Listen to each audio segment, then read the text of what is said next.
Yeah, I do mean that. I like it when we come together, but there's more than one way of doing things. So sometimes it's really nice when you take me to that place of complete anguish and release and have the enjoyment of watching your face as you let it go all over me. When are you coming over?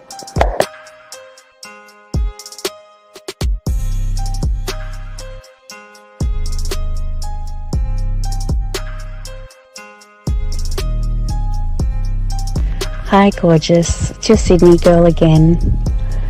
I have to say, listening to your last message got me so freaking wet that it's not funny. I listened to it over and over again a few times and I could just picture it all happening. And in regards to your volume of cum, the more the better. Bring it on. And in regards to where I like it, I'd like it anywhere you want. Whichever hole you prefer.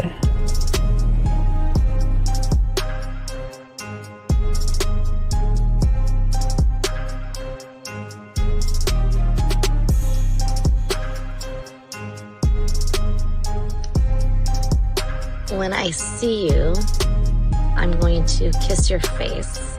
I'm going to put my arms around you. I might even jump up and straddle you. I miss you and I wish I were with you right now. I wish I were with you in the rain, holding your hand, sitting on the couch with you, laying on the couch with you, vertical, horizontal, I don't know. I like it all fours, but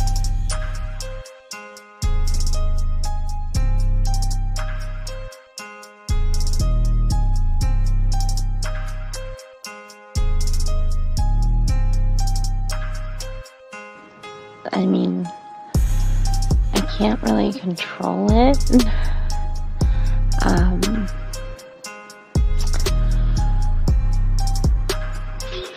Something just happens to my body when I'm in that place, and I really don't have much control. But I would definitely allow myself to lose that control with you, for you.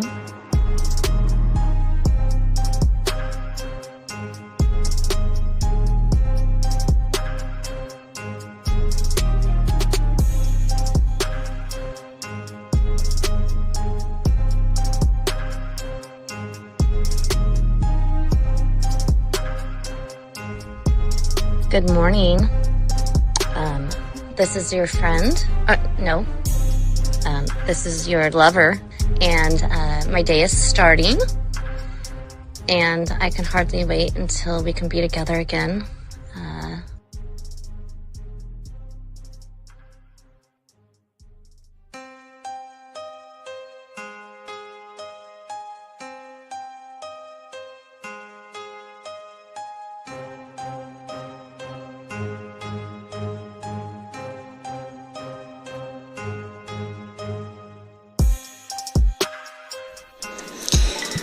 I'll have you know that the way that you talk to me makes me just melt. Like butter on a hot pan. Oh my God. I would definitely be running my nails up and down you. And I could keep them nice and pointy if that's what you like. And you would be assuming correctly I was naked when I took that photo. And it is unfortunate indeed that there's no portal attached to these photos, because it's been a hot minute since I've had any intentions in that regard, and I feel neglected, and I feel like somebody should remedy that for me immediately.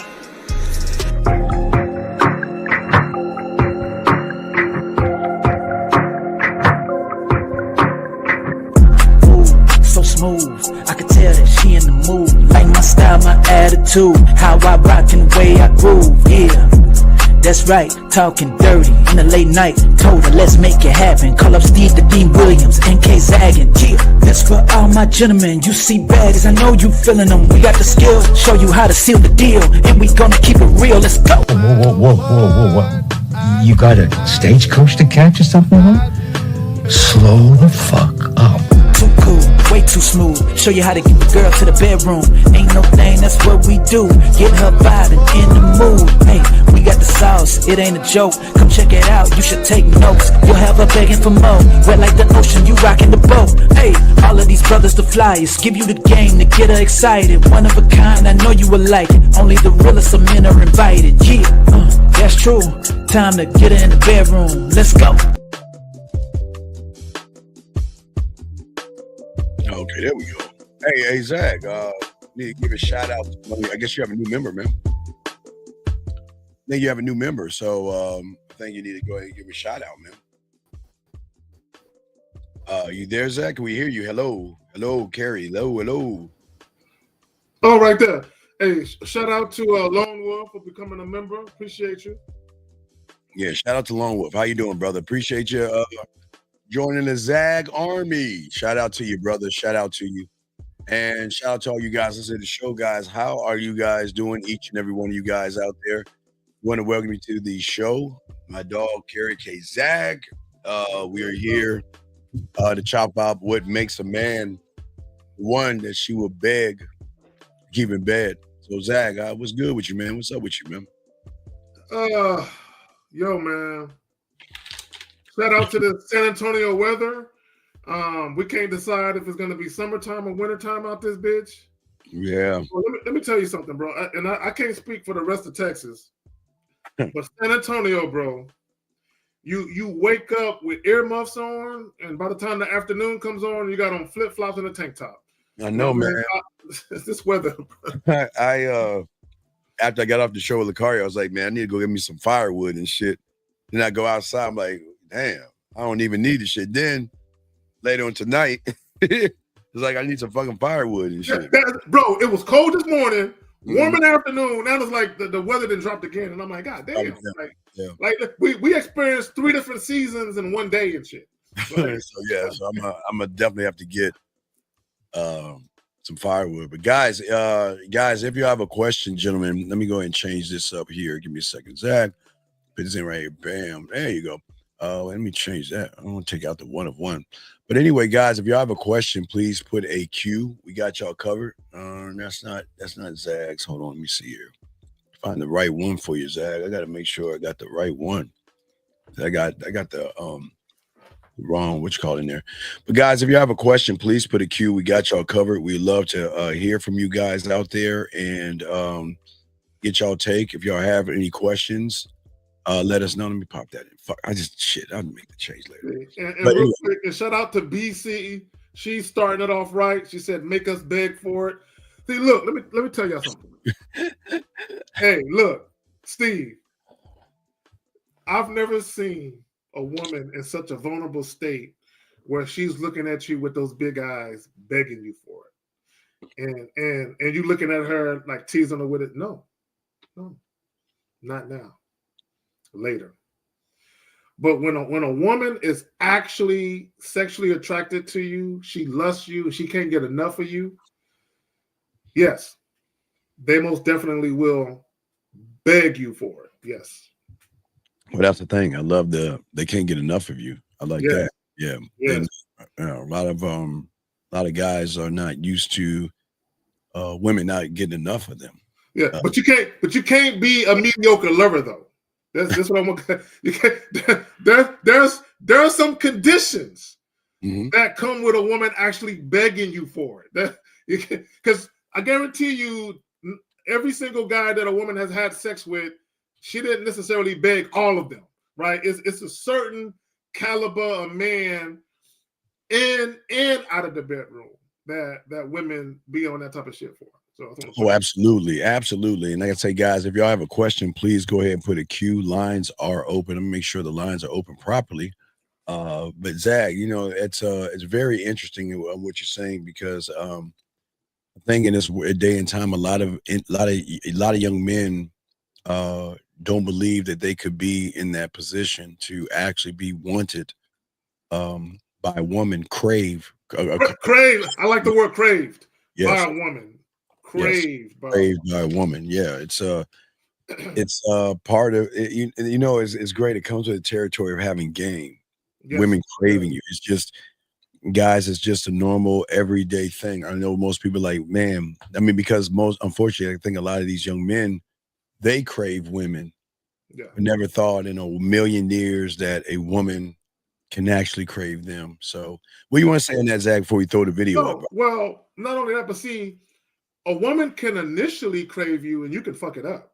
Oh yeah. So when you talked about game, having game is where you're consistent, where her craving of you goes on for a while. It's not like she craves you for 2 weeks and then you do some fucked up shit and she like, fuck him.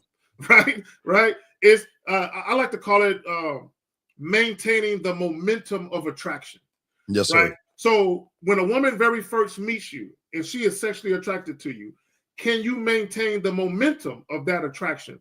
When you guys finally have sex and there's great sexual chemistry, can you maintain the momentum of that attraction?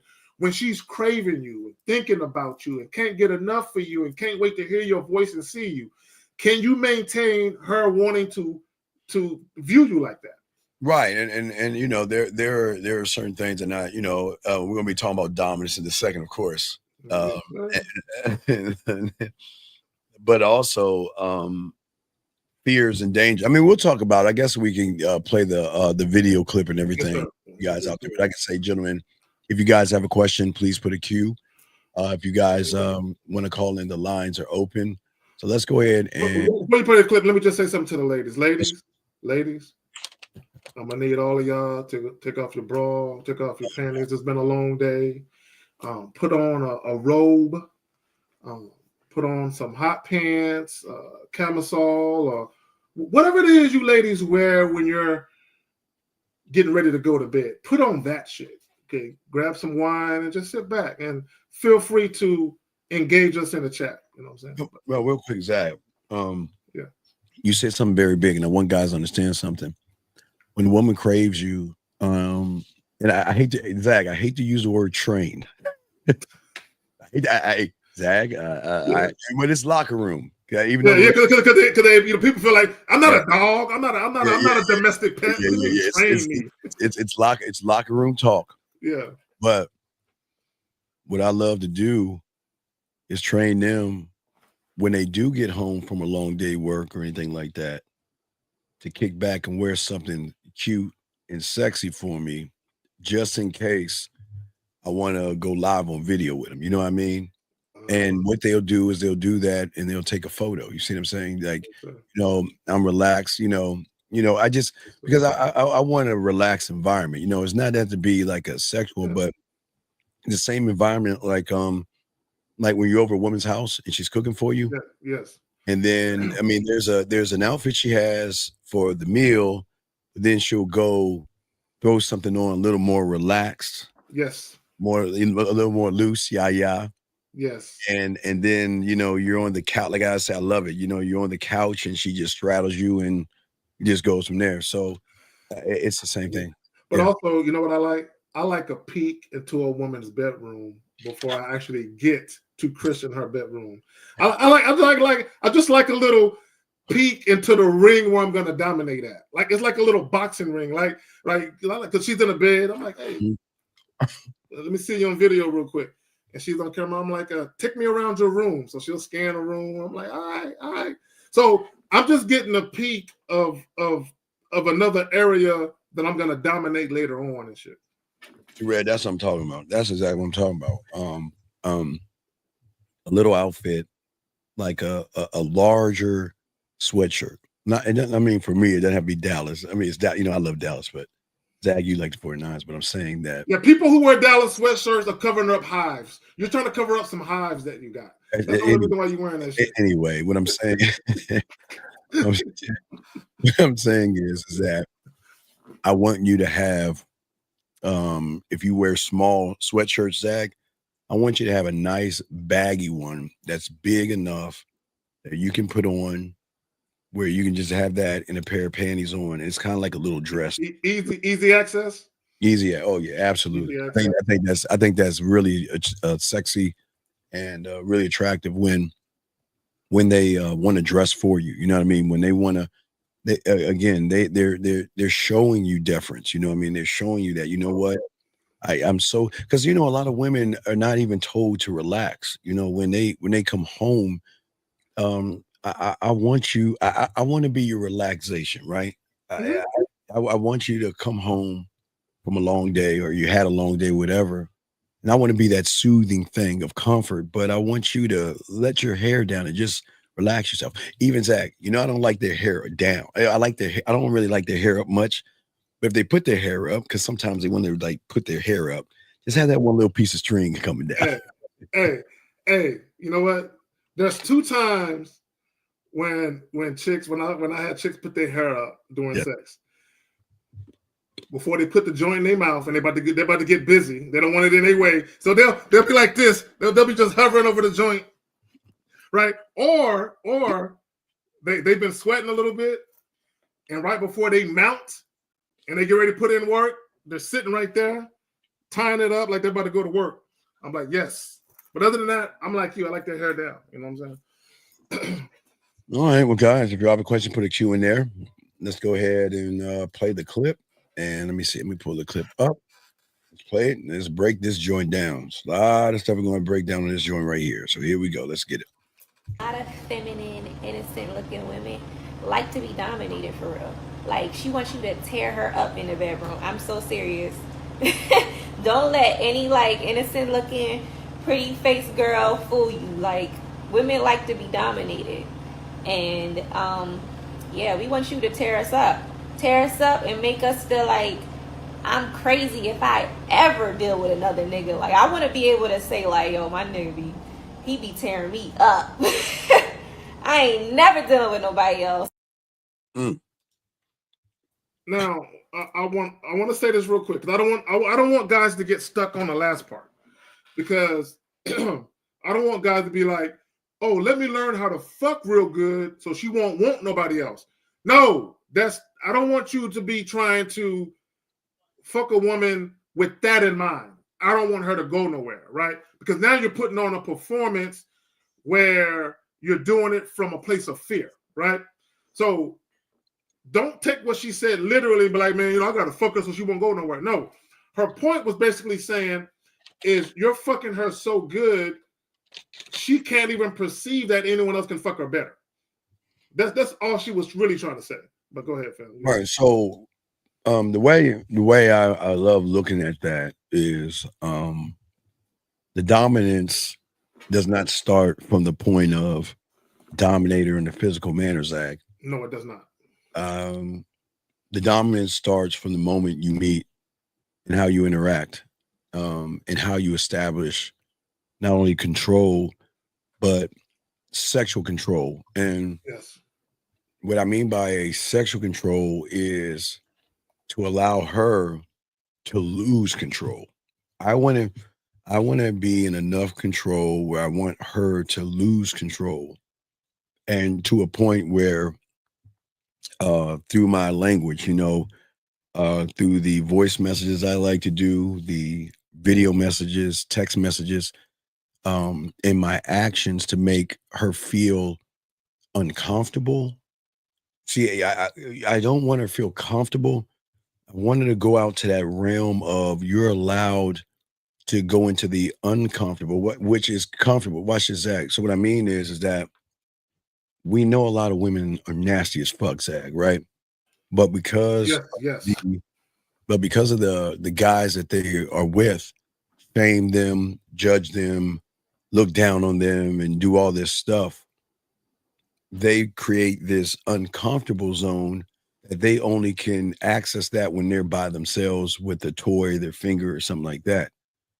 I want to push her to the uncomfortable, because I know out there, and that's where the control is going to be lost, because she will lose control when she's when she's by herself and she's got a toy or her fingers or whatever she's doing, she is not she's not even in the uncomfortable. She's going way deep out because her fingers can't judge her toy can't judge her, and she can use her imagination. You know what I mean? So I want her to feel like with me that she can be, say, and do anything. And then from that, Zag, I know how to lead her beyond that point. But what say you guys? See, and that's where, like, even with the thumbnail, right? We're talking about that it starts beyond the bedroom before you even get to the bedroom, right? So when we talk about what makes a man a one she'll beg to keep in bed, I want guys to, let's take the word sex. Let's just take the word sex and move that out the way for a moment, right? What makes her beg a man to stay in her bed or to be in her bed is the overall experience that she gets from that man. So what guys have to understand is how women see you outside of the bedroom is how they will perceive you in it. So if they think that you are a dominant, assertive man outside of the bedroom and they like that feeling from you, in many cases, there's going to be intrigue and curiosity there because they're going to be anticipating that the behavior you're exhibiting outside of the bedroom is going to carry over into the bedroom. So a woman can be talking to a guy and she can get the inkling of the notion that he come across like he can fuck the shit out of me. And then, of course, when she actually decides she's ready to have sex with him, she's hoping or anticipating that it's going to happen that way, right? So when it actually does happen, now everything is lining up. How she perceives him to be is accurate. When they finally do have sex, everything is coming to fruition. But go ahead, Phil. You know, gentlemen, and Joe, thank you so fucking much with the question. It's Zag. I swear to you guys, we didn't pay him. I swear we didn't pay this guy.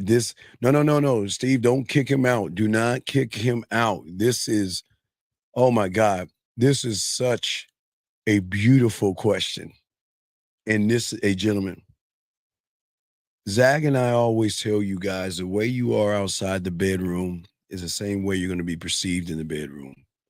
And Joe, for you, we're not against you. We love the fact that you are indirect. I say, Joe, and I'm not being a dick here, I think you should be indirect. I want you to be indirect. I will not fight you. As a man, my job is not to change your mind. If you feel that being indirect is what you want to do and be, do it. But Zag, in this is a Mona Lisa, because this is what okay, gentlemen, when the woman that's talking about, we're telling you guys, women love dominant men. And gentlemen, this is why they're going to fuck you faster, because of people like this. Now Zag, let's talk on it, because this is not knocking on it. This is a gentleman. This is why you want people like him being indirect, because when a woman gets around a weak male that has no kind of, what did you say earlier today on the Carlos thing? Indecisive, passive, and indirect. And indirect, right? So, gentlemen, this is beautiful, because what they do or what he does is why they want to fuck us right away, because this individual right here lacks initiative. Okay. And when you're indecisive to a woman, that means that you're very indecisive in the bedroom. And this is, gentlemen, this is why we don't fight these guys. Listen, Joe, we appreciate the question. I throw it to Zag. No, hey, be indirect, please. But please understand, you're never gonna get any pussy the way we're teaching you. But I'm sorry, Zach, girl, you got it, brother. No, see, and shout out to women, and I want women to understand. I'm about to say something, and this is not a shot at women. I'm just trying to illustrate a point. Please do. Being indirect, being indecisive, being passive. These are all female traits. Oh my God. Every last one of them is a female trait. All of them. Yes. Indecisive. When you think about indecisive, who's indecisive? Women. Women. Who's indirect? Women. This is why women they'll see a guy, and instead of going up to him, they'll walk in his line of vision and hope that the guy looks at him. That's what women do. Women are passive. Women don't like confrontation. This is why a woman will tell you she got a boyfriend and she doesn't. Okay, that's passive behavior. This is why a woman will give you her phone number, but it's not really her phone number. She wants you up out of her face. That's passive behavior.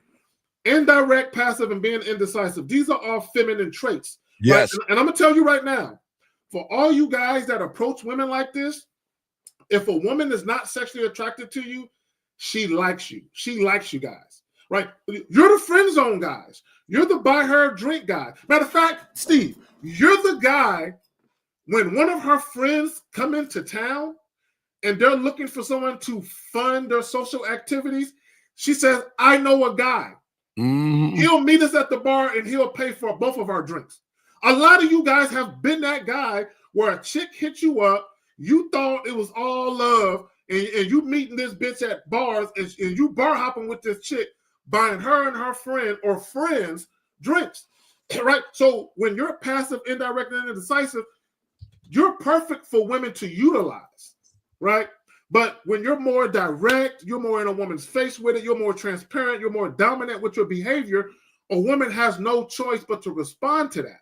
So if she's not feeling you sexually, she's going to reveal that. If she is feeling you sexually, she's going to reveal that. Right. And that dude, Joe, that asked that question, gentlemen, which are a lot of you guys out here, you don't understand the message you send a woman when you act like a woman. What you're saying is I'm going to try to please you by putting off my needs putting your needs before my own, right, Zag, and being a nice guy and coming at you like a girl. And gentlemen, and this is why I keep telling y'all guys, listen, gentlemen, please understand, Zag and I, and real men, we're not trying to change you. If you want to be indirect, be indirect. Nobody, hey, I beg you to please be indirect, because Zag, do you know how great it is when they're ripping your clothes off and saying, oh my God, you won't believe the last guy or the last several guys. All they do is just chit chat about a bunch of nothing, and they're so scared and they're so frail and and I just love how manly you are, man. Well, Steve, this is what guys have to understand. And we've said this before. What women say they want and what they actually respond to are two different things. Here's the thing with women. See, women, they want certain things. They're just not always certain what it should look like when they get it. Okay. So let me explain what I mean. Okay. Every single woman wants a man who is thoughtful and considerate. Every fucking woman wants a man who is thoughtful and considerate. The problem is guys who are indirect, very passive, right? They're very considerate and thoughtful, almost as if a way to sell themselves to a woman, right? So in many cases, they do it from a subservient position where they're submitting to the woman. Because anytime you're passive and indecisive and indirect, what you're really doing is you're tiptoeing around a woman because you want to make sure that what you're doing and what you're saying is to her liking. So you're very careful with how you move. So you're very subservient and submissive. And all submissive means, Steve, is to relinquish control, right? So as a man, if you are a leader, that means you're always leading. So for you to do anything but lead, that means you would have to relinquish control. What does that look like? Acquiescing to the woman, capitulating, doing things at the woman's behest, always doing things on a woman's timeline and doing shit her way as to not upset her.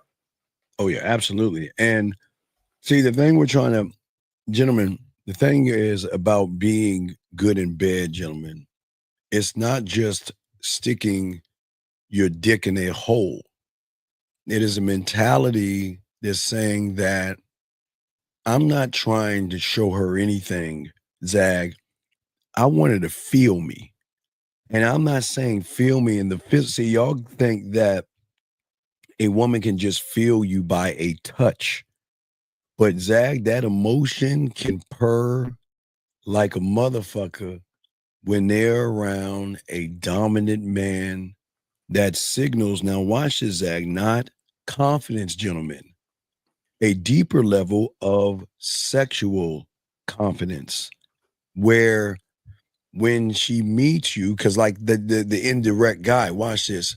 The reason why they will fuck us the first night or want to fuck us the first night, Zag, is because they can recognize that you and I, who are bad motherfuckers, we are sexually secure. We're not just secure, we're sexually secure, Zach, not only in ourselves, but also in our abilities to be at a point where we're so cold in this game that I don't need to woo you with a dinner or a drink or something. And then I see Blake in the room, and Blake had a chance, and we're going to talk about what Blake kind of went wrong. But I'm saying is that my mouthpiece, Zag, because that's the one thing these pickup artists don't even know about, because they don't understand the mouthpiece on the street. They don't understand the slick talking that's going on in the street when all they have is book smart. So that's why they tell these boys to be indirect, because they don't even have the mouthpiece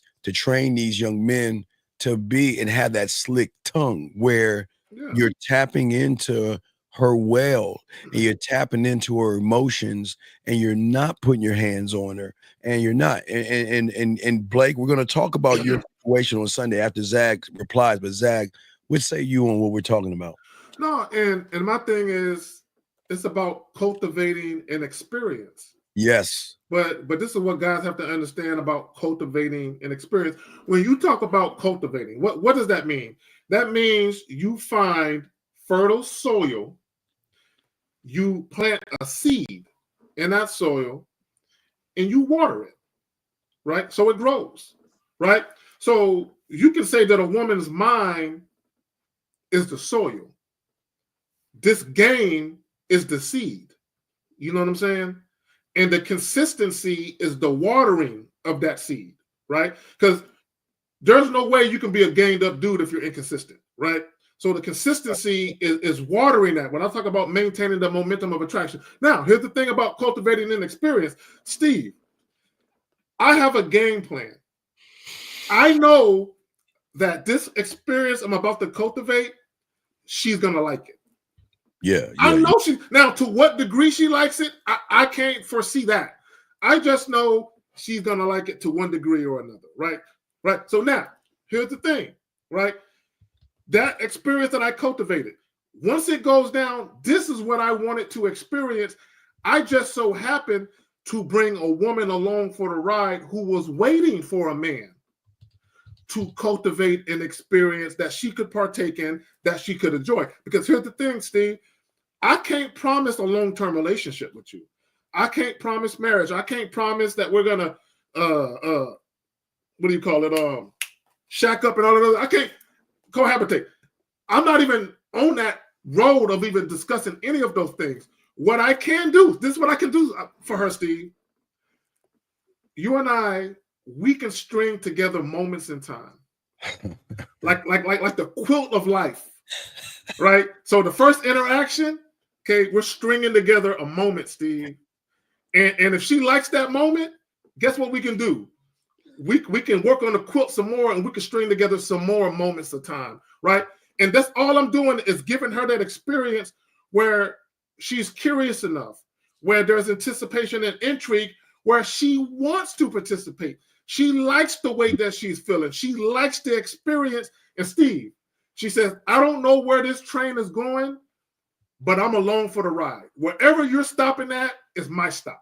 Right? Now we do have some questions, but I want to talk about, and we're going to talk about, because I want to talk about doors, because they don't even understand. The thing is, like you were saying, opening up things in her that she doesn't even know that she is allowed to have access with. Remember, losing control. And Zach, I've got a ton of things I want to say because I mean, after I say this, I do want to get your opinion on this, but we do have questions to answer as well. But I just want to get it. I'll start with the first one. The first door, Zach, that I love to open up is the emotional and sexual safety, meaning that when she begins to trust me and showing her vulnerabilities, you know what I'm saying? I'm saying that she can be assured that what you are with me is something that I'm not going to share with the world. Because, you know, again, Zach, what they don't understand is all business is held on the back end. You can walk around and be what you want on the front end. I respect what you're doing, do whatever it is you're doing. But again, Zach, when they let their hair down and they get undressed and they relax themselves and they're getting on with you, they love the sexual vulnerability, Zach. They love the sexual trust. They love to actually feel safe because the more they can feel safe around you, Zach, the more she's going to express herself because she never has to worry about fear or judgment. So what say you on that before we grab some of these questions, Zach? Steve, many moons ago, Steve. when I used to drink, you know, I don't drink anymore, but he said back when I used to drink, one time I had a young lady at my crib, Steve. Yes, sir. And I was in the kitchen. I walked her into the crib. I sat her down, and I said, "Look, I'm about to go make myself something to drink. You know, do you want anything?" And she said, "Yeah." And as I go to the kitchen, I tell her to get up. I said, "Get up and come with me. I want to show you something." Right? So she gets up and she comes to the kitchen. And I said, "Look, you and I just met. Never let a man make you a drink without seeing him make it." Right? And the reason why I wanted to show her that was I wanted her to know that I mean you no harm. But you never know what other position or predicament you may be in where you're entrusting a guy to do something. And just because you're attracted to him, still always, you know, keep eyes behind your head. Always make sure that you're not too trusting. Be trusting, but not too trusting, right? So now, when I did that, that was basically to show her that, and you know, I wasn't trying to show her, but the byproduct of me doing that was for her to understand, I mean you no harm. I'm not up to nothing. I'm not trying to play games with you. I'm not trying to lie to you. I'm not trying to deceive or manipulate you. I'm on the up and up. So what I'm showing, when we talk about trust, what I'm showing her is this. Yes, you might not get exactly what all you want from me, but one thing you will undoubtedly get is the truth. Absolutely. Right? You will get that. Well, go ahead, family. All right, guys, the lines are open if you want to call in. We got questions to ask, but I got to go with the lady first. All right, Liz first. Liz, on Sunday, you have 5 motherfuckers that there. You just got to choose the one of the 5, reach out to him, and let it go where it needs to go. That's as simple as this. You're asking where those men are at every Sunday at 12 noon, right, Zach? 12 noon. Or is it it's 12 o'clock Sunday? Well, 11 o'clock Central, 12 Eastern. 12 Eastern time. 12 Eastern time. You have 5 men that you can get that from. So the choice is yours how you want to do it. Now, let's get to this question right here. He says, I would know the art of seduction and hypnotic love. Do you know any pointers? Oh, man. Okay, y'all. Okay. Wow.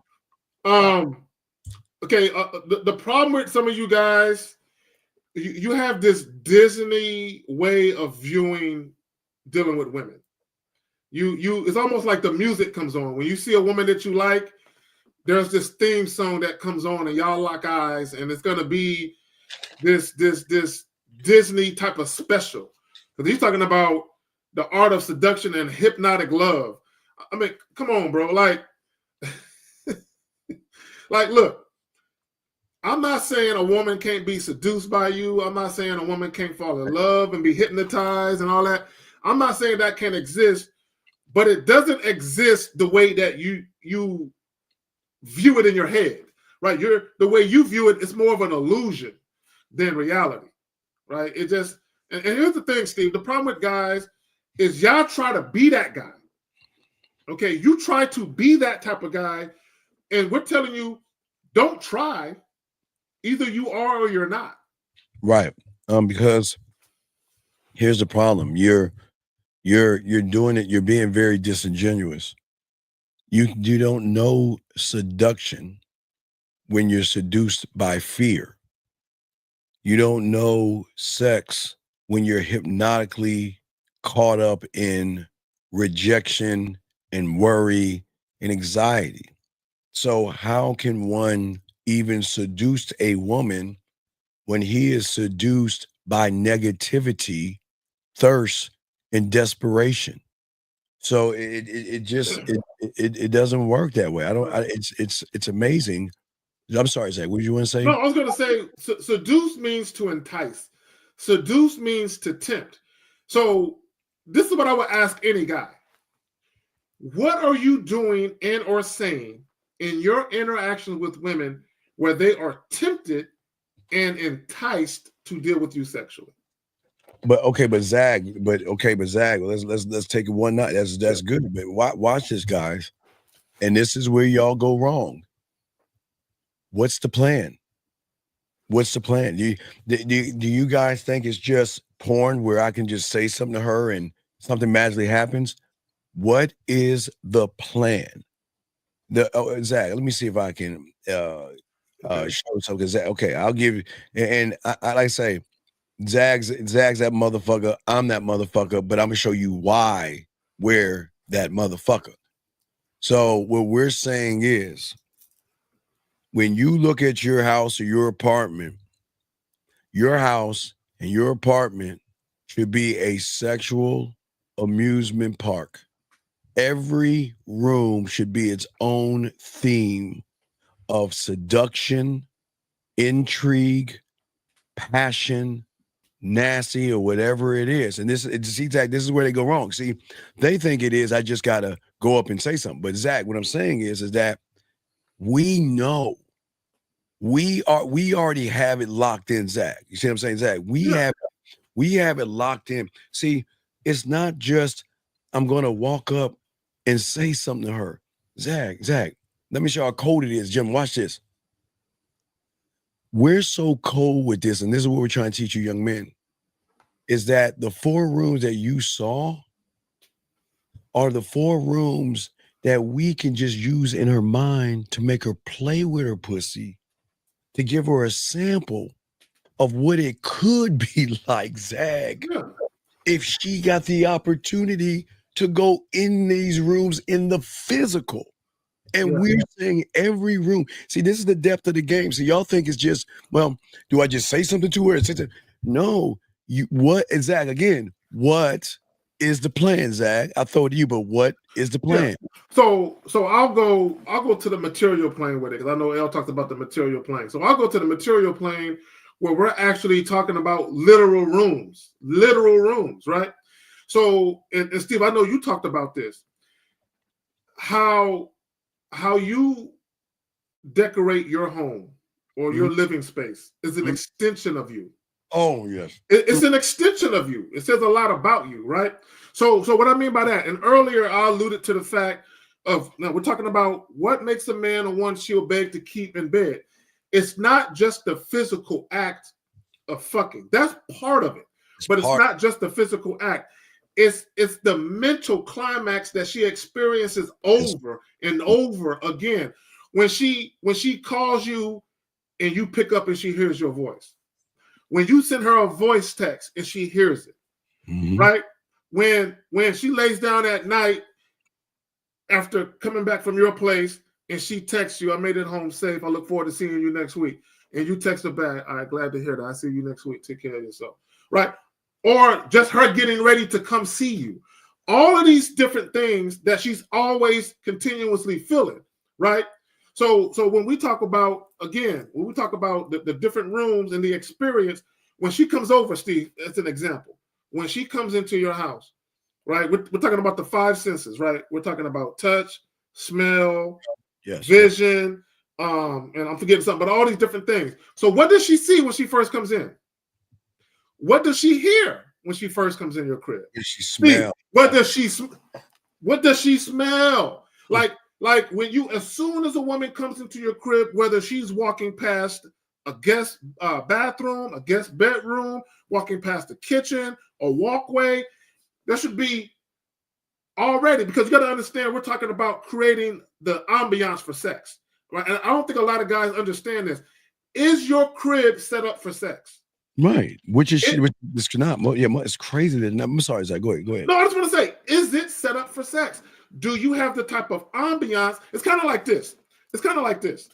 If you were going to take a woman, like if you were going to propose a marriage, or you were going to take a woman to celebrate an anniversary or something, and you were going to choose an upscale restaurant to take her to, if you're a detail-oriented guy, you're probably going to be very specific about what restaurant, based on the ambiance that restaurant has, because you want to create this particular experience, right?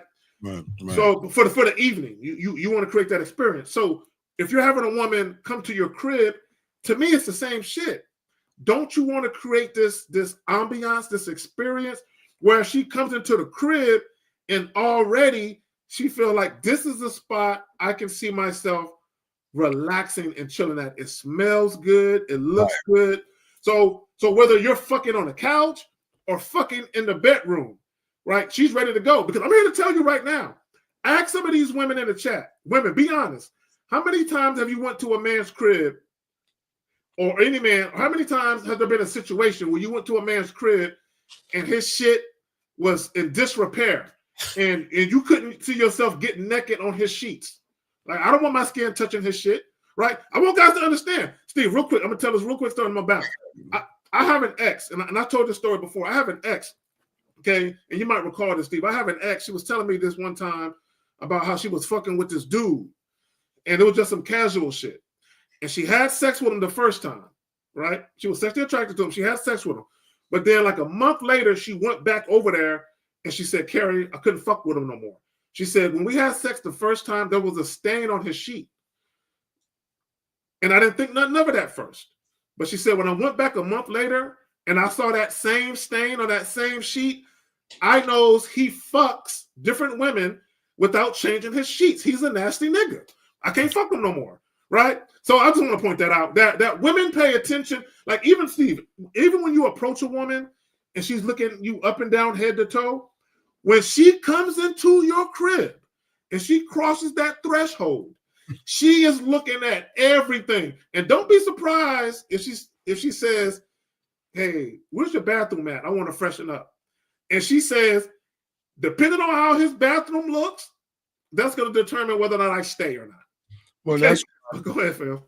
That's why, guys, got a question, put a queue. We got a few questions, call in, we got y'all. But that's why, Zach, it's not just penetrating her body. Mm-hmm. You got to be the tone. You got to set the tone. You've got to, again, where's OB? What's his name?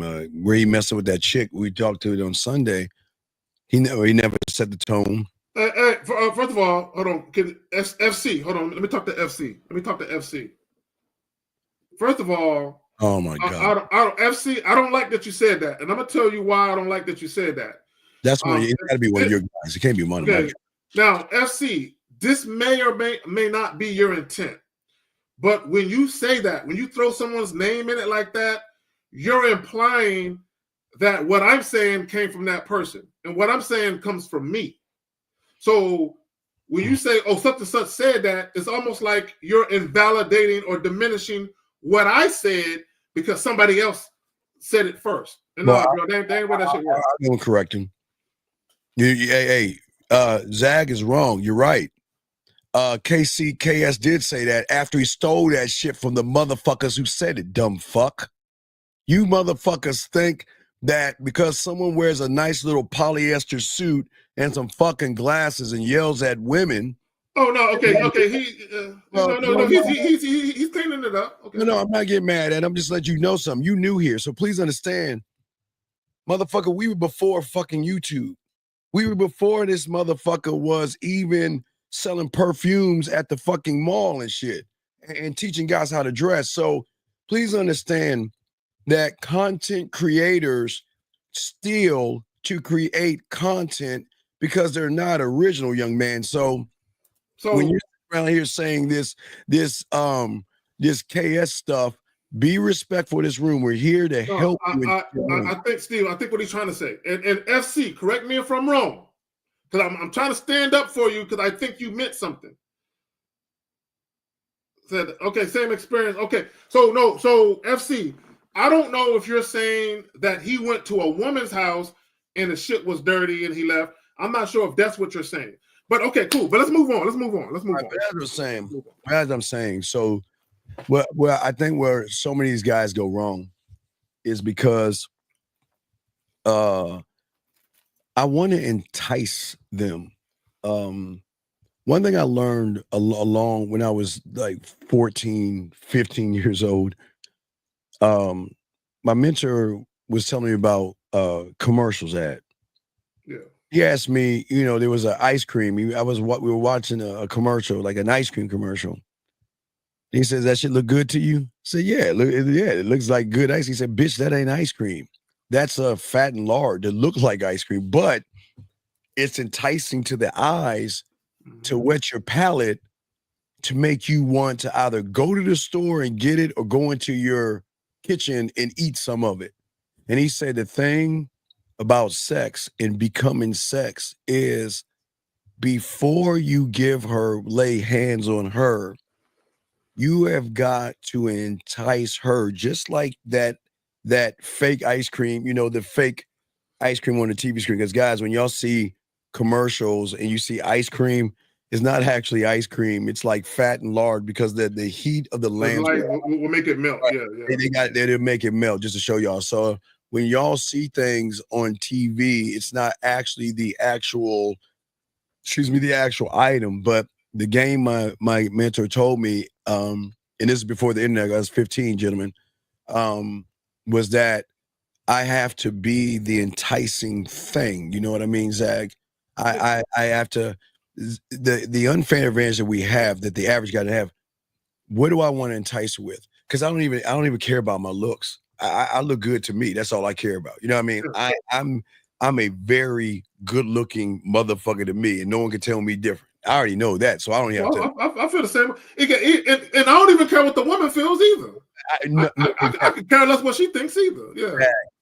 Zach, you and Bob both can tell many stories that there are several women. They'll tell us, "You're not my type. You're not." Hey, as they're taking their fucking clothes off, Penny, you're not my type. You're not my type. As they're playing with their pussy, and the reason is that what you guys understand, like I was saying, as far as the rooms, is that before I show you my amusement park in real time or 4D, because if y'all think about 4D, it's when you're watching a movie and they're in the rain and water splashes on your face or the smog, in the movie theater. That's like a 4D, makes you feel like you're in the experience. But the way I was taught to talk to them was it's really playing with my food, Zach. Because we're so dope in this motherfucker. Of course we can get pussy, but do you know how great it is playing with our food to entice them, to keep it? It's like a bottle of soda, just shaking that bottle and shaking it and shaking it, and to a point where they start getting mad at you, Zach. When can I see you? I want that dick. That's like, hey guys, that's what I want to fuck. I want to come on your all that nasty shit, Zach. Go ahead, you got it, bro. So it's like this, right? So let's say, for the sake of argument, I'm in France, right? Right. I don't speak French, right? So, but let's say I need someone who speaks English. So let's say I'm walking up and down the street, just talking to people. Eventually, I'm going to encounter a person that speaks English. Eventually, right? Now, earlier, you were talking about your mentor. You were using an ice cream correlation, talking about a woman has to be enticed. Right. She has to see that thing and want that thing, which is you, right?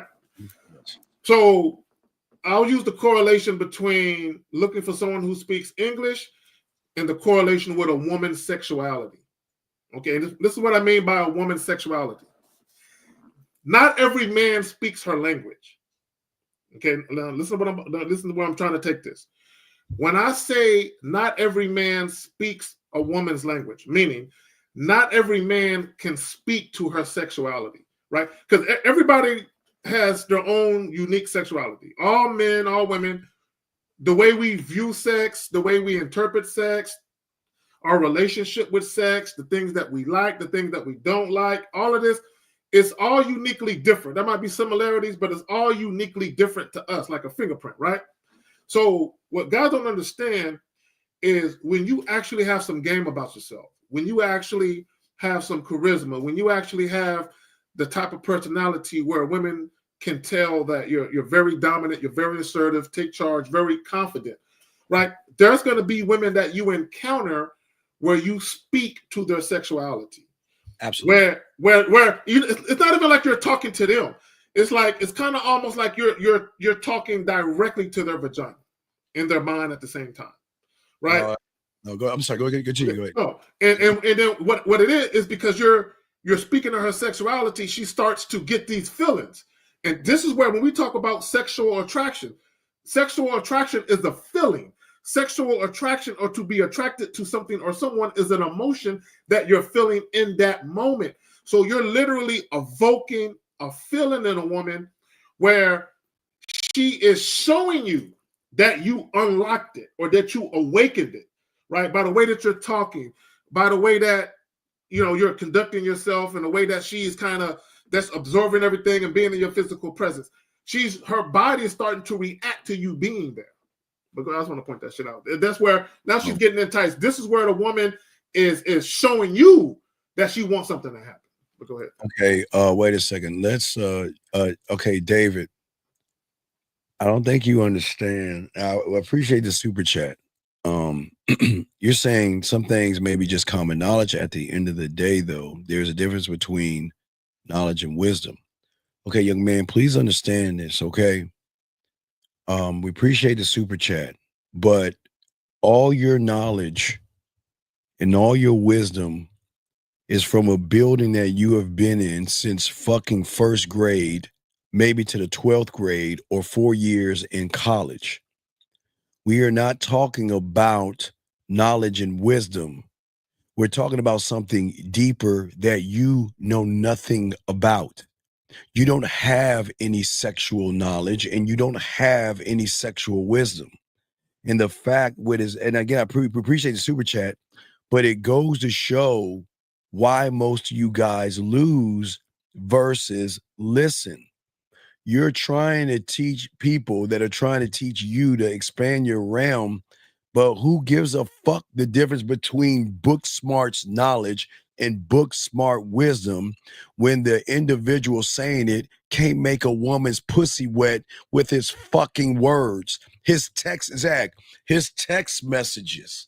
Hey, make her wet by the way you look at her. But what the fuck are you even talking about? Zach, this doesn't make any sense. And please, David, please understand there are women in this room as well scratching their fucking heads like I am. What the fuck? And we appreciate this, but what are you trying to say? Because whatever you're saying is in the level of book smarts. You ain't in the game. You don't have game. You're not sexual. You don't know how to fuck. You don't know depth and range of sex. But you want to tell us there's a difference between knowledge and wisdom? The fuck is that, Zach? What's this? So first of all, so even with game, first of all, with game, not knowledge, having knowledge, or excuse me, being wise is the application of knowledge. So what I mean by that is this. If I go out there and I make certain decisions where I start to gain experiences because of these things that I'm doing, I'm going to get knowledge based on the things that I'm doing. I'm going to either get negative or positive feedback from the things that I'm doing. right? So these are things that I'm experiencing. So the negative and positive feedback is basically information coming back to me. That's knowledge, right? Having wisdom is the application. Now that I know that, let me adapt. Now that I have this new information, let me adapt, right? That's knowledge, right?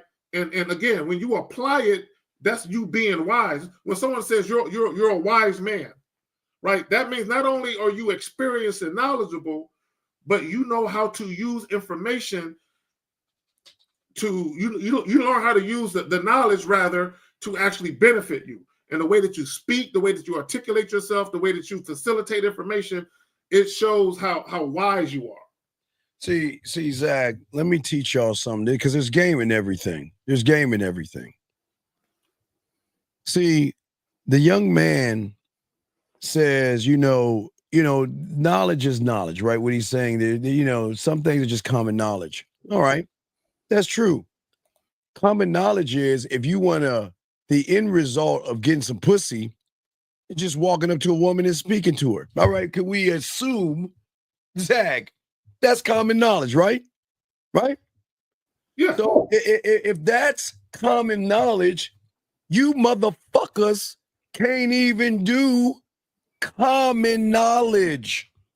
If common knowledge is the end result to getting pussy, is that you got to walk over there and talk to her. Common knowledge, then why the fuck, if it's so common, why the fuck can't you do it? See what I'm saying, Zach? See these motherfuckers, they always want to, they always try to be smarter than the teachers trying to teach them something. It's common knowledge, but most of you guys can't even talk to a woman. It's common knowledge that you have to communicate with a woman. Would I presume it's common knowledge, Zach? Go ahead. Well, most people can't even communicate to a woman. But wait, Zach, it's common knowledge though, right? Do you see why y'all motherfuckers don't get pussy? Because even having quote unquote common knowledge shows. Now let's talk about your wisdom. Hold on real quick, Zach. Okay. That's the common knowledge. Now let's talk about your wisdom. Your wisdom of fear. Your wisdom of excuses. Your wisdom of validation. Your wisdom of thinking women are special. Your wisdom of walking and beating around the fucking bush. Tie that in with your so-called common knowledge, and what the fuck is the end result? Nothing. Zach, you got it, man. So this is what I would say, and here's the problem. And David, I get what you're trying to say, but here's the problem. Common sense isn't common, right? Damn. So this is what I mean by common sense isn't common, right? It's common knowledge that you don't need money to have sex, but yet guys will fight tooth and nail to try and prove that point or belabor that point. But common knowledge is women aren't here fucking for free when it comes to men they actually sexually desire, right? Common knowledge is when you very first walk up on a woman, within the first several seconds to a couple of minutes, she already knows if you're the type of guy she might want to fuck. This is common knowledge, yet guys are offering women 2 or 3 dates and they're not getting sexual.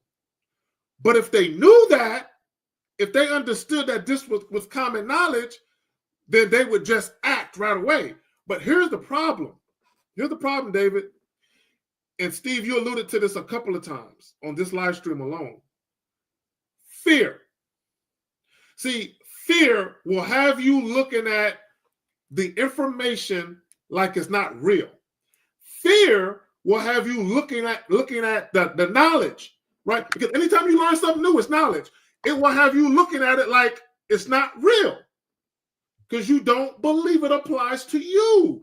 And the reason why you don't believe it applies to you is because you're scary. It's because you don't think you deserve it. And David, it's all respect, David. We're not being mean to you. We're just trying to educate you And we're just trying to say for you and all you young men out here, these are opportunities to begin. Zach, I was kind of talking about this yesterday on my show. Y'all guys are so busy following their fucking stories and shit like that, being a character in their fucking book, that you don't have the game that can give you a new interpretation of knowledge and a new interpretation of wisdom to allow you to be the narrator in your story, and she's got to change her fucking ass up to be with you. But see, remember, like you said, Zach, when people, and David, it's all respect. David, thank you. We appreciate everything. And we love the dialogue, David. Keep it coming, brother, because we're not being mean to you. I love what you're saying. And at least you're asking questions. So I'm going to pass you. But we've got to educate you, because you've got to be careful of what you're saying, because it's going to not only expose you to those who have game, it's going to expose you to these fucking women that are going to play games. And they're going to play, I'm going to give you pussy crumbs. That's all they're going to do. I'm not going to give you any pussy, but I'm going to toy with your fucking feelings and your emotions, because nobody wants you men out here to know the information we're giving you. Because do you think women want to open their legs up and would love to do it, Zach? You think they want to do that? No, they're not going to do that. But they're going to do it for a certain group of people who have, now watch this, sexual knowledge and sexual wisdom. And when you have that as part of the game, it changes the interpretation, because you are the narrator of the book. You write the story. And see, you don't have to follow her rules when you're not chasing her ass. All Zach and I are doing, guys, ask your questions, great questions, Zach. All Zach and I are doing is this. Look, I keep telling y'all, and I'll keep pushing it. Women are all hardwired. We all are. Most of you guys, especially women, they are hardwired. Thank you so much, marketing and commercial ads and everything. Hardwired to want things that are exclusive. Exclusivity is something that they are hardwired to want above all things, Zag. And if you give yourself away to a woman easily, there is nothing exclusive, fun, exciting, or thrilling that is going to trigger the emotion to open up the door to have, hey, Zag, they don't think women have dirty fantasies. They all do. All day. But see, y'all don't understand that, because y'all are too busy daydreaming about them, and they're not thinking about you. They're daydreaming about us, and we're not thinking about them, Zag. You got it, big dog. See, I'm glad you mentioned dirty fantasies. Okay. Not only do women have dirty fantasies, but they have dark, taboo type of fantasies. Oh, man. Oh, my God. And Steve, I'm like the, what's the word I'm looking for? I'm like, what's that motherfucker's name? I'm like Raiders of the Lost Ark. I'm like Indiana Jones, right? Temple of Doom, Raiders of the Lost Ark, right? So women have these dark fantasies, right? Now, I'm all about going on this exploration, right? But the exploration starts in a woman's mind, right? Because all the things that she likes, that she would like to do, that she's into, it all starts from there, and it goes all the way down to the vagina. So my thing is, when we talk about a woman's fantasies, for instance, right? That's why I said earlier, speaking to a woman's sexuality, so that way she wants to embark on exploring those fantasies with you, right? You're the guy she wants to do that with. Okay, you don't have to buy her nothing. You don't have to take her out on a bunch of dates. You don't have to feed her dinner. You don't have to do any of that shit. All you have to do is approach that woman, right? Be as authentic, sincere, and genuine as you know how to be. Let that woman know what it is. Don't be scared, Be straight up, because Steve, here's my mentality with it, right? And I'll make sure to exhibit this with my actions as much as possible.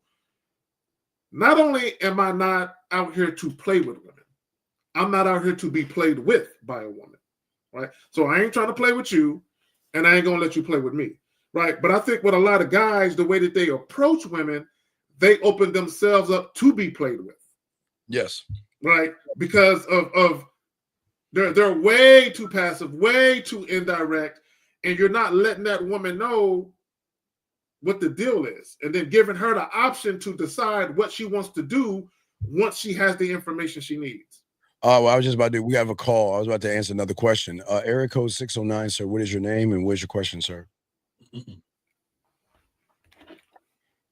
609 going once. Hello? Sir, what is your name? Okay, I'm going to ask you one last time. What is your name and what's your question? My name is Sue, and it ain't a question, but I got an issue with him using the P word all the time. Issue with who's saying what? Are you a woman? Sue, are you a woman? I'm a woman, and okay, Sue, I'm talking about Sue, always using the P word. Sue. Are you talking about pussy? You talking about that word? Sue. Yep. Sue. That's the word I'm talking about. Sue, how old are you, Sue? How old are you? At 66. Okay, well, let me tell your 66-year-old ass something. If you don't like me saying the word pussy, then take your fucking pussy ass on and listen to something else. I don't give a fuck what you think. Do you understand me? Wait, do you understand? I don't give a fuck. Like goodbye. I don't give a fuck what you think. Here's what I'm saying, guys. Hey, look, I'm not entertaining. I don't give a fuck what you think. Do you know who the fuck you talking to, or who's on this panel? I don't give a fuck about your feelings and what the fuck you think. You don't like me saying the word pussy? And take your pussy ass on and go listen to some church or something like that, motherfucker. I don't give a fuck about your feelings. Fucking see, gentlemen. Hey, Zag. And that's what turns them on. That right there. That very thing. And Steve, their pussy will be wet at the same time they cursing you out in their mind. Fuck him. How dare him talk to me like that? His disrespectful, but then her pussy leaking the whole time and shit. But you know what? She hate me saying it, but she listened to me saying that shit. And she's probably rubbing her pussy. The fuck you think you saying? Fuck out of here. Guys, this is locker room talk. And ladies, we gonna talk this way. If you like it, please, we welcome you here. And if you don't like it, go around and visit some church and go pray or some shit like that. And let me say this, and I'm glad she called in. So Sue, we appreciate you calling in. Now go to Denny's and get your senior discount and shit before they close. She mad like that. I say, how's your pussy doing? Yeah. So here we go. This is what I want guys to understand. You're going to be in certain situations where there are going to be certain women who don't like what you're saying, right? And this is why you can't listen to what women say. Be you. Unapologetically be you. Your vernacular, how you talk, your language, be you and fuck who don't like it. I saw a Facebook post earlier where women were talking about, it's offensive when men are inappropriate too soon. And I want guys to understand that, right? To understand this regarding that. My thing is, it's not your job to work around what's offensive to other people. Right. It's their job to deal with that. Okay. It's not your job to be aware of people's triggers. That's their job to do that. Right. So I said all that to say this. I can go up to a woman. I can have a 5-minute conversation with her. And I can say, I bet your pussy wet right now. Just like that. I bet your pussy is wet right now. And I've said that to women on multiple occasions. I bet your pussy is wet right now. Not one time did a woman get offended, curse me out, or anything like that. They don't get offended when they love you. Exactly. They love that shit, dog. So the woman who gets offended is the woman that don't like you saying that. Yeah. Not that she got a problem with another man saying that. She just don't like you saying that. So understand. And hey guys, I got a question. Please put a Q. Your lines are open. We got y'all covered. But as let's get to this young man's question before she ruined it. KT says, "Is the experience you create for you, and you just allow her to share it with you?" Well, Zach, for me, is that I'm a very when it comes to sex, I'm a very unselfish lover. Very, very unselfish. Oh, to a T. I'm very unselfish when it comes to the bedroom. But I create for myself because it's my world, it's my sexual amusement park. So I am a sexual, I won't say Walt Disney because that's for kids, but I'm like an amusement park where that when she comes in, as I was showing you the rooms. But Zag, I like doing this, Zag, without her even seeing me. I want her to experience the Zag. The mouthpiece is so you're so dangerous, Zag, when you can talk to a woman and make her wet. And if the ladies listen, make her pussy wet by saying things. Zag, what say you, man? Yeah, I had to register my mouth as a lethal weapon with the FBI and shit. You know what I'm saying, because it's been known to do some shit. But all joking aside, no, the power of words. Words. Like words have power. But more important, that I want guys to understand, when we say the power of words, it's the delivery of those words. It's how you articulate those words. This is why you can listen, like you can listen to multiple people have a public discussion about something, and one person in that group is more captivating than everybody else.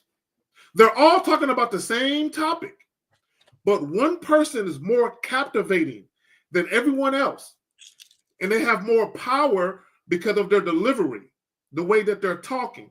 And 9 times out of 10, the speech is written in a very assertive fashion. A very assertive fashion. This is why I'm big with be assertive, leave all that passive shit behind, right? Because you can move people. Look, I did a video real quick, Steve, and it's on my channel right now. Okay, I can't remember what it's called, but I did a video where I used a clip from Malcolm X, one of his daughters, and one of his friends. I used the clip, right? So these are people who knew him in real life. And they were talking about when Malcolm X did speeches, there would be women who would have orgasms in the fucking crowd. Women literally had orgasms when this man would speak, right? That tells you how powerful he was, right? When it came to articulating himself, right? But it wasn't just a speech, Steve. It was how he carried himself overall. It was everything. But go ahead, Right. No, we have a few questions, but I'm gonna move the lady up first. So I like to move her up first, guys. We will answer your questions in 1 second. Ladies, y'all can ask questions as well. We're telling you, we teach you something. Absolutely. I have female clients who pursue women, and I teach them how to eat pussy. I teach them how to be the dominant one in the relationship and things like that. But we do have a call. We'll get your question in a second, man. But Zach, we have a call. Let's grab the call. Area code 571. Sir, what's your name and what's your question? Hey, Steve. Hey, Zach. How you doing? My name is Ephraim. I'm calling because I wanted to ask, like, when is the time, like, to change the conversation from, like, more regular to more, like, a little flirty? Because wait, Ephraim, are you trying to seduce us? Are you laying on your stomach or something? Okay, Ephraim. No, I'm not. Okay, speak up, speak into the mic, and stop trying to seduce us, okay? Just talk to us, okay? Yeah, because you're using effort. You got that when you talk to a girl. Yeah, you got that talk. You talk to us like you're trying to talk to a chick. Okay, so okay, this is a very great question, young man. But here's the problem. The problem is that I'm seducing her from the moment I say, excuse me. I'm not just gonna find a point in time to shift. Now, all right, let me pause it. Let me pause it. Shout out to my dog, Kate Zagging. So let me say something to you, Ephraim. Let me ask you a question. When you're talking to a woman, give us an example of what you're talking about, and then tell us what you say to make the shift. To give us an example. Okay, so this girl, I met her yesterday. It was my first day back to school. I introduced her, put my bid in, and I set up the ice cream date. So I was just talking to her like about the ice cream date, and I wanted to switch it up to like, What do you? know what? Okay, I tell think us the what ice you. cream Okay, would be okay, good Ephraim. off What your did you lips. say about the Ephraim? Stop. What did you say Yeah. about the coffee date? I mean, the ice cream date. No, What did you ice say to her? cream. What did you say to her? Here, pull it up. No. Is what I said. Okay. And, huh? Okay. Well, okay, real quick. Hold on, Steve. Let me ask this because I want to make sure. So when you set up the ice cream date, was it face to face? Yes, I said it Okay. face to face. Okay. So real quick, okay, real quick before you finish, and please answer Steve's question. This is what I would tell you, and I want guys to listen. Okay, listen to what I'm telling you. Everything is about timing. When you exchange contact information, when you talk about getting together, everything is about timing, right? This is what I mean by that. At the juncture that you're setting up the date, that should be towards the end of your interaction. So once you set up the date and once she consents to it, once y'all exchange contact information, you always want to leave on a good note. Wait, hold on, Ephraim. Wait. JB, this is why you lose. You don't think women eat ice cream in the fucking winter?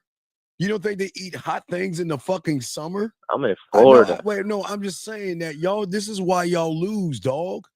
There is nothing wrong with eating ice cream in the wintertime, motherfuckers. I mean, that's anyway, JB, this is why you're losing, dog. Anyway, back to you, big dog. So, yes, sir. Let's talk about what are you saying? You're on the phone with her, or you're talking about the ice cream thing. Talk to me about that. What are you saying to her? What'd you say to her? So what I was when I met her, I said, you know what, I would love to take you out sometime, and she agreed. So we exchanged numbers. I gave her my number. She texted me, and I told her, here it is. I said, you caught my eye. We should get some ice cream. I know a nice place that we could go to. Wait a second, okay. This is why this is why there's no seduction. For what? Right. What are we having? For what? You're guys, why are y'all beating around the bush? For what? For what? What are we having ice cream for? For what? So I could get to know her better and more intimately. No, you're stealing my words. For what? What are you trying? Okay, let's be honest. Let me ask you a question. Yeah. Please be honest, and we're not judging. Are you trying to fuck? Are you trying to fuck her, or are you trying to get to know her? What are you trying to do? Be honest. I'm sexually attracted to her. Yeah. No, wait. No, okay, so you're trying to fuck, right? Right? Are you trying to fuck? I'm sexually attracted to her. Yeah, I would fuck her. Okay, no, okay. I know you're sexually attracted to her. I'm saying that your end goal is it fucking? Yes or no? That's don't worry. Whatever you say, we don't care. Just ask you: is your end goal fucking? Yes or no? Yeah. Okay. Now this is where you're going wrong when we go right. There's nothing wrong with wanting to fuck a woman, but now you're being disingenuous because now you're doing what Blake is doing. You're giving her relationship vibes, knowing behind that shit you want some pussy. Now, the difference between myself and Zach, before I get to Zach and I, King's English, is that when I take a woman to Lake Spread Your Ass Cheeks or the ice cream or whatever, am I trying to fuck her? No. Wait, no. What am I doing? And this is the huge difference. What am I doing? Trying to get her to like want to fuck you. No, I'm not trying to get her. I'm going to show her why she should get on this dick. Because because the moment, listen, it's very important I throw to Zach. The moment you guys say, I want to fuck her, you go into her story. And then you're the co-star, the co-star of her story, meaning that you got to follow her narrative to open her goddamn legs. So you're already losing right there. Zach, you got it, big dog. Steve, my question is like, because I'm using like the conversation classes, I'm not. You're not. No, but you ain't using the game. No, you're not using the game because when do I? Wait, young man. When do I tell you to run behind pussy? When have I ever told you guys to run behind pussy? To want to fuck a woman? Never. I never I'm told you that. but I didn't So, say I no, want to young fuck her, man, like, in stop text it. message or Young man, anything. stop. You gotta Okay. listen. Listen. When have I ever, since I've been doing this shit, ever said that I'm gonna run behind some pussy? When have I ever said I'm gonna fuck a woman? When have I ever said that? You haven't. Right. So the basis that I don't, and that's what I fucking teach, and the fact that you do means that you're not doing it correctly. Because you're still thirsty and you're desperate and you don't believe in yourself and you have no experience. That's why you're running behind pussy. Zag, you got it. So real quick, caller, and I want you to think about this, right? This is constructive criticism for every single man listening. If you want to know whether or not you're doing the date to try and get some pussy and you're not doing the date for you, this is how you know. If you set up a date and a woman calls you and she says, you know, I really appreciate that date you set up, but how about we skip the date and I just come to your house and we fuck? I've been thinking about sucking your dick all day.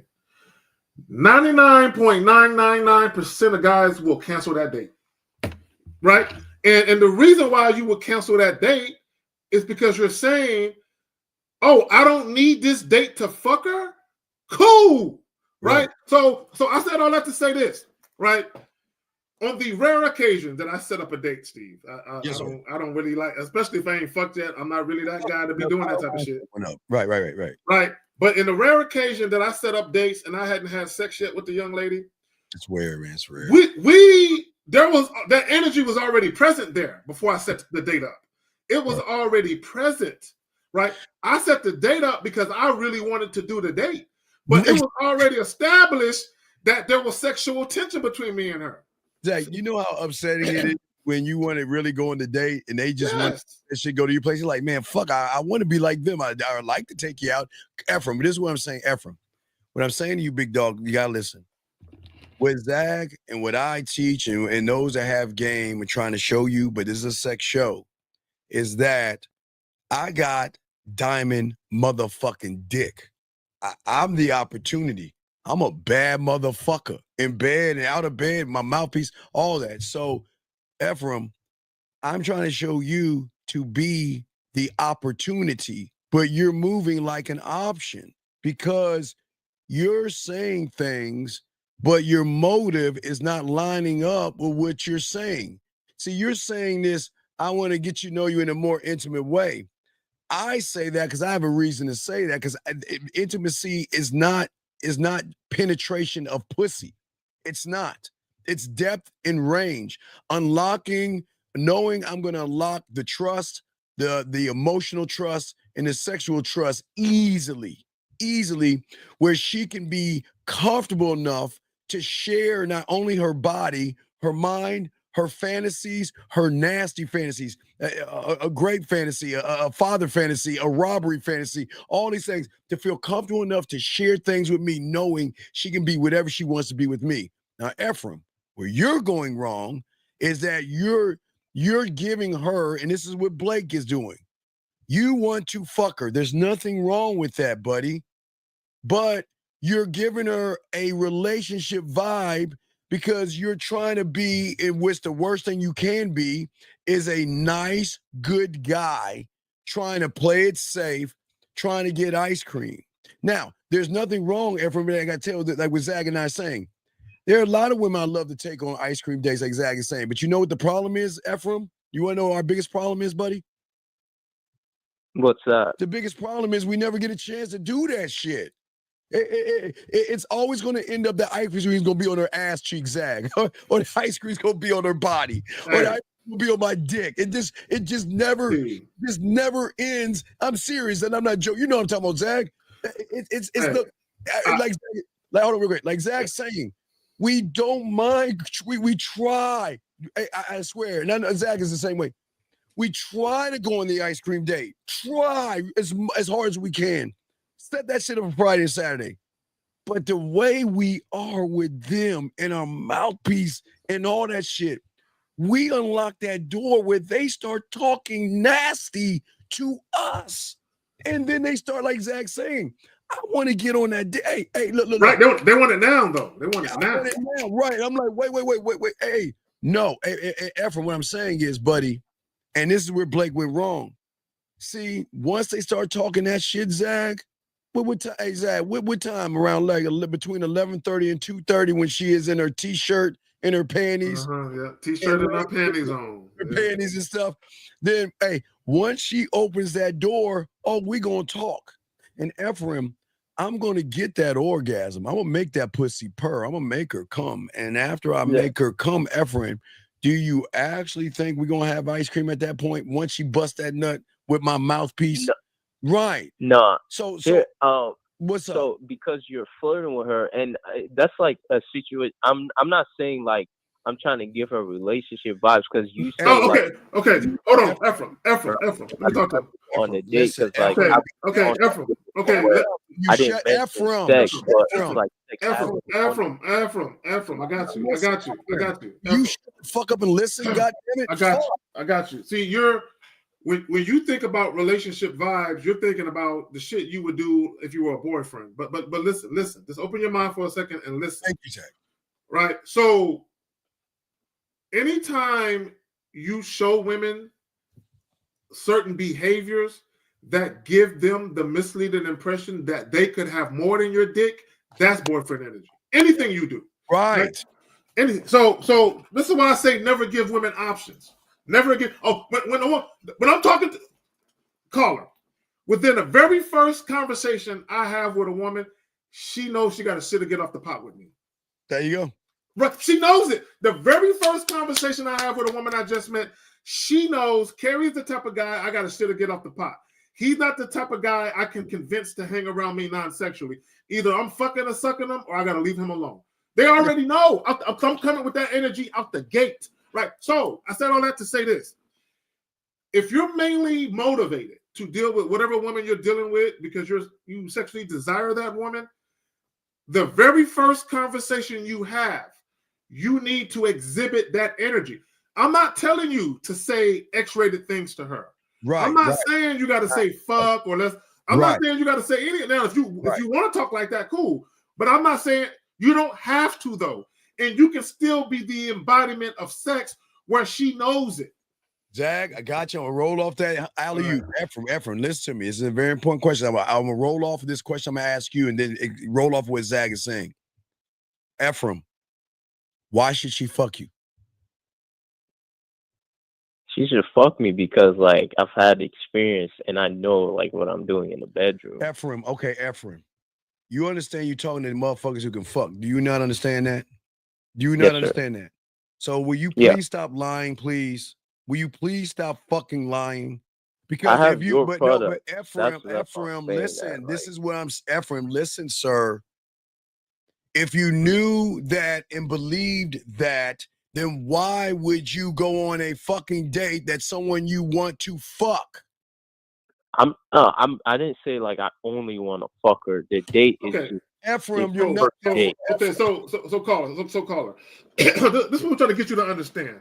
So let's think about the title. Let's take it back to the title. What makes a man the one she'll beg to keep in bed? Hold on, Ephraim, just a minute. Steve, can you play that clip again from the young lady that we played at the beginning of the show? Ephraim, listen to this. Listen to this, Ephraim. Listen to this. Listen, ready? Listen, it's very important. All right, listen, buddy. Listen. A lot of feminine, innocent-looking women like to be dominated for real. Like, she wants you to tear her up in the bedroom. I'm so serious. Don't let any, like, innocent-looking, pretty-faced girl fool you. Like, women like to be dominated. Okay, can you turn it off, Steve? All right, domination. Okay, so this is the point I want to make with the video. Now, Ephraim, I'm going to ask you a question. Mm-hmm. Prior to having sex with you for the first time, is there a way for women to know whether or not you could be that type of guy to dominate them? Is there a way for them to know without you actually fucking them? Yeah, I would say, like you guys say, how you talk to him, like that energy that. Okay, cool. Cool. So let's take it back to you. In your conversation with that woman, did you display the confidence of a sexually dominant man that knows his tongue game, his finger game, and his stroke game is impeccable. Did you display those attributes in your conversation?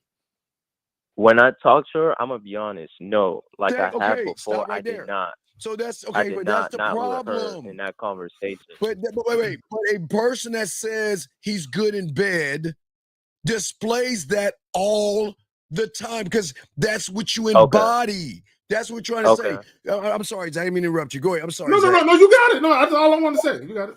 Right. So, Ephraim, what I'm saying is we embody sex. So what I'm saying is, Ephraim, is that I get it. There's nothing wrong. Ephraim, listen, young man, I say this all you. There's nothing wrong with wanting to fuck a woman. There's nothing wrong with that. Where the problem comes in at is that you cloak your truth by trying to be nice and do things which shifts to relationship vibes. Right. Okay. I see what you're saying. But see, what I'm saying is that I'm going to show her why she should get on this dick.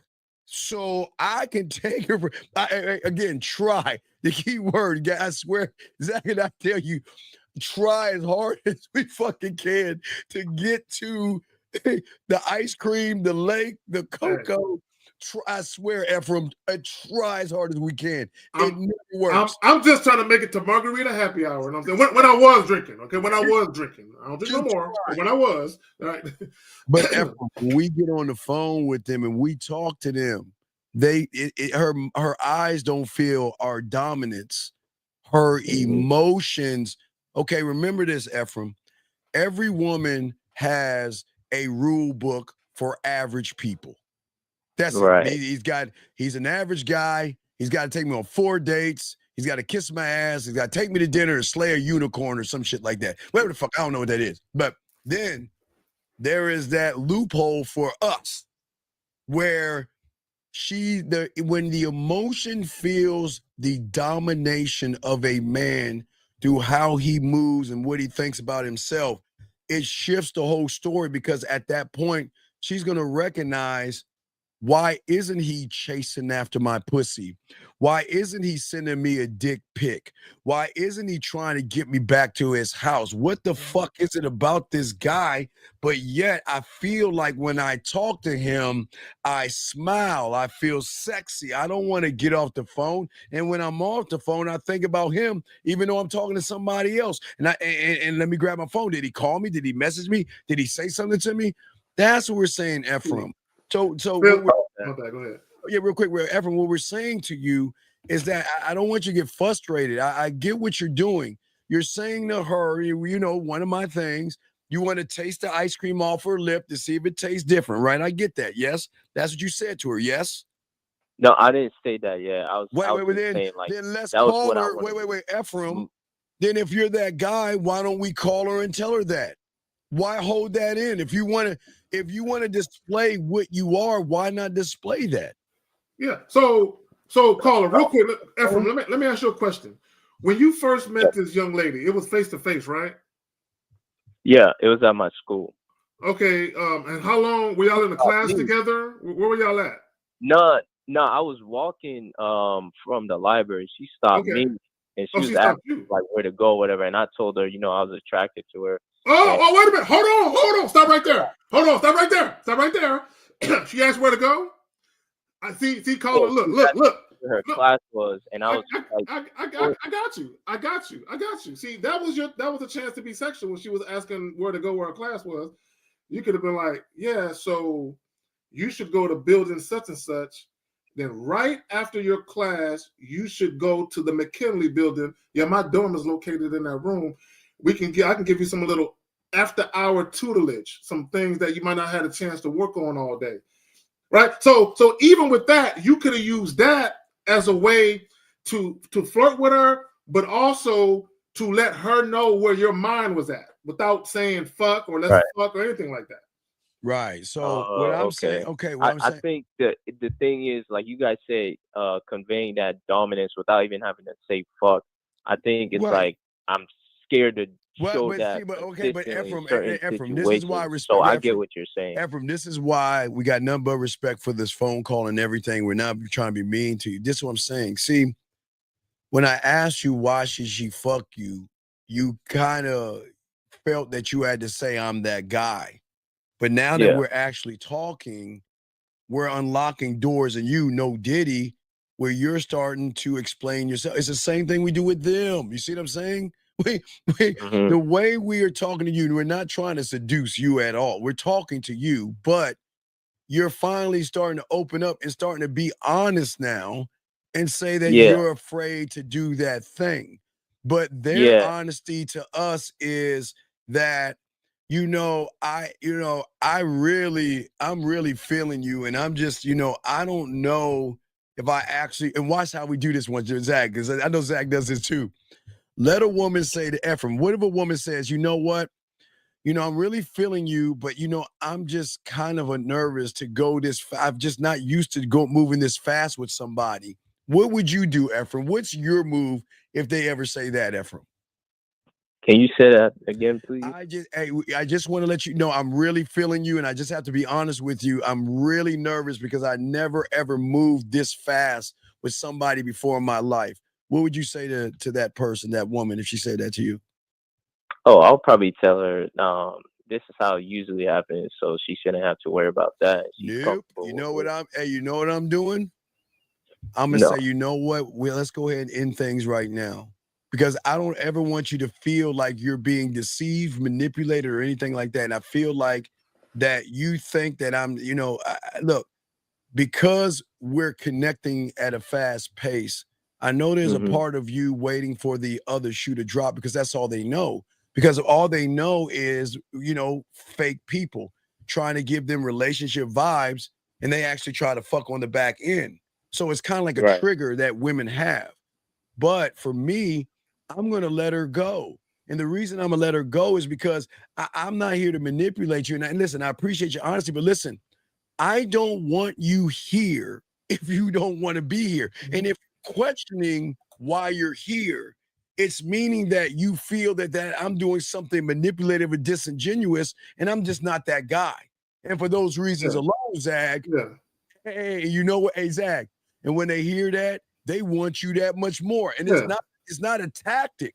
It's not a tactic. So Steve, with that, I would be like, if she's told me that shit, I would be like, well, I'm gonna keep it real with you. If I can't be your Christmas, I can't fuck with you. Right? And she might be like, Christmas? Yeah. When you wake up, when you was a kid, you woke up Christmas morning, you were excited. You couldn't even sleep that good at night. And you woke up extra early because you couldn't wait to get to those gifts. So if I'm not like Christmas, this ain't gonna work no way. Exactly. So Ephraim, now you want to call her and talk to her? You want to try to change this up a little bit? Yeah, I can call her. Do you want me to hold on, tell Ephraim, you the wait, Ephraim, what was she wearing? What was she wearing? She was wearing like a jacket, I think some jeans. What color was white shirt? Okay, wait, was it a white? You say a black shirt or white shirt? No, I think it was white. Okay. Now, what's your favorite color? Green. He said, "Hey, respect you." He's black. like, he's out there. Your boy saying, "Bro, these dudes are smooth. Appreciate you, big dog." Hey. It's a lot of years on this panel, bro. It's a lot of years, bro. Hey, brother, we appreciate it. Now, Ephraim, what I'm saying is now, okay. Now, remember, it's a thinking man's game. Why am I asking you what she was wearing? Why is this important? So I could tell her to wear that for our date on Thursday. No, not necessary. Is that your favorite color? Is anything she was wearing your favorite color? Wait, what is your favorite color? Green? Yeah, second is black. Okay, I'm not judging you. I okay. You like what you hey, look, hey, Zag.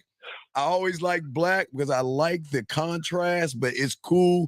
Green is your thing, no judgment here. So what I'm saying is that we got to start marinating the pussy between our ears by the conversations we have, okay? All right? And I want you to let her know this is why when you came, I've got a sexual confession to make. You can say like, this is why I want to tell you why I wanted to take you out for ice cream. See what I'm saying? I'm going to tell you why. Yeah. And what's your why, brother? Is because what she was wearing? No. Okay. Now I'm not talking about we're moving from the wearing because we can talk about what she can wear with it. But wait a second. You said you want to use one of my moves, right? Oh, you want to see if what the ice cream tastes better off of her what? Off of her lips. Right. So if it's off of her lips, now hold that thought. So now we can tie it in. So when she came up to you, what was one of the things that you noticed to then connect that dot that you just said? Oh, I told her I liked her smile, and she was like, she liked mine too. So I'm not fuck her smile, her teeth. Oh, okay. I'm just trying to break this down to have you understanding. Am I looking at her teeth or her lips? Right. And when I saw her lips, the first thing that came to my mind was ice cream because I would like to see how that ice cream tastes off her lips versus the cup or the cone. So now see, I want guys to understand this is sex. This is sex. This is sex. It's not just vaginal and penile penetration. This is sex. Because you got to understand. So, caller, what are you doing? It's called for what? Well, we got a new one. 5. We go 5. We don't do 4. Okay, 5 play. So this is what you got to understand. So now what you're doing is you're marinating the woman's vagina. You're marinating. Now it's getting all nice and sopping wet for you because you're doing this shit. Now, understand though, and I just want to be clear, anything that you do, make sure it's within your wheelhouse. Make sure that is part of your personality. And the reason why is because you don't know if you and that woman are going to hit it off and be dealing with each other months down the road. So whatever you introduce, you want to be sure that you're consistent with it. Because if you introduce something that she really likes in the beginning, and then you start pulling back on doing that thing, that could fuck up the dynamics of everything. Now, another thing. She came up to you and you showed her where she can go, right? Right? Yeah. All right, let's take that. Okay. Hey, gentlemen, everything matters. So what were you to her at that point? Oh, I was her guide. Right. Her guide. Now, I'm not going to charge you a fee, but instead, I'm going to allow you to give me an extra what? Hug and a kiss. Because I'm going to then learn about what to connect the kiss to connect what? The ice cream. There you fucking go. Listen to me. See, the thing that y'all learn from us is that the average motherfucker ain't doing, hey, let's just go out for ice cream. What do you do for a living? And shit like that. So now what we're showing you now, we want to build up excitement because that's the mouthpiece. You see what I'm saying? Right.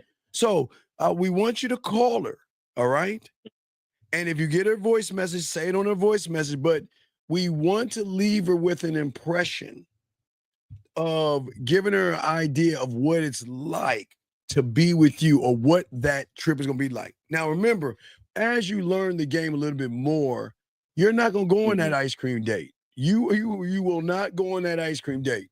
It is going to be very hard. And you're going to be like, can we just go on the date? Hey, Zach, just go get some ice cream. I'm really exactly. And let me just say this real quick, and then caller, you can call her.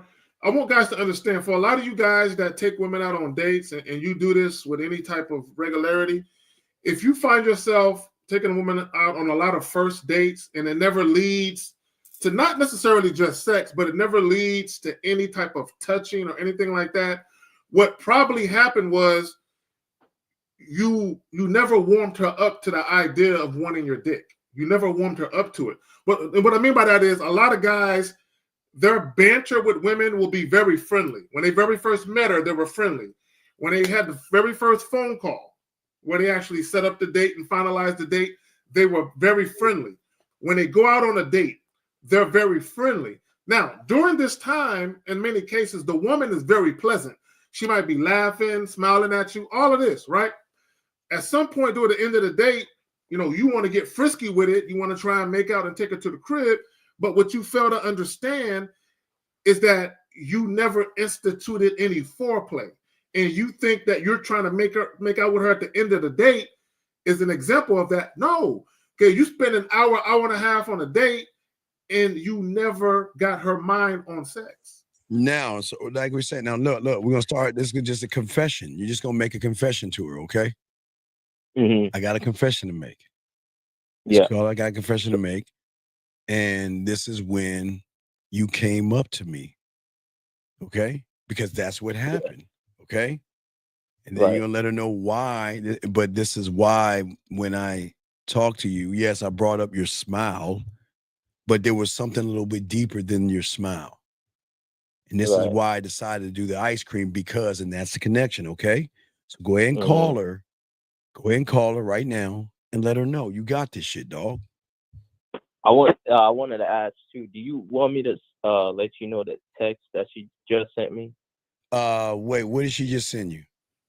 So she sent me a text a little bit earlier, said, okay, I've heard it at school in passing, and I love the beach too. I'm always truly happy there. I got birria tacos from Talking Tacos. Okay, so all right, no, what I would do is that I would scribe the beach for later on when I send her a masturbation audio, because if she's really into the beach and we know they masturbate, oh shit, later on down the line, waves crashing. We get the waves crashing the audio.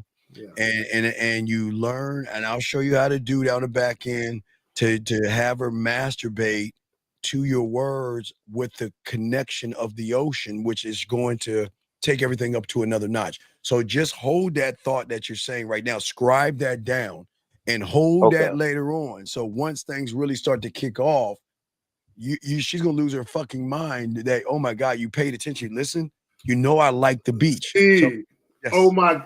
Steve, that's why we're some cold motherfucker, Steve. Look, Steve, I'm with you. I make a mental note of shit. And I say, if she's lucky enough, if she handles her business, that little tidbit that I just got, I'm gonna put that in a chamber, and save that for later. And maybe in a week, 2 weeks, maybe even a month, it might be a minute. I'm gonna bring it back out, and it's gonna blow her fucking mind that I remember that shit. Because nobody ever did this. Women rarely get this game that we teaching. So it's a done data. All right. So go ahead and call her right now. Let's have that little convo with her. Let's see how it goes. Okay. Don't be nervous. Okay. You got this. You know what to say, right? You got this, right? Yeah, I got you. All right. Go ahead and make that phone call. And listen. If you hear the numbers pop up, I'll turn down the volume so people won't hear the number. But go ahead and call her, okay? And connect the thing. Now wait, you got an iPhone, right? Yeah. Okay, I know how this goes. Everybody can't be a winner when it comes to telephone. So everybody who has an iPhone, can y'all please do Zag and I a favor, because we know your phone's really shitty. Hold that shitty ass phone up towards Mecca. Go in the kitchen, put your microwave on 2 minutes and 33 seconds, and open up the window so this young man can have the perfect reception, Zag, of a Samsung or an Android. Okay. Real quick, is he on hold? I mean, is he doing anything? I want to say something to Adam. Okay, go ahead, call it. Do your thing. Yeah, you go ahead and do it. You got this, okay? All right, we're gonna be quiet. We're gonna wait to see what happens. At the tone, please record your message. When you have finished recording, you may hang up. Hey, Des. I wanted to tell you a confession I had, from when you stopped me the other day. Because when I was walking and you stopped me, I mentioned your smile, but there's something deeper than that. Because what I was really thinking and why I wanted to take you on that ice cream date is because I was thinking about how good the ice cream might taste on your lips than the cup and the cone. So give me a call back so we can talk about that. All right, we got another call. All right, but Zach, that was okay, but you've got the lips. Yeah, it wasn't like if a woman heard that, I don't see a woman. Yeah, really, he was a little fast, high pitch. He wasn't. He didn't slow down with it. Like, yeah, I'm thinking about how Yeah, you ice should have cream joined would it. taste, Yeah. scooping off the bottom of your lip and me scooping it up with my tongue, girl. Yeah. I could just envision. Yeah, just get into it a little bit. Yeah, We got another call. Area code 610. Name, sir, and what's your question? This ad from Philly. What's up, Steve the Dean? What's up, Case Ag? Yeah, K Swag. I like that. Hold on. I'm gonna have to put that on the T-shirt. K Swag. Hold on. Let me write that down. Go ahead, Colin. Go ahead. Oh shit. Hey, Honestly, I'm happy. I just hopped on and heard Steve the name. Yes, sir. Yes, why sir. you had to build up and not wait to the end of the night. I just had like 2 dates. Well, it was something like that. One in which shorty, she stopped over, and another one in which I had lunch. Okay. And then towards the end, the one I had lunch, I gave her a kiss. But just hearing Steve, I realized now nothing probably transpired after that, either because one, maybe probably she just wasn't feeling me, but I definitely know because. Well, wait. Do you have my kissing? Do you have my kissing 101? I need to get that, bro. Oh my! I don't have it. Okay, you know what I mean? I know, but what I'm saying, this is what I'm. Okay, we have to learn. We have to be ready versus get ready, young man. This is a thing that Zag and I, we got you, caller. This is the thing that Zag and I always trying to tell you guys. I got to lock in of not only how I'm a kisser, how I'm a toucher, what I'm gonna say, how I'm gonna do. I got everything locked in. What y'all guys do is y'all wait for the moment to happen versus be prepared for the moment to happen to show her why you're the guy. EMM, we got you next. Hold on, dog. Does that make any sense, big guy? It does. You want to call her and say something smooth to her? Yeah, I do. I mean, you said I do. I want to call her, say something smooth to her. Yeah, because I mean, we want to fix this shit. I mean, because because your kiss wasn't impactful enough where she's reaching out to you, and Zag and I have game. So why don't you utilize the motherfuckers that got game and we'll tell you something to say? Right. You see what I'm saying? So yeah. But wait, did you have a question? Did you have a question? Because I don't, I don't even have a question. I mean, because you already gave me the game. You just let me know you can't wait till the end of the night to start. If I'm going to kiss her, all I'm going to go to in my mind is my library of different ways to kiss her and decide which one I want to pull out and utilize. Because what people don't understand, this is a lesson Zag will tell you as well, that y'all guys think kissing is just I guess I don't know. Zag, you're just putting your lips on hers or some shit. I'm guessing. But a great lover kisses in different ways. And that's why I was hoping you got the kissing 101. Because if you got the kissing 101, you would have blew her mind away by just that kiss alone. That kiss would have cleaned up all the shit you did before. All that boring conversation you had before, that kissing 101 kiss would have cleaned that up. But Zach, you got it, bro. Let me also add this. How you actually kiss is an indicator of what you can do with your lips. Oh, especially to the other set of lips. Yeah. How you actually kiss, because yes, when you actually kiss, a lot of guys, they don't. You can not only get a woman wet, a woman can climax from you kissing her. Oh my God, yeah. Oh yeah, I love a woman can climax. I love the kisses to make when they masturbate and talk about describing the way I'm going to kiss her, how I'm going to put my lips on. But all right, caller. So let me ask you a question. So you went to lunch with her, yes? Yeah. And what did y'all talk about at lunchtime? Just routine stuff. Just routine. Actually, more so like what she's going through, like with her, with her. She got like a new like.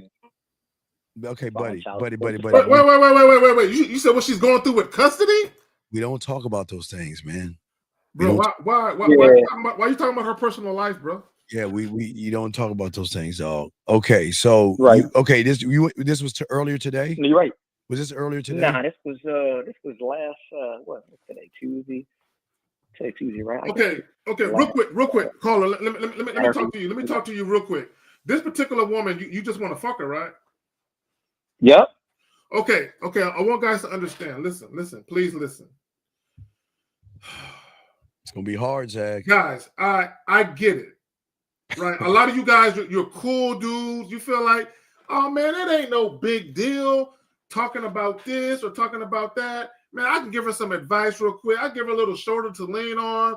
And you don't think nothing of it. Most guys, they don't think anything of it, right? But what I'm telling you is, in those moments, you're exhibiting inadvertent behavior and you're unaware that what you're doing is actually a detriment to what you want to do. Yes. Right?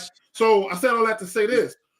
When you give women the misleading impression, or you give women the option that they could have more than just your dick, they're going to settle for the other options.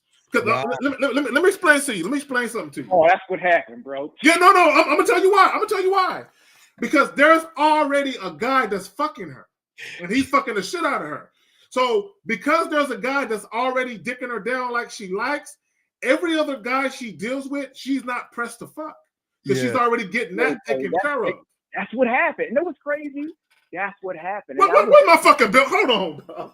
Go ahead. Please, do tell. Please, I'm listening. Do tell. I was just saying, no, what, yo, I gotta flirt with her more because I gotta make sure she's into me, and she, she's just not like scheduling a date with me because I'm giving her a game about custody or but legal stuff. That's relationship advice, dog. You know what it is? You know what it is, caller? Look, and ladies, I'm gonna be mean, but it's the truth. You care. You're sweet. He cares. And I met a guy. Oh my God, he cares about my problems. Fuck her problems. Fuck them. I don't care. Right. Listen. I understand you have problems and issues, and I understand the pressure, Zach, and the weight and strain that sometimes you need a release. I am your release. Hey, Steve, you know what it is? He's the verbal release. Right. When she wants to release her stuff verbally, she coming to you. When she wants to release her stress through her vagina, she comes to the other. Like, I have flirted with her, right? And then she didn't like her response. She was like, "Well, I'm just going through this stuff right now." And at that point, I should have cut her off right in the nerve. I'm like, "No, what? I either should have cut her off." No. I did say if I'm going to keep talking to her, I'm just going to flirt with her. But that's what I did. No, I got you, Steve. I got him. Caller, I got you. Caller. I got you. This is what you see. Look. This is what you should have did. When this is what I do. When women start to talk to me about shit I don't give a fuck about, I give them about 20-25 seconds before I cut them off. Right? Because I'm not a rude person. Right? I don't give a fuck, but I'm not rude. Right? So I give them about 20 seconds or so, and then I'll say, you know what? Sound like you're dealing with a lot. Look, I hope that works out for you. But check this out. It sounds like a very stressful situation. You got a lot on your plate. So why don't we do this? Why don't I alleviate you of some of that stress? I can be that change of pace. I can be that getaway. So this Friday, leave the kids. Get it? Like, come on, man. Like, I'm gonna let her talk. Then I'm gonna use what she's saying. Right? I'm gonna use what she's saying to me to get her to look at it in another way. See, you're complaining about it. No, I'm telling you, use that energy for something good. Right? You got all this picked up energy. Let it flow through your vagina when I see you. That's all I'm saying. Now you just dug a hole the size of the Grand Canyon. It's gonna kind of be hard to get out. But listen, here's the good news. The reason I'm calling you because I know that you're having a lot of stress. I know there's a lot of weight on you. And sometimes when women are stressed out, they just don't have stress relievers. See what I'm saying, brother? They just don't have stress relievers. So I just want to let you know that whenever you want to relieve some of that stress, just call me and I come over, or you can come to my place. Do you see what I'm saying? Or we can get a room. See, Steve, you know what she got? And shout out to Sylvia. Redirect that shit. You know what she got, Steve? She got a person that heard what she said, and you gave her a solution. Yeah. So you ready to call her and tell her that you gave her a fun solution. A fun solution. Yeah, it's true. Hey, look. No, you're in the Grand Canyon. So you can't go any deeper than where you are right now. With all known in relationship shit. So now you got to give a little pushback. And you're telling her, look, wait, wasn't she stressed out and everything? She was, but I think it's over at that point. No. Wait. It's never over until it's over. At least go ahead and call her and let her know that I could be your stress reliever, okay? And whenever you want to alleviate some of that stress, hey, Hook, give me a call. We can set up. We can get a room, or you come back to my place, okay? You ready to do that? And let me say this real quick, Steve. I want guys to understand. There are single women out here that will use a dick as a stress reliever. Just like y'all niggas smoke weed, just like y'all drink alcohol, play video games, gamble, or whatever you do to get your mind off of shit. Women will use a nice dick to get their mind off of shit. Hey, caller. And watch this, and it's very important because women don't want you to know this. Dicks are not equal to fingers and toys. So sometimes they would try to rub it up like, it's just not enough. Or they'll get that Willie Mammoth 3000 and keep poking themselves. You know why it's not enough, Steve? I know you're going to say it, but go ahead. I just need a stiff dick. Right? Yep. And what we're saying is now, who can I call? Hold up. I already got the offer. I know who to call. So what we're saying to you is, why don't you call her right now and offer her your services? Exactly. You already offered the services being her best friend, so you might as well offer the services and give her some dick. Get a stress reliever. You know her information, so you can use it. And what you do is, you repeat it back to her, so she gets the inclination that you were listening, right? Yeah. So girl, you remember when you told me the other day? Look, I've been weighing on my mind. Yeah. I got a solution for what ails you. Yeah. I've been thinking about it. This is why I haven't gotten in touch with you, because it's been weighing on my mind, the stress that you have. And sometimes when you hold on to that stress, it's not conducive of having a good day, especially at work and things like that. So allow me to come up with this perfect solution and then let her know. Yeah. Okay, so you ready? I'm doing it ASAP. And hold on, and call her. You can finish it with this. Look, I can't guarantee you once we're done, you're not going to go back to thinking about that shit. But while you're here, you're going to forget that all them troubles ever existed. Right. So why don't you call her right now, live in the air, and say this to her? Well, I would, but here's the thing. Oh, what? Here's why. Because before, I was trying to figure out if she was into me or just some attention, stuff like that. Call her. Right? Stop. Call her before you say it. Let me say this. Hold on. I don't give a fuck what you think, bitch. Oh, please, go ahead. Tell us. What? Tell us something we don't give a fuck about. Go ahead and tell us. And make sure when you tell us, add elves, unicorns, cereal, and Sasquatch. Because we don't give a fuck. Nor should you. This is the problem. This is a problem with y'all guys. And this is why y'all not fucking. Y'all are scared to offer them dick. Why are you so scared of offering her dick? You already offered the show. Call her. It's like when she asked if she could call me, I didn't want to talk to her. I didn't want to talk to her on the phone. Wait, no, so I just shot that down. Wait. I shot that down. Wait. You don't have her number? I do. Well, then call her. Okay. Hey, fuck you, shot it down. Because guess what? I was wrong. I shouldn't have shot that down because it made me realize that you have a lot of stress. You have a lot of stress. And that's why I'm calling you, because I understand, Zag, the stress you're going through. Exactly. That's it. Hey, girl, you and I, we're one right now. And I can feel the synergy. Yeah, I can feel that stress. I feel what's weighing on your shoulders. Yeah. And I feel a little unsettled that you're so stressful. Right. And I really feel that you should release that stress. Release it. And girl, I'm volunteering. I'm volunteering myself as a stress reliever. Like butter.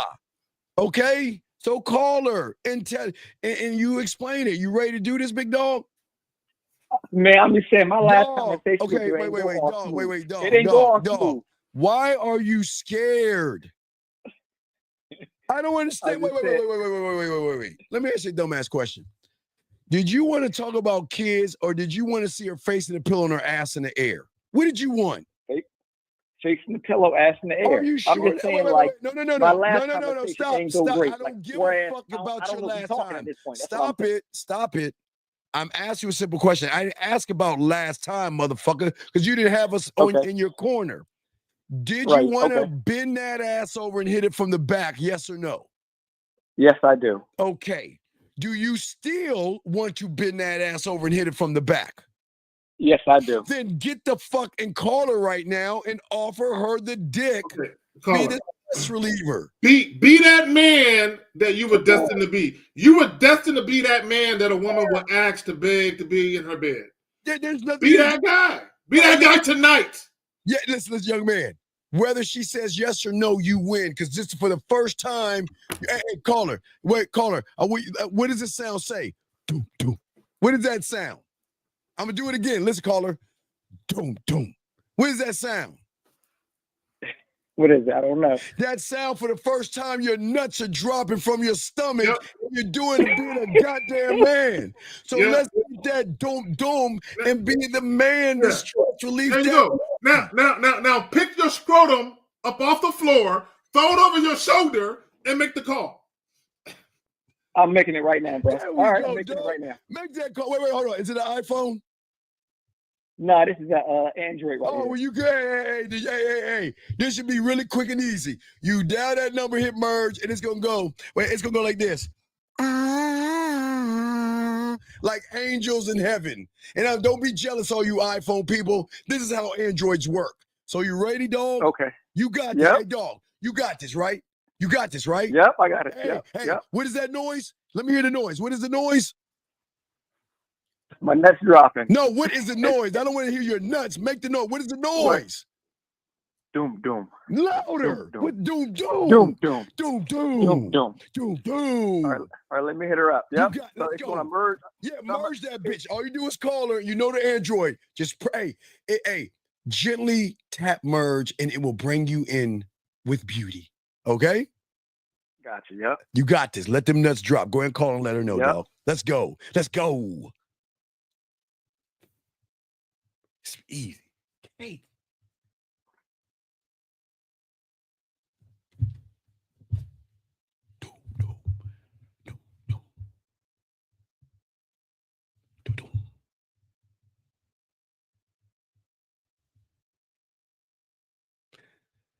Give me 10 more seconds.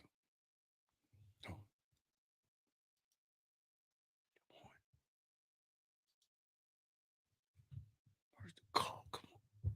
Don't take that long.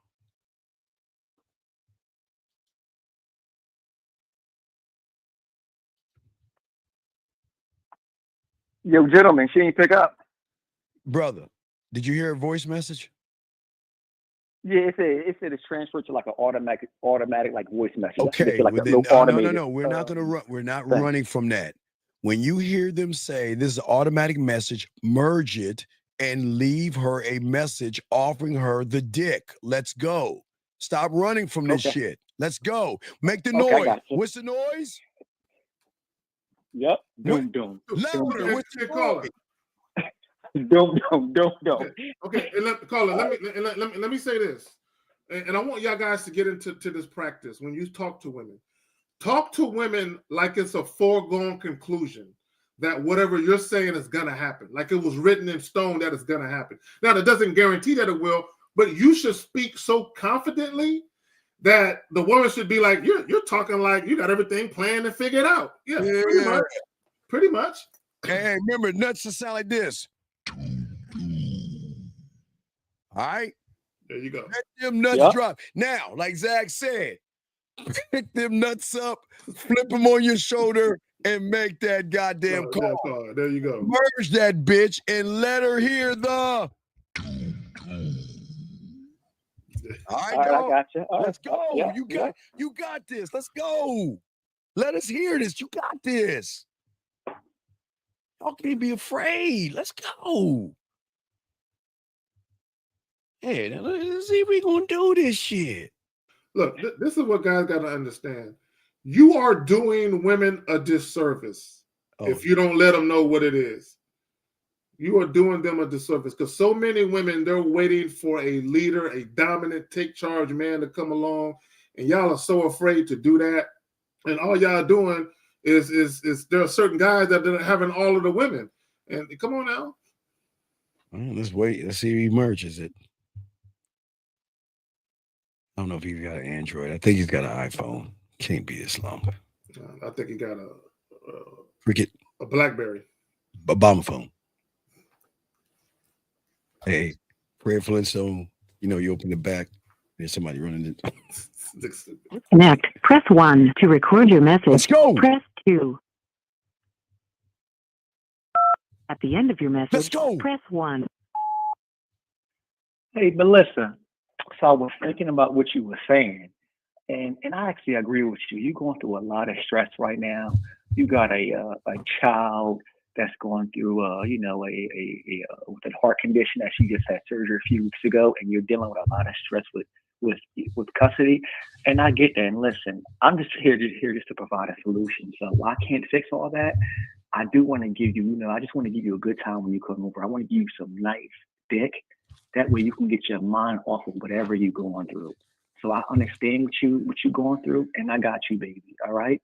So whenever you're ready, I want you to come through, get some of this dick, and just guess what?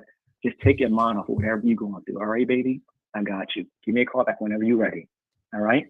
All right, bye-bye. We said stress reliever, nigga. You didn't say dick. We said stress. You got another concept. But stand on it. You said it, stand on it. Stand on it, you stand on it. Don't change up now. Stand on it. Go 571. What's your name? What's your question, buddy? Fuck. 571, are you there, sir? 571 going once. But Erica, okay, my bad. See, go ahead. All right, let's see another call. Well, go ahead. Real quick, the reason why he should stand on it, and what Erica just said, I like that. Yeah, you heard it, but buddy, did we ever say dick or did we say stress relief? You know what? You're right. You said no, don't second guess it. No, caller.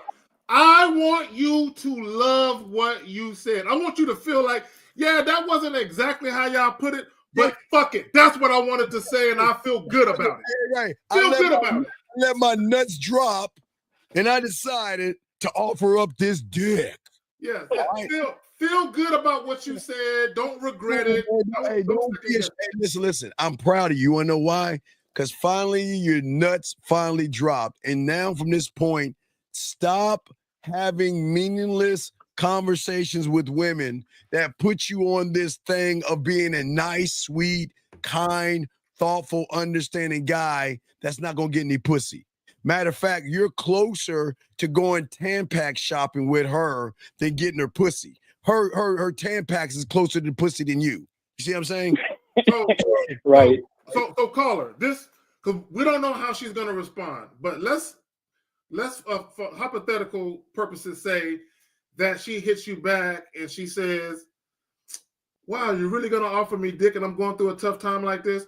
I want you to stand on the fact that you offered her dick. So if she hits you up and says, bro, you really going to offer me some dick and I'm going through a tough time like this?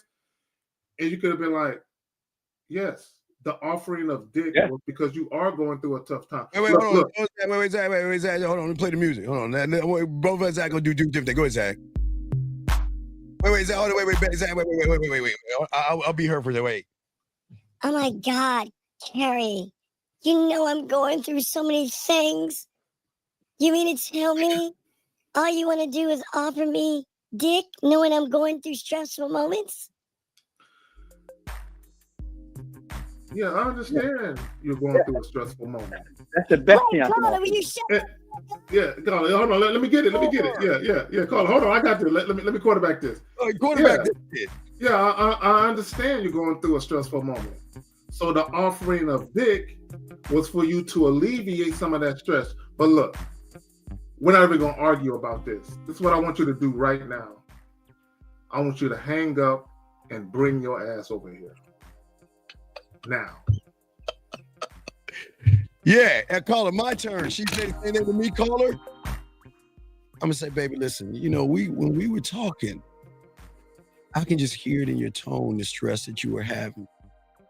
And I'm not here to disrespect what you have going on. I have no problem hearing what you're saying. And the reason why I offered myself to you was because I was actually listening.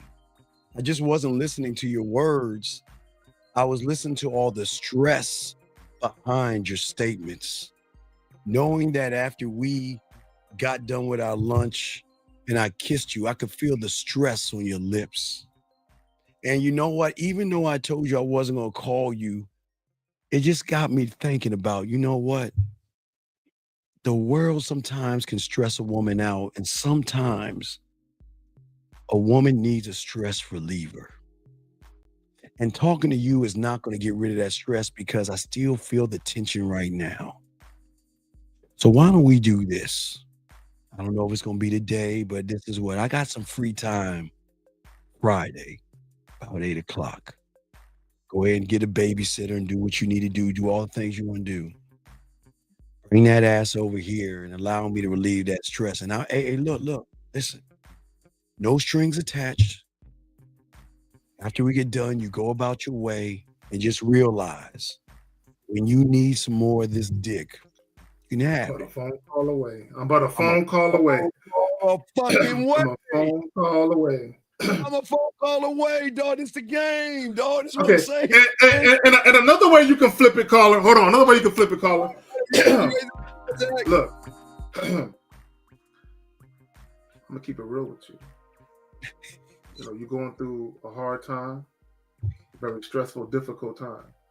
The last thing you need is a man to bring confusion and chaos to your life. Hold on, check this out, yo. Check this out, guys. What? Check this out. So she sent me a text, right? She was like, "You woke my daughter up. Don't ever call or text me again. Your voicemail's disturbing and it's a form of sexual harassment. And I'm saving and I'm blocking you." I put yes on it, right? Hold on. No. No need. Stop. Have a good night. Young man, leave her alone. Yeah. There you go. That's it. You want to answer it. Leave it. Look. Let me tell you something. That woman has a stress reliever dick. And the difference between him and you is that, okay, see, you dug yourself in a hole. We tried to get you out of that hole because you were a weak, attentive listener. And you know what? You asked for what you wanted finally. She doesn't want you and move the fuck on. You're good. Gotcha. Don't feel bad about that shit, but this is why we tell y'all guys stop pretending friends with women and be straight up with them. But also, what she is showing you is she was never sexually attracted to you to begin with.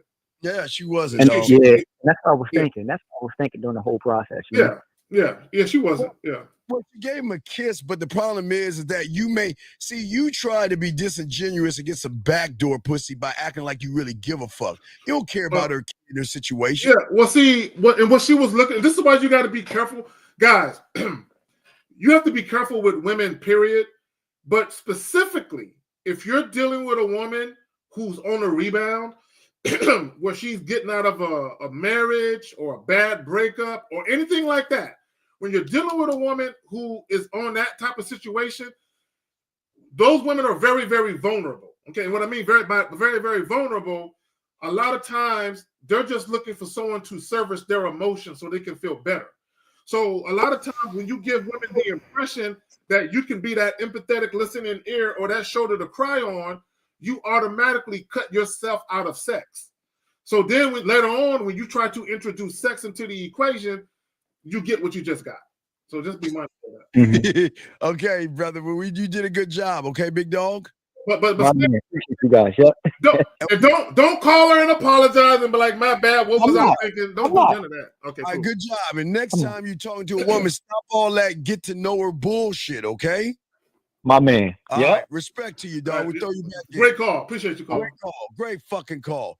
Area code 408, sir. What's your name and what's your question? 408 going once. 408. Hey, man. Hey, sorry about that. What is your name, buddy? Thanks for taking the call. What's your name, buddy? What's up, man? My name's Matt. Okay, Matt, what's your question, buddy? How can we help you?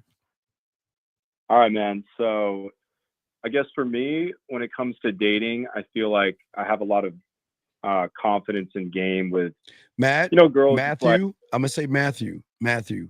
Yeah. You don't have any game, okay? So you got to be careful when you talk to game people. You don't have any game, okay? Okay. Okay. How old are you, buddy? How old are you? I'm 27. Okay, it's all good. You just don't have confidence, but you have no game, okay? That's okay. Okay. Okay, but please continue. You got it. What's up? Okay. Let me rephrase that then. Thank you, sir. I feel like with maybe those girls where it's like, okay, I'm attracted to them and like I would smash. I feel like I can get the job done and have the confidence and it flows nicely. And then when it comes to, let's say more attractive girls, like wait. I'm a big blonde. Matthew? Yeah. Okay. Yeah. You want to know why you don't have any game? Because you're okay. You're placing attractiveness above your dick.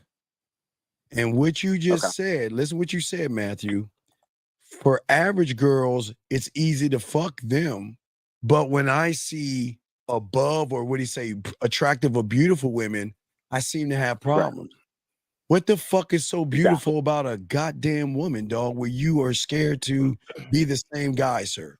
Well, before you answer that, let me say this. That's like the problem. Okay, let me say this, because what you're doing is what most guys do. Mm-hmm. Is you assign or you attach value to beauty. You think that the more pretty or the more attractive a woman is, that she's better than every other woman who doesn't look as good as she does. And I'm here to tell you that's where you're wrong. All of these women are average. Okay, and I love women to death, right?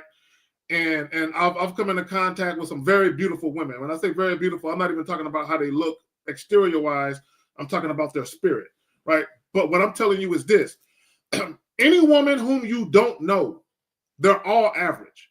Now, once you're dealing with a woman and she turns out to be more than just a chick you just met, then she can be more to you than that, right? She can actually be a woman who has value to you. But just by looking at her visually, this is just me. A woman's beauty doesn't move me, right? How a woman looks doesn't move me. And the reason why how a woman looks doesn't move me, because how she looks is not indicative of her character. How she looks is not indicative of how she's ultimately going to react and respond to me.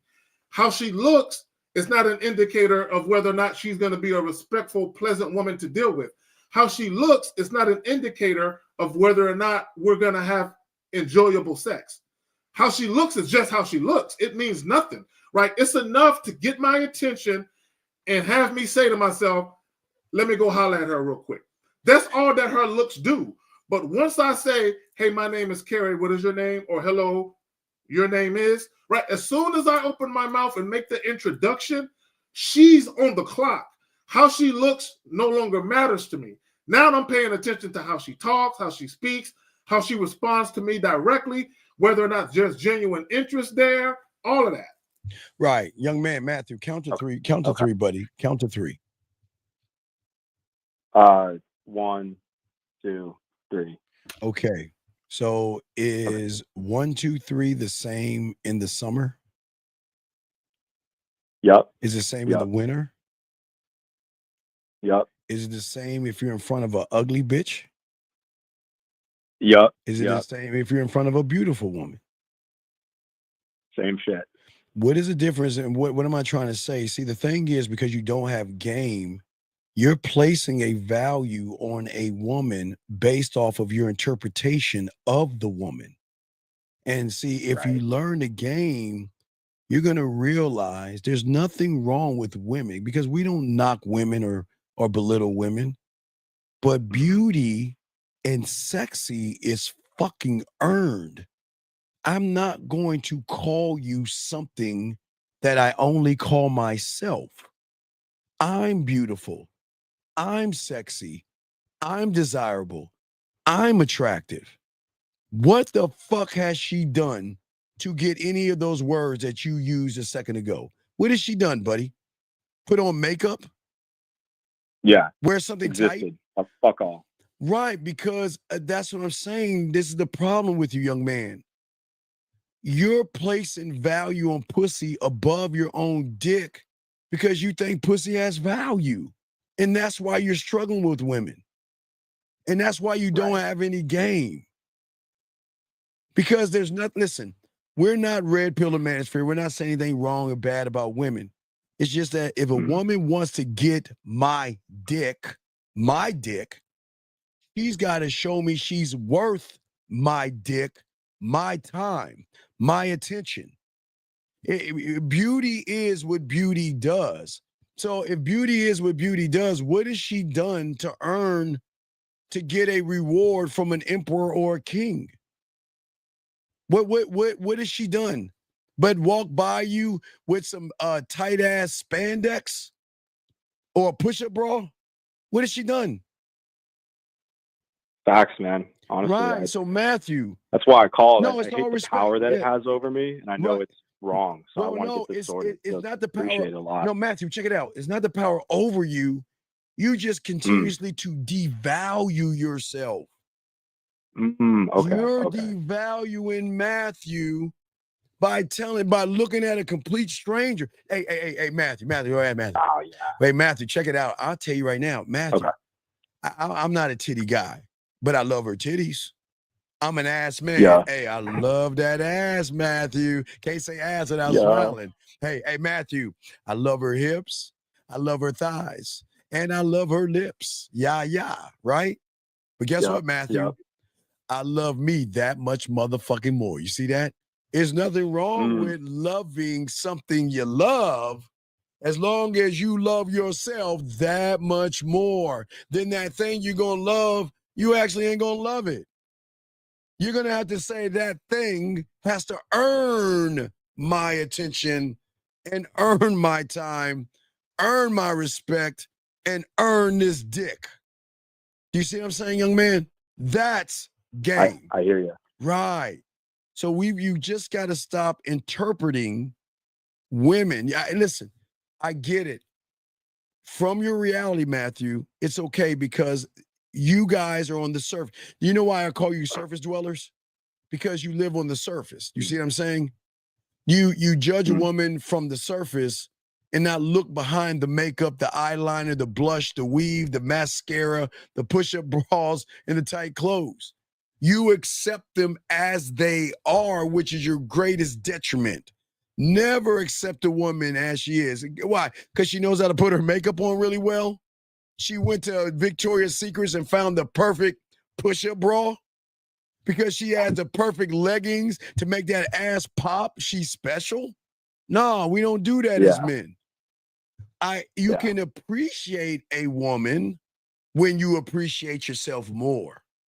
You can love what a woman has when you love yourself more, because at that point you're saying that, look, I'm not like these other guys, because the moment you say that she's sexy, you've lost. Because guess what? Right. How many guys tell women they sexy all goddamn day and run behind them all damn day? Right?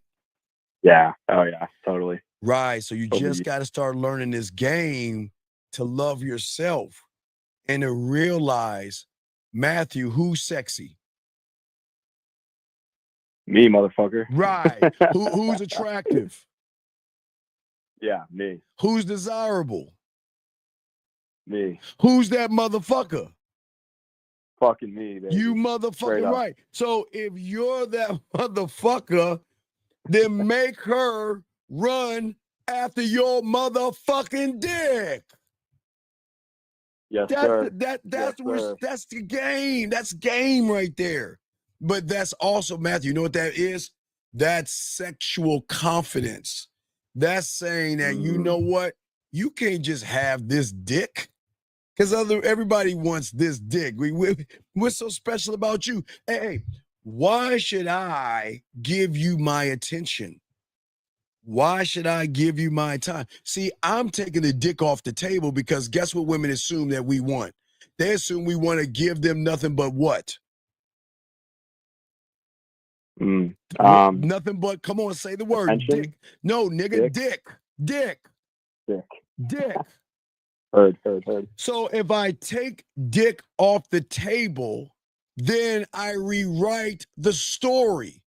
Her story is every guy that comes up to me, how you doing? You want this dick? Hey, open me over this door. Let me give you this dick. Oh man, how's your day going? Hey, I want to give you this dick. So they already know that you want to give them dick. I'm saying you don't even get time or attention. I'm not going to give that shit to you freely. And then that changes your interpretation of the world, Matthew, where you stop looking at women as beautiful until they move to earn beauty. Beauty is earned. Desire earned. Sexy is earned. And when you force them to use this weird thing called character, they trip. Yeah. Because guess what? Do you think women actually use their character? Do you think they actually have to use their character? Oh, God, no. Fuck no. To the average motherfucker, they don't. But to a motherfucking man, they better use that shit or I ain't even fucking with you. Okay, Matthew? That's what we're talking about the game, okay? Okay. So you don't Can I have ask a a follow-up to that? Yeah, you got to yeah, we got you, brother. What's up? Cool, man. So yeah, like thanks for the mindset shift. Is there anything that I could do for increasing my own self-love? Like, Yes, Matthew, you got to be a student of the game. You can go to Carrie K. Zaggin above me. You come to the man mindset. You got it. You must be a student of the game. You talked about the game. You got to learn how to be a student of it. Just choose. You can choose Carrie K. Zaggin or myself. But when I say choose somebody and learn, the time is now because guess what? You're fresh off 2025. And you build yourself to roll in not only the middle of 2025, but 2026 you can be that much better in 2027 and so on and so forth. Zach, you got it, buddy. I just want to say I was outside. It's colder than a witch's titty out there, bro. I'm gonna have to go get me some firewoods. And I walked outside and I was like, God damn, it's cold out there, motherfucker. I'm like, Matthew, does that make any sense, buddy? It does, fellas. Really appreciate it. Because Matthew, check it out. If I gave you a small mind shift by the little bit of information I gave you, what the fuck you think you're gonna get when you learn the game, brother? That's what I'm saying. These are crumbs. These are crumbs. Somewhere there's a whole cake. You know what the whole cake. And I want this is crumbs. Hey, I don't want you to just get the cake and fuck the baker. I want you to have the fucking store, the shop. Okay? Where you sell cakes, cupcakes, pies, cookies, sodas, smoothies, and everything in between, and dick afterwards. Okay, big dog? Yes, sir. Love it. All right. So, my bad. We're good on calls, Steve? All right, we'll throw you back in, brother, okay? If you got a question, call in, okay, buddy? All right, thank you, sir. And the line's good, sir. What you got, Zach? You got it. No, I want to reiterate, and I want guys to just think about it. Like, what do you want? Like seriously, do guys really ever ask themselves that? Like when it comes from dating dynamics, dating, relationships, whatever it is, when it comes to women, like what do you really want, right? Because here's the thing, and this is a news flash, okay? Anything you want, you can get it. Okay? You might not be able to get it from every woman you encounter, but damn near everything you want within reason, right? You can get it. There are women out here where you can have things go your way, right? You just have to be man enough to express what you desire unapologetically and stop being concerned like the caller that had the woman say, "Oh, I'm offended. Don't ever call her again." Guys, and I said this earlier when we first started, it's not your job to tiptoe around people's triggers, right? It's not your job to be overly cautious about people being offended with what you say, right? I tell you guys all the time, as long as you don't mean nobody any harm, as long as you're not being malicious, you're not manipulating nobody, conning nobody, deceiving anybody, as long as you're being honest and straight up with the people that you deal with, right? It's incumbent upon you to always let women know what it is. And here's the funny part, Steve, and women. And this is how women fuck themselves up. Because women, you can't have it both ways. Okay? Zach, what do you mean women can't have it both ways? I'm glad you asked, allow me to elaborate. You can't say on one hand, I'm tired of these lying Negroes. Can I get a man who's honest and straight up with me and just tells me the truth? And then when you get a man who is straight up with you and tell you he just want to fuck you, now he's everything but the child of God, right? You can't have it both ways, right? It's the good and the bad. It's two sides of the same coin, right? So if you want men to be honest, that's honest with everything. Honest, yes. Yeah, but go ahead, Steve. Yeah, okay, we have a call. 850. What's your name? What's your question? Hey, this is JB. Really? Oh, the ice cream guy. Shocked that women can't eat ice cream in the wintertime, JB? Steve, I was outside. It was freezing. I'm saying for me. Oh, it is freezing for us. Hey, dog. Okay, wait. And we got your question. I know we got a woman, and we haven't forgot about your question, baby girl, about your lesbian experiences. But what I'm saying, brother, is that women eat ice cream in the wintertime. You what? Wait. You're telling me Zach said it's cold outside, right, caller? Right? Yeah, it's cold. So you don't think I can still put ice cream on her butt cheeks in the comfort of her own home? No, you can't. Right. So okay, but what's your question? What's going on, boy? What's up? Yeah. My question was because you were talking about that caller earlier, the one that was like he met the girl at his school or whatever, and I was listening in, and my question to that is, because K Zagan, like whenever he was talking about like, oh, like we should go have like after school tutelage at my dorm or whatever, like, and that was the first time of him meeting that girl, like. But okay, wait, young man, wait, JB, you want to know why K Zach can say that? Because the woman's gonna recognize he embodies sex. You got sexual confidence is different. The rules are different. Zag, when Zag talks to her, he's already undressing and fucking her mentally. Off top. Yeah. So your question is like, why does he get to do it and you can't? Because you don't even love yourself yet. Well, what's the question? I understand. What's the question? My question is like, so off rip. Well, I mean, I guess it kind of is the question, but off rip, like, should I? You can't off the rip offer that when you don't know why she should fuck you. You can't. Think about this. If you look. Well, I'm not saying that, but I'm saying like his demeanor, like. But his demeanor, no. Okay. His demeanor, he knows why he should get on his dick. I'm sorry, Zach, you got it. Okay, so I want guys to understand, and when I try and break it down, it may be hard for you to grasp at first, right? So I'm gonna break it down this way. I'm gonna get back to what you said, caller. So let's say, for the sake of argument, Steve and I, we met the same woman, right? And we both took her out for a drink. We did the same thing. Now, here is where it's different. Let's say Steve took her for a drink because Steve was going to go out and grab a drink. He just happens to meet a young lady. He said, fuck it, I might as well ask her if she want to join me.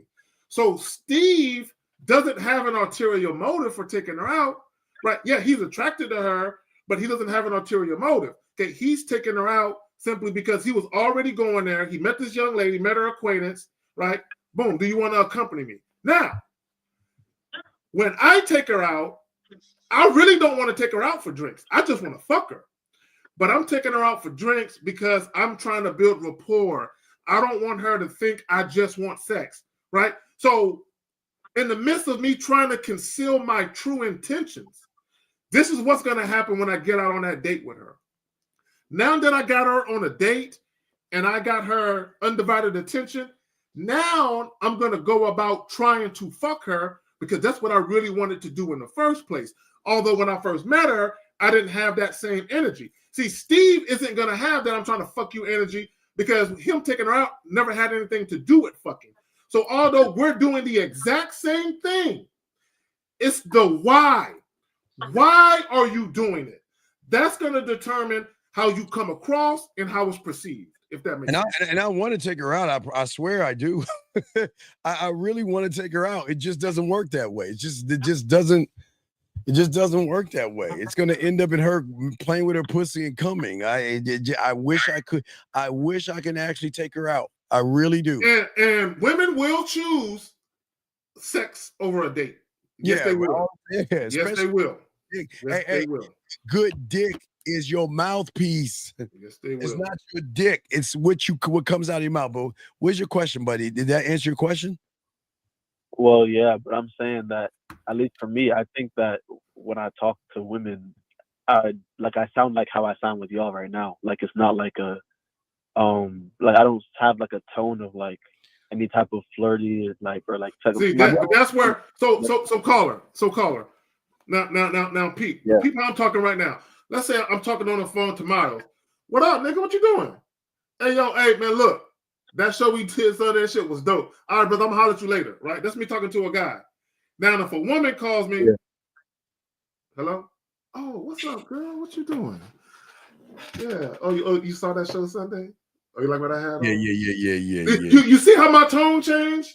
Yeah, that's what you got to rehearse. Yeah. Okay, you're in the mirror. Hey, what's up, fella? And then when she call, hey, what's up, girl? How you doing, baby? You see what I'm saying? You bring it down. You just like almost like a bedroom voice. Almost like your bedroom voice. If you got to create a bedroom voice. You got to be able to talk that shit. But you got to. That's your studio. Yeah. You got to learn how to work the knobs. Like it's kind of like, caller, if you were having sex with a chick and you were digging her out and you were leaning over, you'd be like, is that too much? Want me to take something out? Is that too much? Right? If you was like just a little, all right, I'm gonna take some out. All right, you tell me when you want them inches back, all right? Right? So I'm whispering to her, I'm talking, right? So all I'm doing is taking that same I'm taking that same talk and I'm applying it to her outside of the bedroom. Yeah. So even when you go meet her for like the first time, dog, where's your problem? Your problem is you're disingenuous. You okay.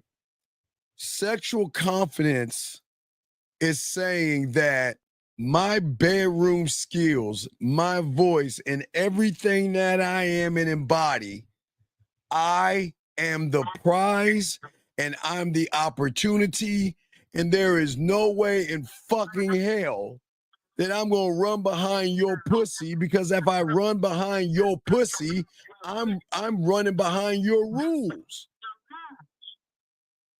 We don't run behind pussy.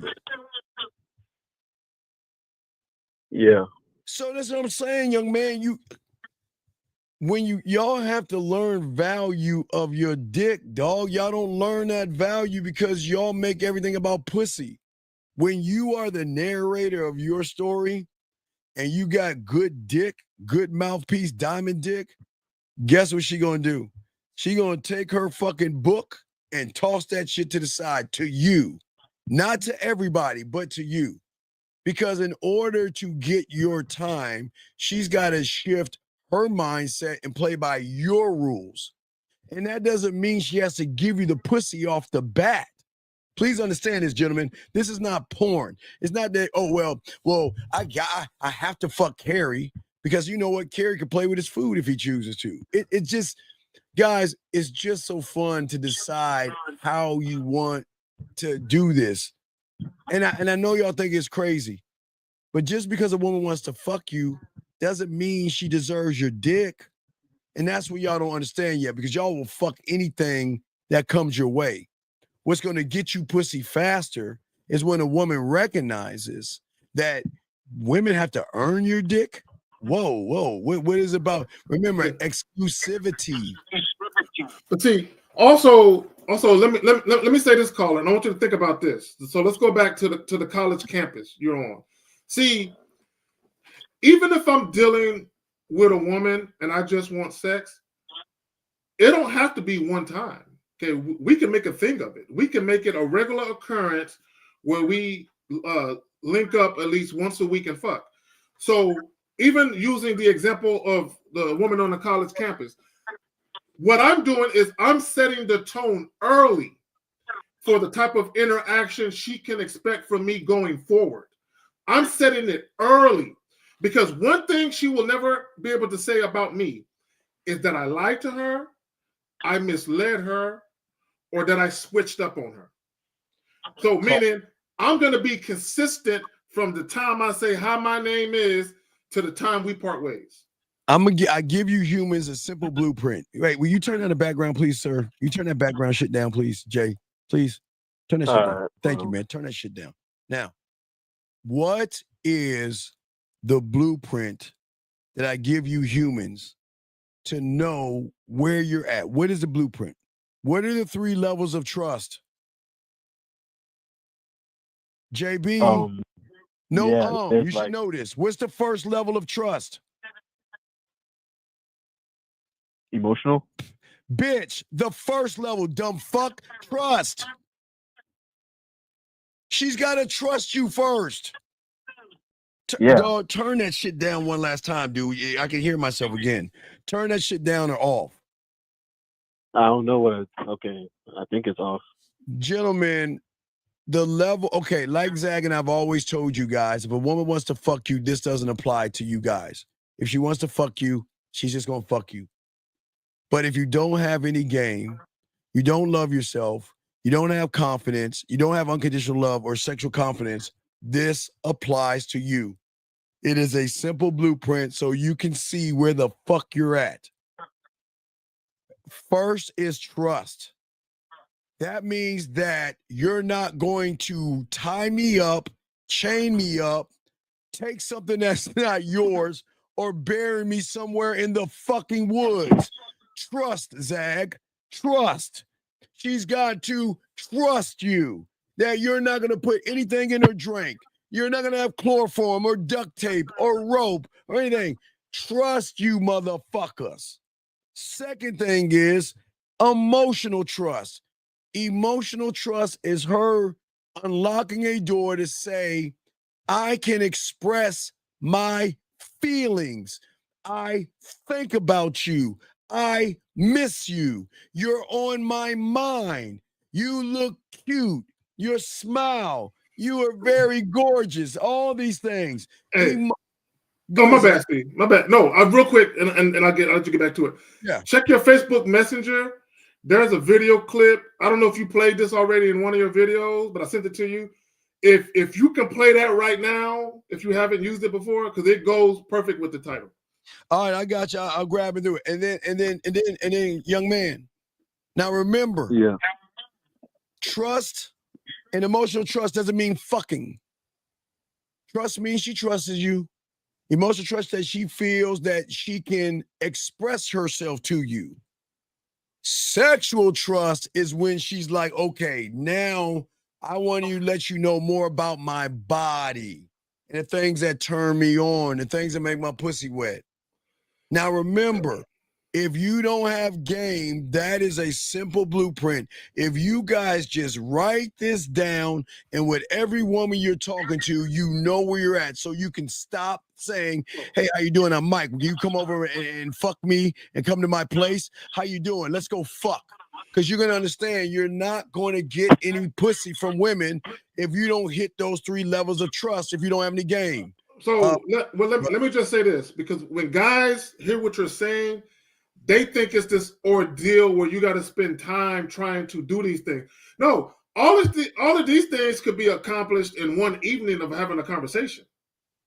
Yep. Right. So this is not a matter of 1 week I'm getting this trust, the next week I'm getting that trust, the third week. No. Right. You can get everything in one swoop, but the key is, do you present yourself in such a way where those things are in alignment? Right, and let me tell y'all guys, the moment you make it about that pussy, you got to go down that road right there. Because listen what I'm saying. When you're running behind pussy, and that's why I'm giving you these 3 levels, you're gonna have to play by her rules.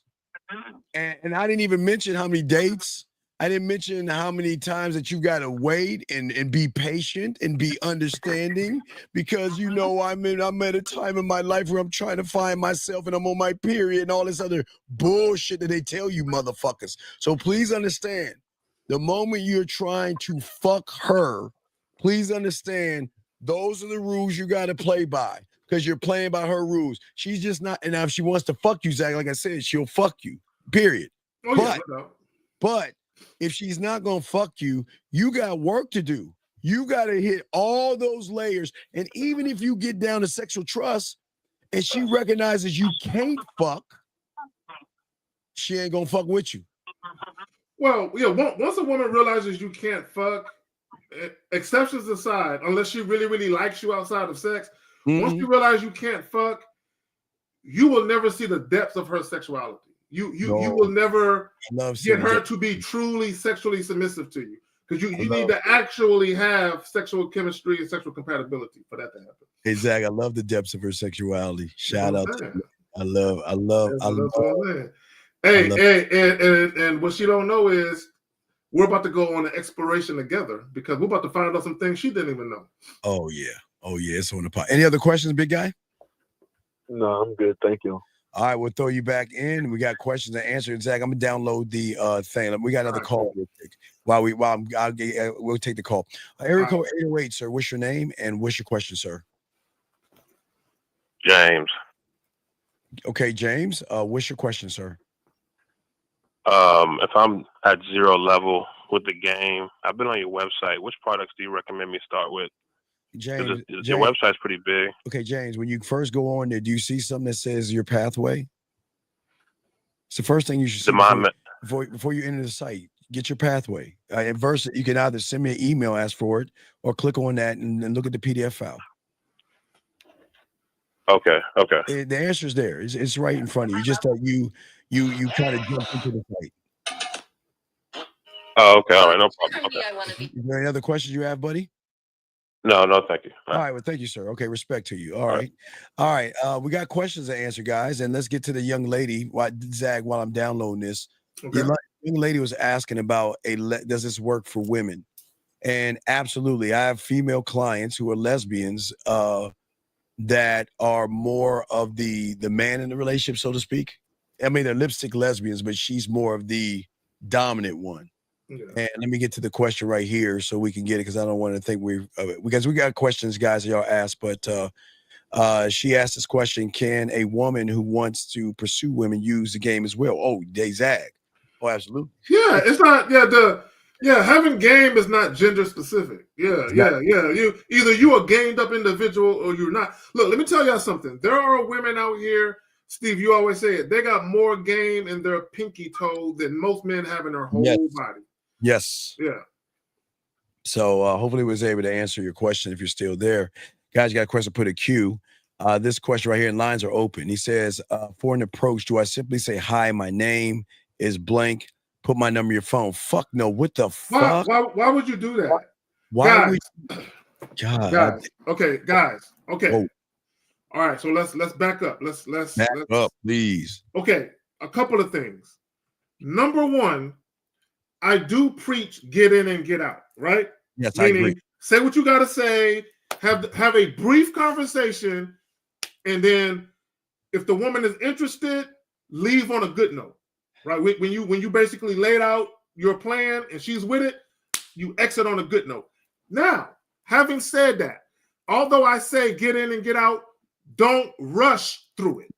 Don't rush it, because when you rush, you skip steps. It's kind of like packing the night before you leave to go out of town. If you wait till the last minute, you can forget something, right? So now, when you talk about, do you approach a woman and say, hi, my name is, put your number in my phone? Why in the hell would she want to call you? That's the problem. Like you didn't do or say anything to entice her or to get her to the point where she's excited about seeing you again. You said, hi, my name is Tommy. Put your number in my phone. Like, what woman is going to do that, bro? Right. Life is not porn, young man. And another point is, because you don't know how to fuck, you're going to come off boring. Hey, guess what? She might do exactly what you're saying. But the moment you start talking to her, you're going to fuck it all up because you don't know what to do. You have no idea what to do. You have no idea what to say to women.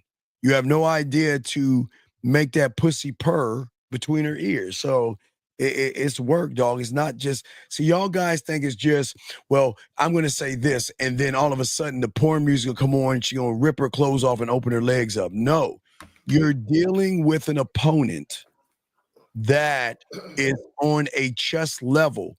That means that, and I'm not giving women credit, like Zach said, we're just being honest.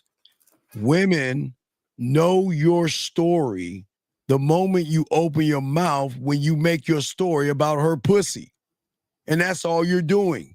You're saying, hey, how you doing? My name is Tommy. Let me call you. Hey, how you doing? What are you doing right now? What do you like to do for a living? And this is why what you say, young man, this is why you need to watch our show tomorrow, the Pineapple Show, so you guys stop being like these average guys by asking a bunch of dumbass questions. And let me say this, because I'm downloading the okay, thing. cool. Because his question when he says, should I approach a woman, give her my name, and then tell her to put my number in her phone? See, what you're doing is you're making her phone number the goal, or you're making your number the goal. Either way, you're making the interaction simply about collecting phone numbers. Steve, I don't want a woman's phone number. No. Okay, I don't give a fuck about a woman's phone number. In fact, I'm gonna tell you, I'm gonna be honest with you. I don't even give a fuck about a woman having my phone number. Okay, now y'all might be like, well, Zach, that doesn't make sense. No, let me break it down to you.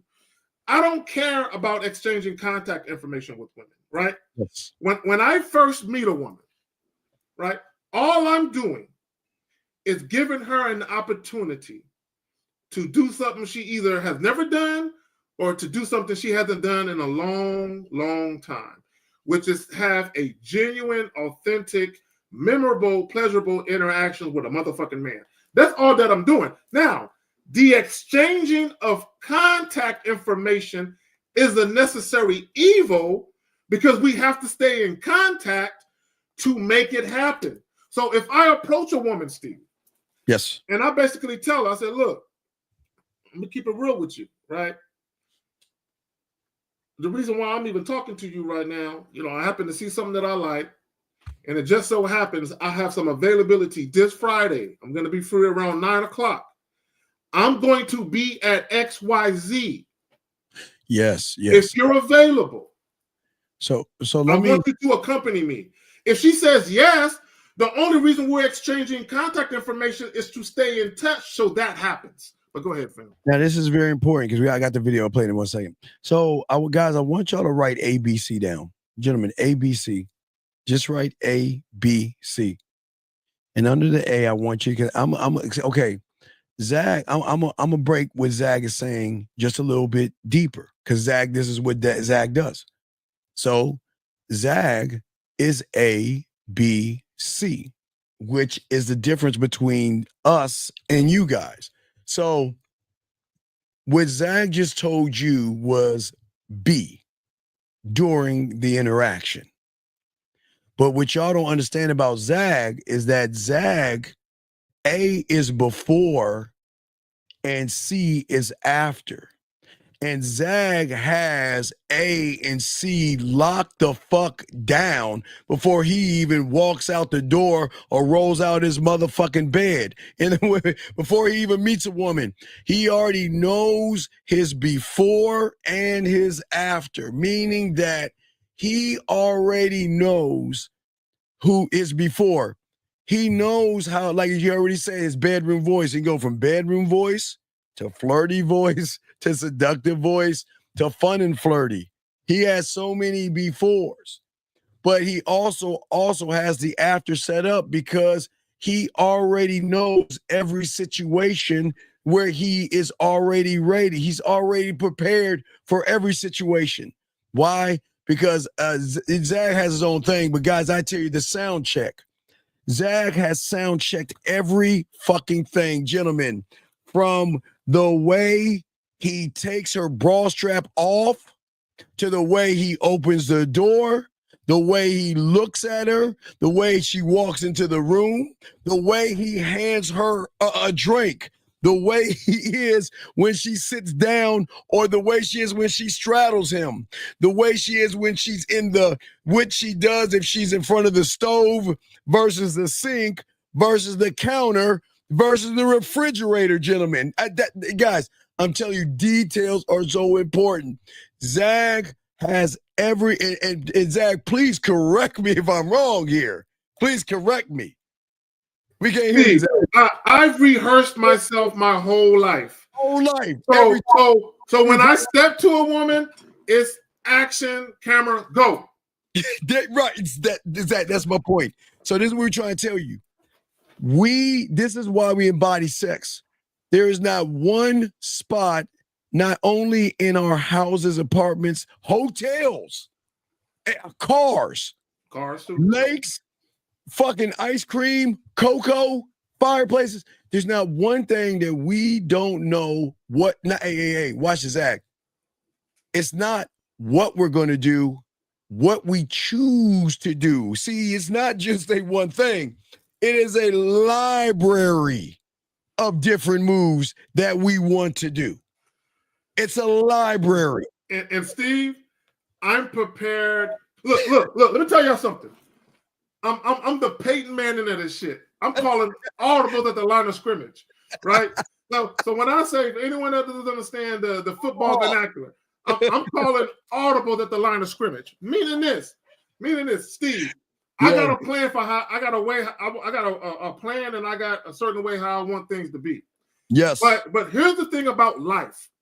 Life is not a movie, meaning there are certain scenarios where not everything goes according to plan, right? So sometimes you have to audible because the play that you called, you can't run that play. Right. So you have to be prepared to be like, all right, this isn't going exactly how I envisioned it, but I'm prepared to call an audible because I've rehearsed this so many times. Yes. Right. It's still going to work out in my favor. I just have to make a slight adjustment at the line of scrimmage. But go ahead. Be prepared for her to say, you know what? I want to slow it down. Yep. Be prepared for her to say, I want to slow it down and move forward. Yep. Be prepared for her to say, I don't want to do anything and do something. So, gentlemen, a man is always ready for there's nothing a woman can do to a man that embodies sex. There's nothing that she can say or do because we are already prepared for whatever comes our way. So, Zach, you want me to go and hit this video, brother? Yeah, so watch this video. I don't recall what movie or what show this is from, but let's pay attention to the title. What makes a man the one she'll beg to keep in her bed? Also, I want guys to pay attention. It's not just about the physical act of having sex where you're a great lover and a woman wants to come back for more. It's the experience she has when she's in your physical presence that drives it. So this clip is going to illustrate that. All right, let's get that illustration. Guys, got a question? Please put a Q, call in. We got y'all covered. We have less than an hour to go in the show, but let's see. This is what I got right here, Zach. Is that it, right? And I want to get some flowers planted in my garden. But wait, Zach, I saw those. This is it. This is it. Oh, Zach. Zach. Hold on, Zach. This is a big one. Zach, I saw this the other day. Zach, hold on. Zach, I forgot to even send this to you. Yeah. All right, Zach. Wait. Hold on. Wait. We can't. Wait. We got to talk about this. Wait. Time out. Now, gentlemen, please understand this. I promise you, with all I am, this is the lifestyle. Wait, gentlemen, when you embody sex, this is the lifestyle. When you have game, what you're about to see is not a fucking movie because art, it does imitate life. They don't. It does imitate life. Yeah. So please understand what you're about to watch right now. We're gonna go back and break this shit down. Guys, we're not saying every woman, but goddamn it, almost all these women will do exactly this when you're that guy. All right, Zach. I saw it. Zach. See, I knew you could appreciate this clip, my brother. Zach. This nigga. I appreciate Zach. Yeah. You know why I appreciate it? Because we lived it. This is so when we saw it, it's like, aha. I've seen this before. Yeah, I've seen it before so many times. This is our life. All right, here we go, guys. I'm sorry, I had to stop it. Here we go, guys. Let's start again. Here we go. We're gonna talk again. And hey, y'all see a little bump in it. She got a little bit of bump. I think Fibber be like, hello, is it me? You're looking for? Right. Here we go. And I want to get some flowers planted in my garden, but looking at your car, you don't offer that service. So what other services do you offer? Like I told you already. Everything. Listen, I'm a grown-ass woman, and I ain't been fucked in 1.5 years. Stop playing with me. And I'm all man.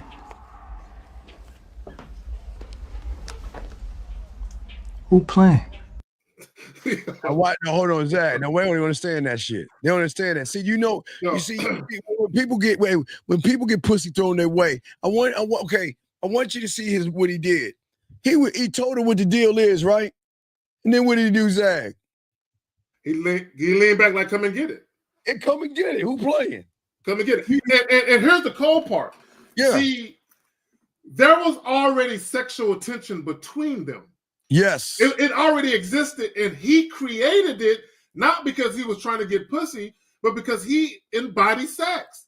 So whenever he's talking to a woman, right, he's just being himself, but he understands that although I'm not trying to fuck her, I know that what I'm doing and how I'm speaking to her is enticing to her.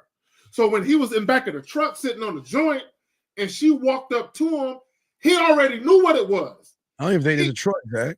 I don't even think that's a truck. No, I think he's on a grass thing and back of the truck. But Zach, hold on. Where's his gator shoes at? That's what I'm saying. He's a lawn man. He cuts grass for a living. Man, just cutting grass, wearing fucking sweats and a fucking shirt. I'm saying, I'm about to get some pussy.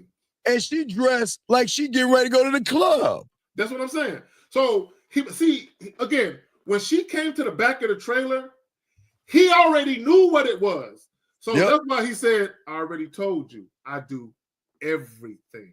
And I do everything. The tonality of his voice, the way he looked at her dead in her eye, the way he leaned forward. I tell you guys all the time that being flirtatious is not just what you say, it's also body language. So he used a combination of what he was saying, the tone of his voice, and his physical presence as far as leaning forward, right, to further illustrate, I already told you, I do everything. So when he said, and that's sexual, because her response, look, I'm a grown-ass woman. Basically, she's saying, don't play with me. I want that dick.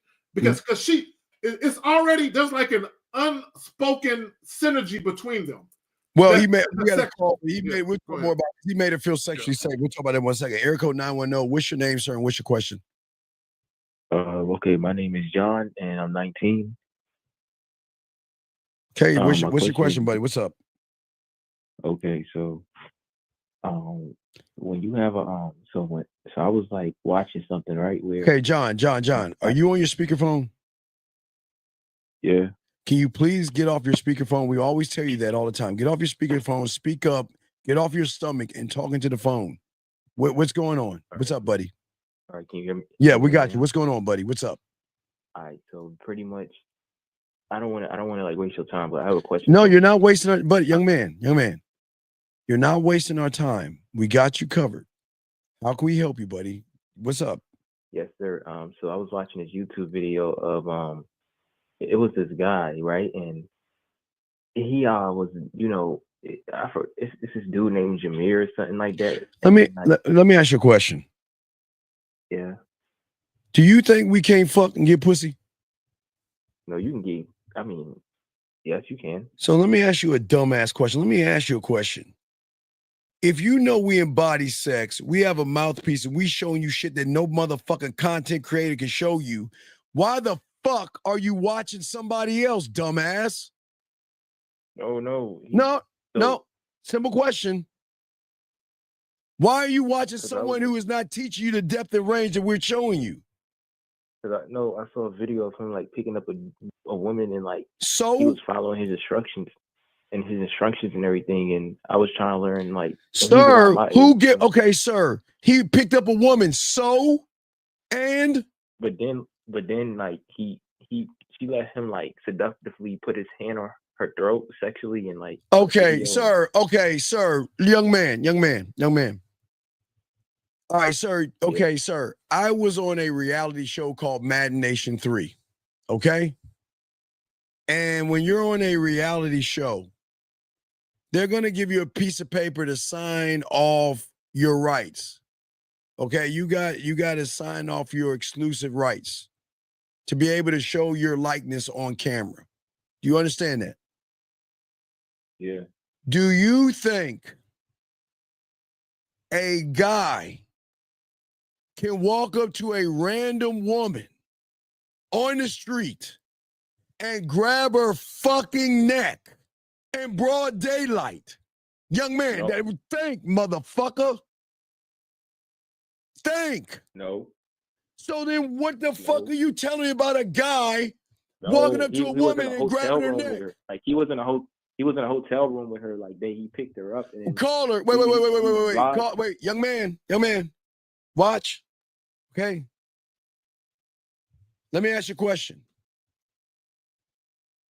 Did he have his? Did he hold his phone? What did he grab her neck with? He was vlogging. Like he was vlogging. Like, wait a second. Wait. Listen. No, listen. Do you wait? Hold on. Hey, El. Thank you, baby girl. It's 11:11. All you ladies out there listening, please grab your dildos or your fingers and rub it and wish for a man like us. And if you're on your best behavior, you can get them. Hey, L girl, pop your ass for me. We appreciate the 11:11. Now, young man, back to you. Now, let me ask you a question. What arm did he grab her neck with? His arm, like his right arm. Now, did he hold the phone with his left hand, or was he far away from the woman where you could see both their bodies? He had it with his other hand holding the phone up, vlogging. Like he was vlogging and putting it back to him, then showing her, and he was vlogging. Basically. Okay, caller. Okay, young man. Okay. Yes. I'm gonna give you an example. I'm gonna use the first lady up. I'm gonna use Monica. Hey, Monica. Okay, Monica. I gotta do a video, and I gotta show these stupid dumb fuckers that I'm seductive. So, Monica, I'm gonna go ahead and give you about $500, $600,000. And what we're going to do is I want you to just drape yourself over me. And then when we get to the room, I want you to let me grab you by the fucking neck because these dumb fuckers think this is real life. And I want you to love every moment of it. Now, when I watch Zach, not to say Monica won't like me grabbing her neck, but you bitch will do that in public, motherfucker? You think a woman is going to show the whole world that she likes to grab for everybody to watch, Zach? See, and right there, and this is where guys have to understand when we talk about social intelligence, astute observation, and astute awareness. Women, this is what y'all got to remember about women, just generally speaking, right? And I'm going to generalize.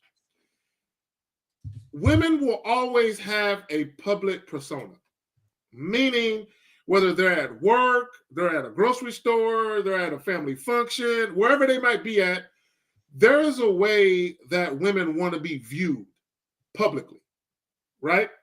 So if you're out in public and you meet a woman at a bar, club, music festival, wherever you meet her at, and you're openly being sexual where everybody else around you can tell, she is less likely to reciprocate that because she don't want people to know how she get down.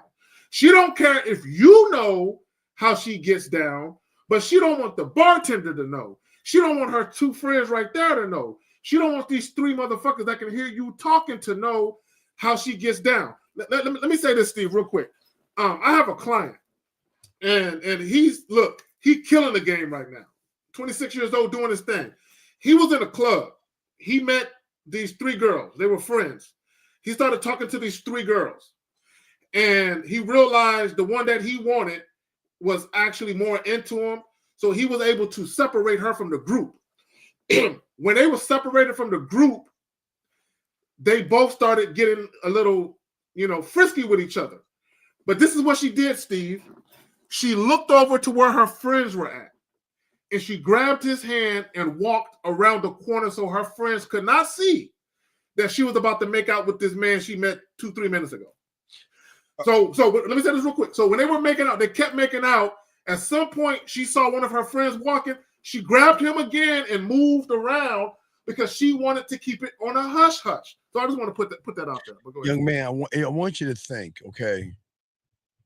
Do you think a woman is going to show how nasty she is for the world, even if she has a sugar daddy or something? You think she's going to lose money from her sugar daddy doing something in public? No. So I'm asking you, if I told you I have 5 magic beans in my hand, and if you give me all your money, you would take these beans and put it in your backyard, it's gonna grow a pussy stork. And you can climb up that stork, and there's gonna be some pussy up there. Are you gonna buy into that? No. Then why the fuck are you gonna buy into a motherfucker grabbing a goddamn woman's neck in a it's a set dog? Come on, man. Let me tell you something. You know the ones that can fuck really well, okay? Everything's on the low. Everything's on the low. Do you not understand that, young man? Yeah. So everything. So if everything's on the low, I got a question. When you go on Twitter and like places like that, and you see those like videos, or if you go to those other places, are those videos like real? Like, the amateur Dog, stuff. think about it. Think about it. You're telling me he had the camera in his hand, right? Right. He walks the woman to his apartment or to a room, closes the door and grabs her neck, right? And starts kissing her, right? Yeah, he just grabbed her neck in a seductive way. Well, let me ask this question. Even if that is real, what does that have to do with you? Because I was wishing I had. Wait. So you looking at what another man has to determine your value and worth? I was wishing I can have a drill. Well, I tried it with a drill and she didn't want to do it. You can't try that weird motherfucker with a woman, man. Dog. Young man, please listen to me. You can't fuck. Do you understand that? Yeah. Do you understand that you are bad in bed? Do you understand that? You understand you can't make a woman's pussy wet? Do you understand that? Yeah. And anything you try to do is going to be taken as something weird and creepy. Why are you going around grabbing a woman's neck? I didn't know, because he did it in a seductive way and she liked it. So I thought, wait, like, caller. wow, Oh, wait. So if he sucked a dick in a real seductive way, are you gonna do that too, dog? Wait. Let's back up. Hold on. Let's back up. So you saw a dude grab a woman's neck, and then you decided to go up to a random woman and grab her neck? No, I didn't go up to her. No, I knew this chick. The problem was, like, okay, so here's how this, like, you ever see those videos on like Twitter, or like you ever see those? Yeah, but you don't know whether or not those people really know each other beforehand or not. You don't know that. Caller, a lot of the people that do videos, they already plan what they're gonna do before they start filming. They're gonna plan it, and sometimes there's a third party in the room. Guys, when you see guys doing shit, all right, think about this. When you see these guys walk up to these women randomly and they're like 50 yards away, what are they, Plastic Man? Are they taking their arm and stretching that bitch 50 yards to film it? There's somebody there filming it. They've got to make sure they get the right angles and everything, lighting and everything. Y'all can't So be. it's already the fact that it's on camera shows that it's a performance. It's a performance. Because they already know they're being filmed. It's a performance. So let me ask this. So one more thing. Let me ask this. So another thing I want to know, where I'm from, like, how do you find? Because where I'm from, I go to my mall and, well, I'm in college, but you know. Wait. You're in college. Are you on a college dorm or do you go to community college? Community college. Okay, what city do you live in? Bro, I'm from North Carolina. I live in Raleigh. I like those community. Okay, so Raleigh, aren't there some traditional four-year universities there in Raleigh? There's some pussy in community college, Zach. Steve, hold on, real quick. Let me say this about community college. Let me tell y'all something. Steve, I was 30 years old taking classes. I kid you not. I'm 30 years old, right?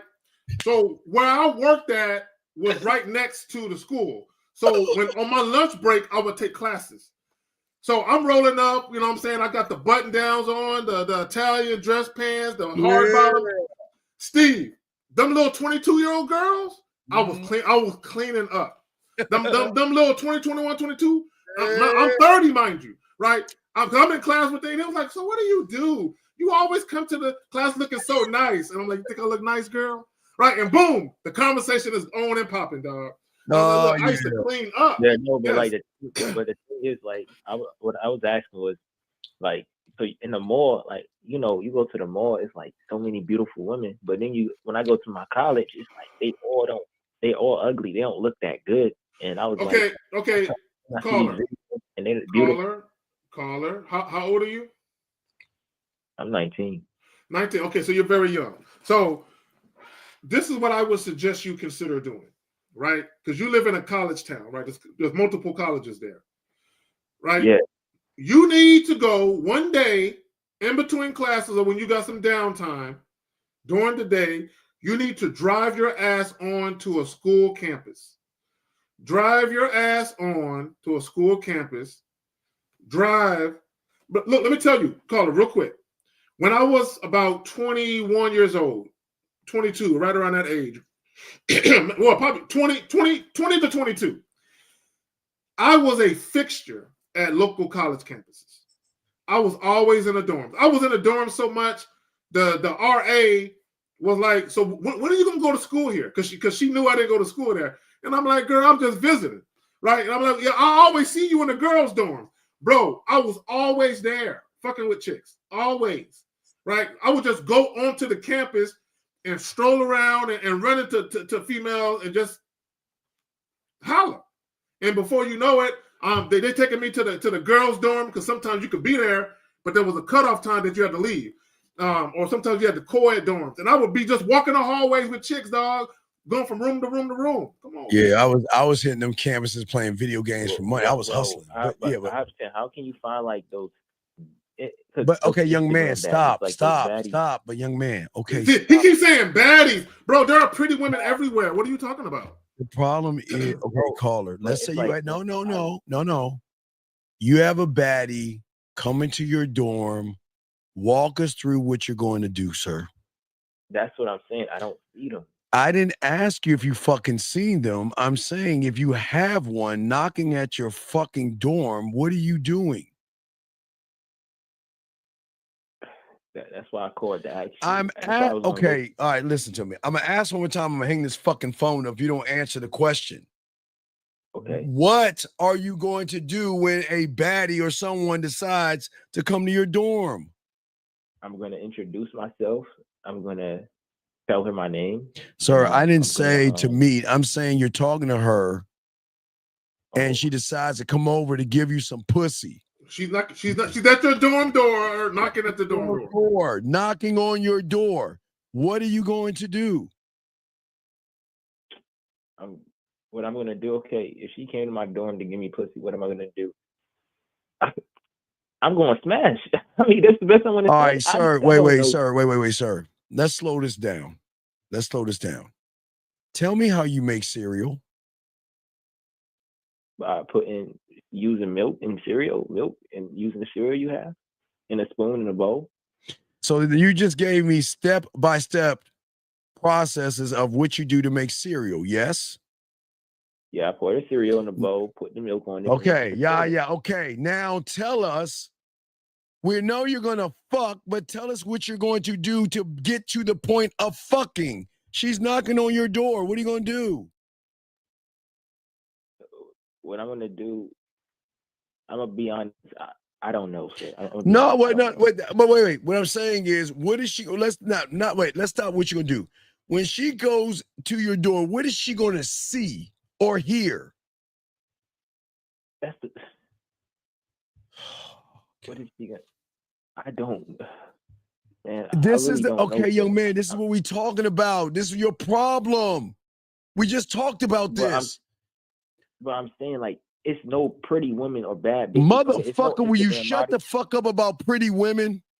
Stop talking about pretty women.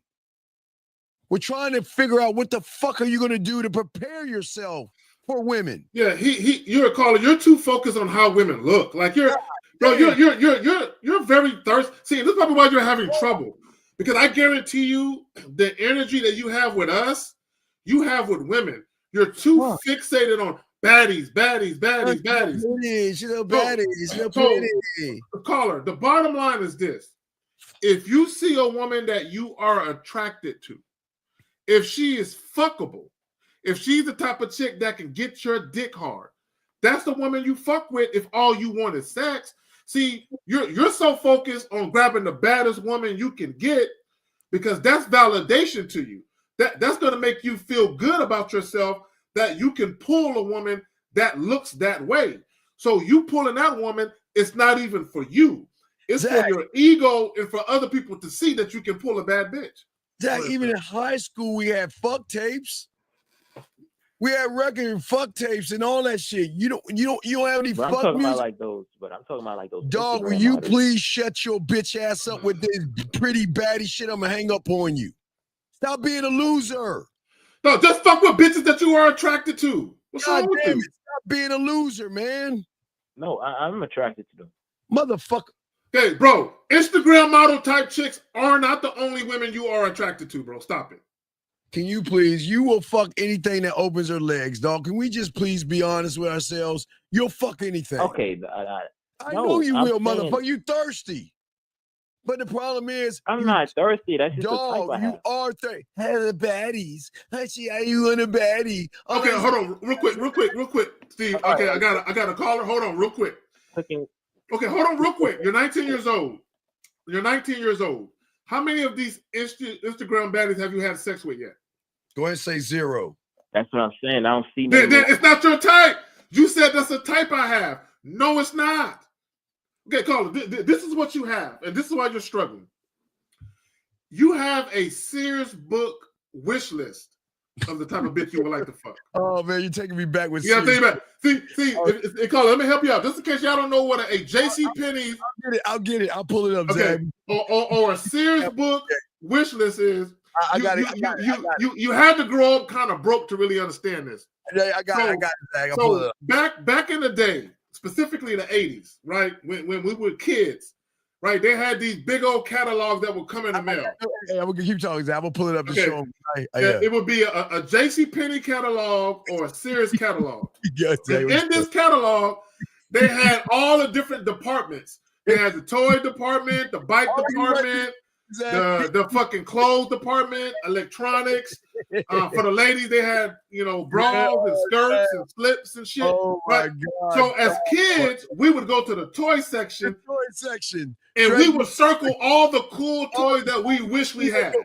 I wish I had this. I wish I had that. I wish I could get this.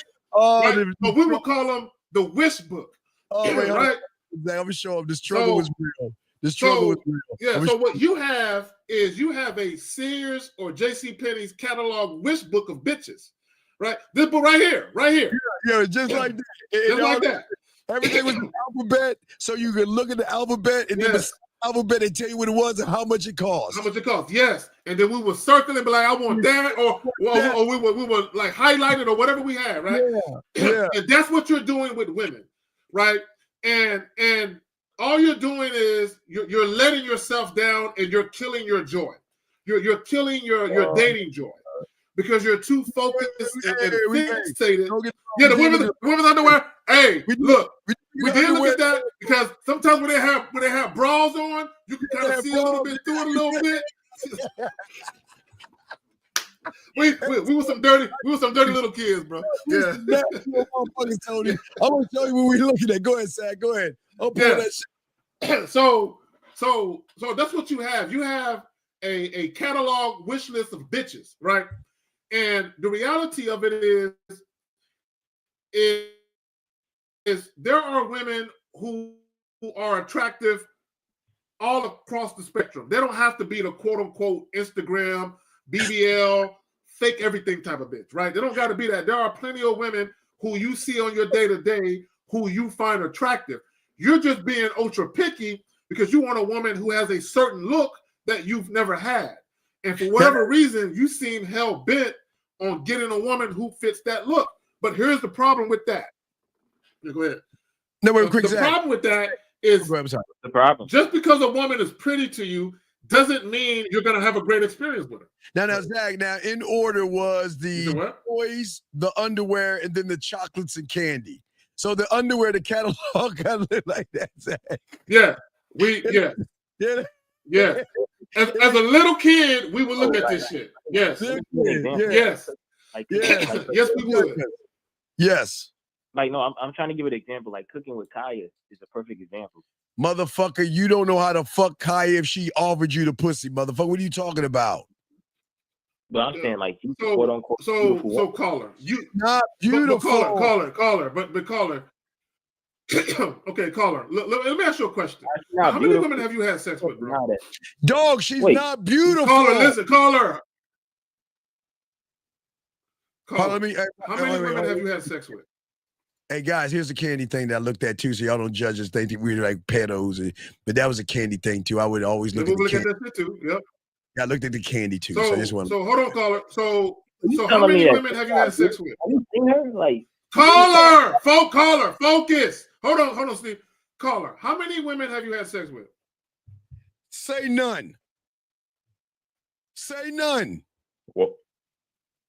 0. Thank you. Virgin. Okay, caller. Okay, so this is what I'm gonna do. So cooking with Kai. Okay, I've seen her. But he said she's not beautiful. Okay, but it doesn't matter. She's not beautiful. I'm gonna tell you why she's not beautiful. I'm gonna caller. I'm gonna tell you why she's not beautiful. Now listen.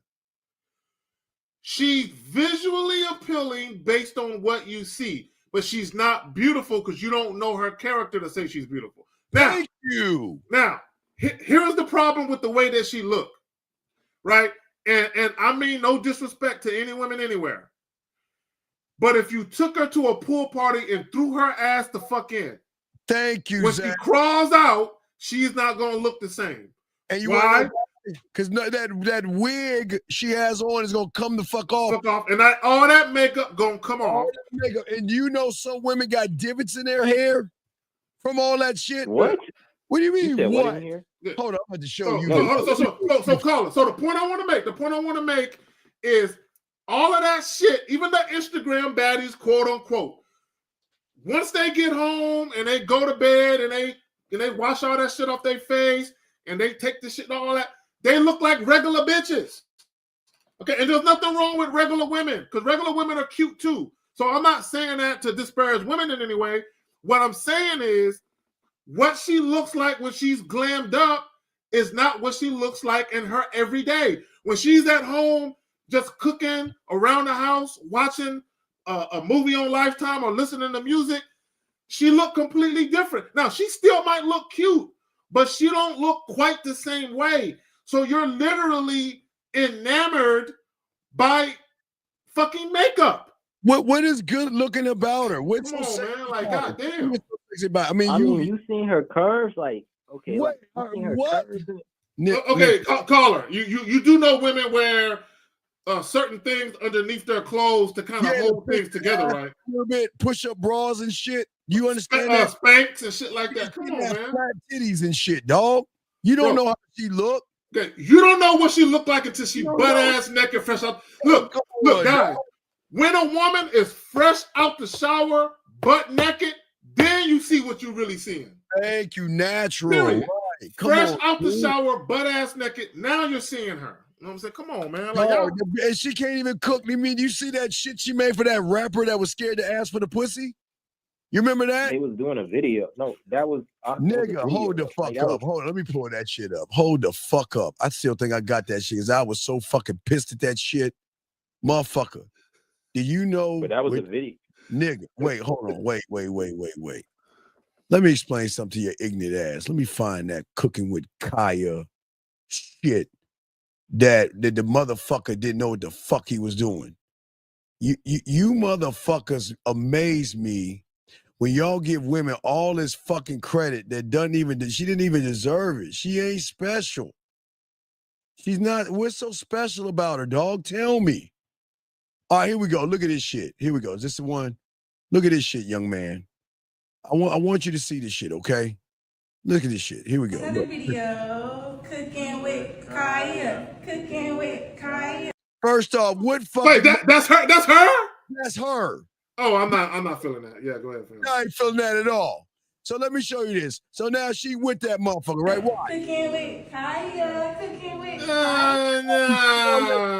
All that shit, come on, man. Hold on. That's it. Okay. Wait, why you talking about? She all right. I mean, she all right. I'm gonna show you where y'all weak motherfuckers come in at. Right. Y'all can't even ask for pussy. Look at this shit. Wait, watch. Look what he say. First thing he said, who gonna tell a fucking woman I'ma call my mama right now? You hear that shit, Zach? The nigga said, I'ma call my mama. How you gonna get some pussy from her? You know why? Because he listens to what. Hold on, listen. I'm gonna tell you why he said it. I'm gonna tell you why he said it. Because he listens to what women say online when they say, "Oh, there's nothing sexier than a man who got a good relationship with his mother." I'm gonna call my mama right now. It gets worse. Come on, man. Like. Hold on, listen. Here's the next part. Watch. How much sky top? You're asking, how does my sky top look? You're asking, how does my hair look around a woman? Listen what the fuck I'm saying. So that's strike two, dumbass kid. Listen to me, boy. Let's get to the worst part. This is not even, hey, Zach, this ain't even the worst part. Here comes the worst part. Now, remember all y'all people out here, guys like this, they hire models, they fake rappers, and they think they about the game. So when they get around some pussy, now watch this shit, Zach. This is the worst part. Watch this shit. Watch. You got a fork? Asparagus already good. Now look at this. Hey, look. All she did was threw some fucking raggedy ass potatoes on a plate, put some steak on it, and had some asparagus. And you think that's special? Hey, man, any woman can cook that kind of shit. But that's not the worst part, Zach. Watch this shit. Watch. Sorry? I like that. Watch. Here it comes. Some for the mashed potatoes. Watch that. Here it comes. Mm-hmm. I did that, huh? Mm-hmm. Let's try it with the steak. Here comes Zach. Mmm. No, yeah.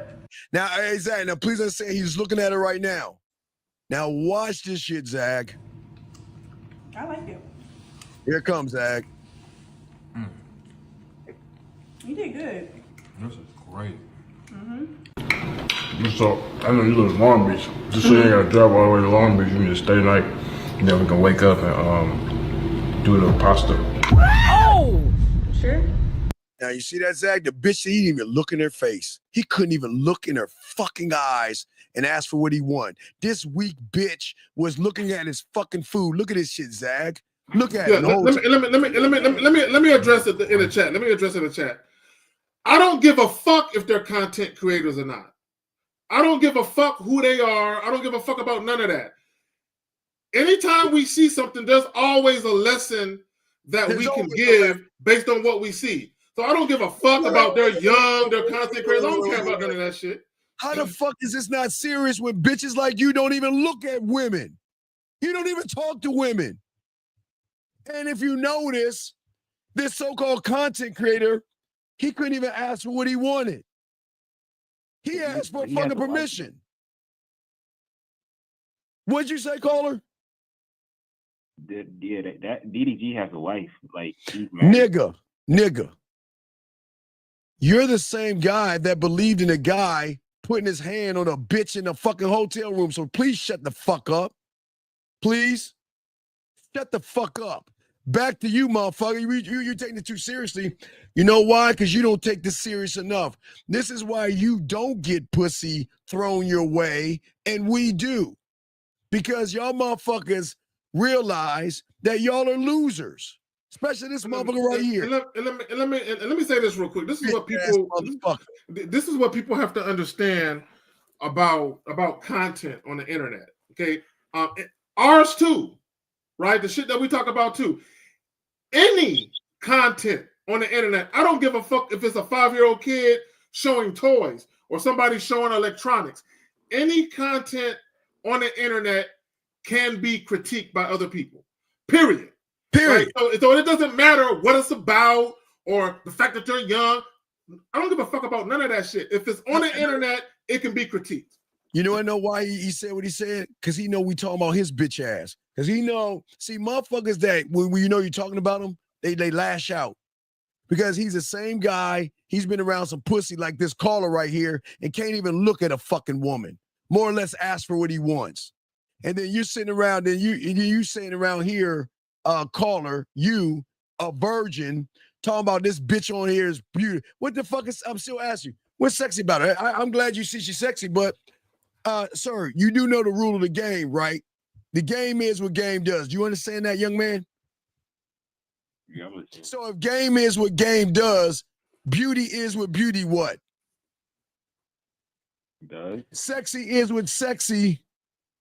It does. Right. So what did she do to be beautiful and sexy, motherfucker?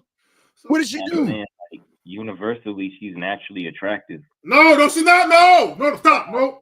Caller. Okay, caller. I got you. See, you're 19. You're young, so you don't know. So now let's peep what you said. Words have meaning. You said universally, she's looked at as attractive. If you took her and dropped her off in Israel or Iran or Russia or fucking North Korea, do you think men would fawn all over her? I don't know. No, most of them wouldn't. Most of them wouldn't, right? Because first of all, you're going to have a crop of men who are non-black men who are not really attracted to black women like that, right? Then you're going to have another crop of men that might actually be attracted to black women, but they're not attracted to her. They might be more attracted to a career black woman, like maybe a more classy black woman who goes to like black tie affairs, all white parties. They might be more into that type of black woman, not more into the younger hip hop crowd type black woman. So when you say that she's universally attractive, no, she's not.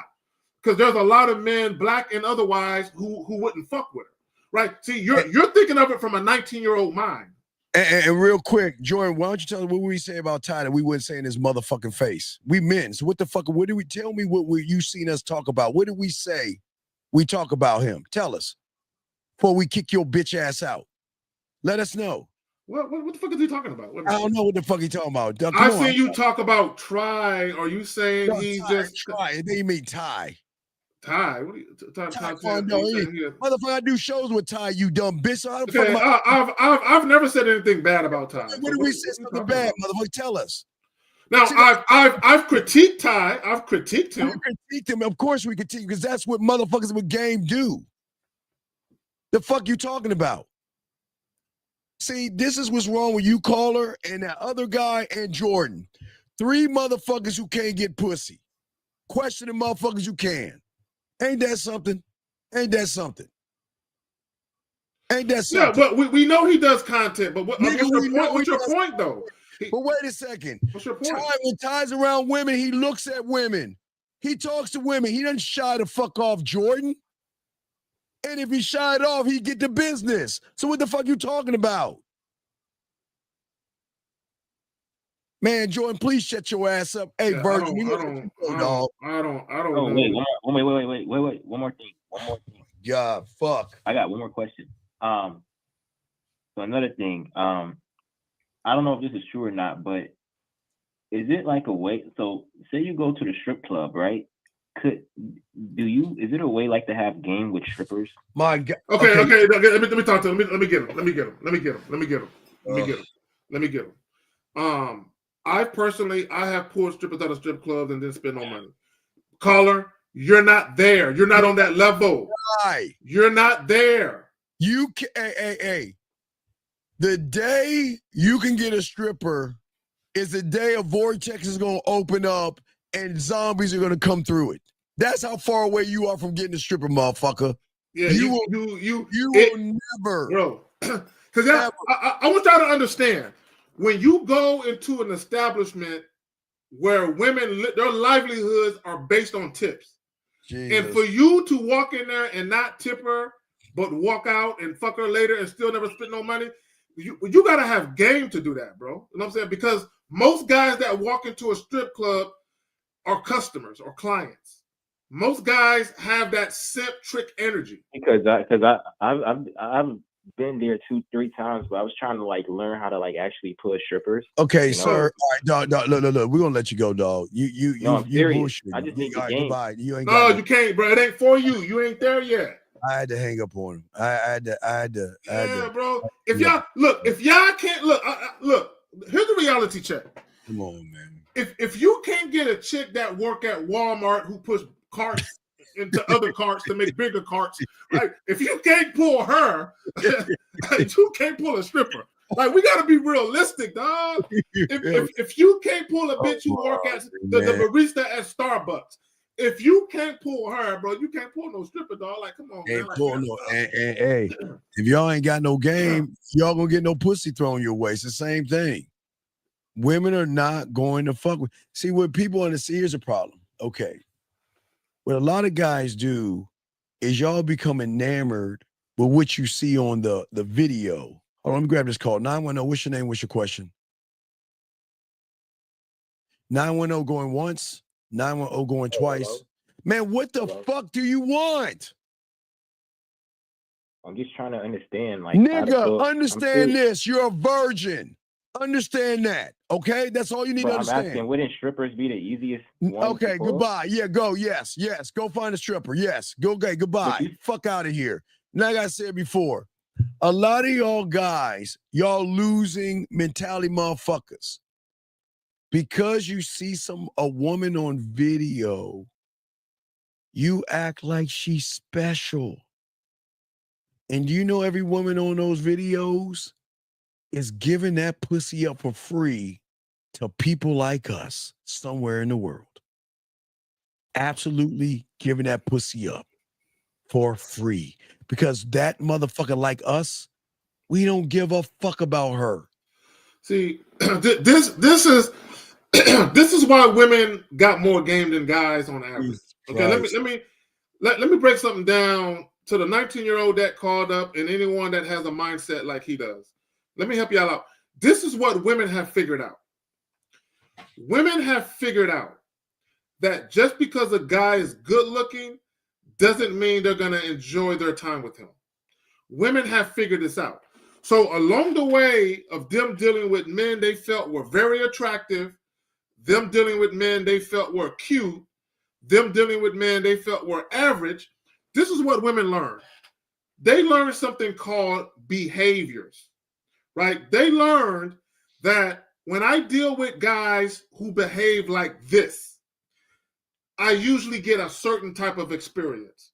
Now, when I deal with other guys who behave like that, I get another type of experience, which I really don't like.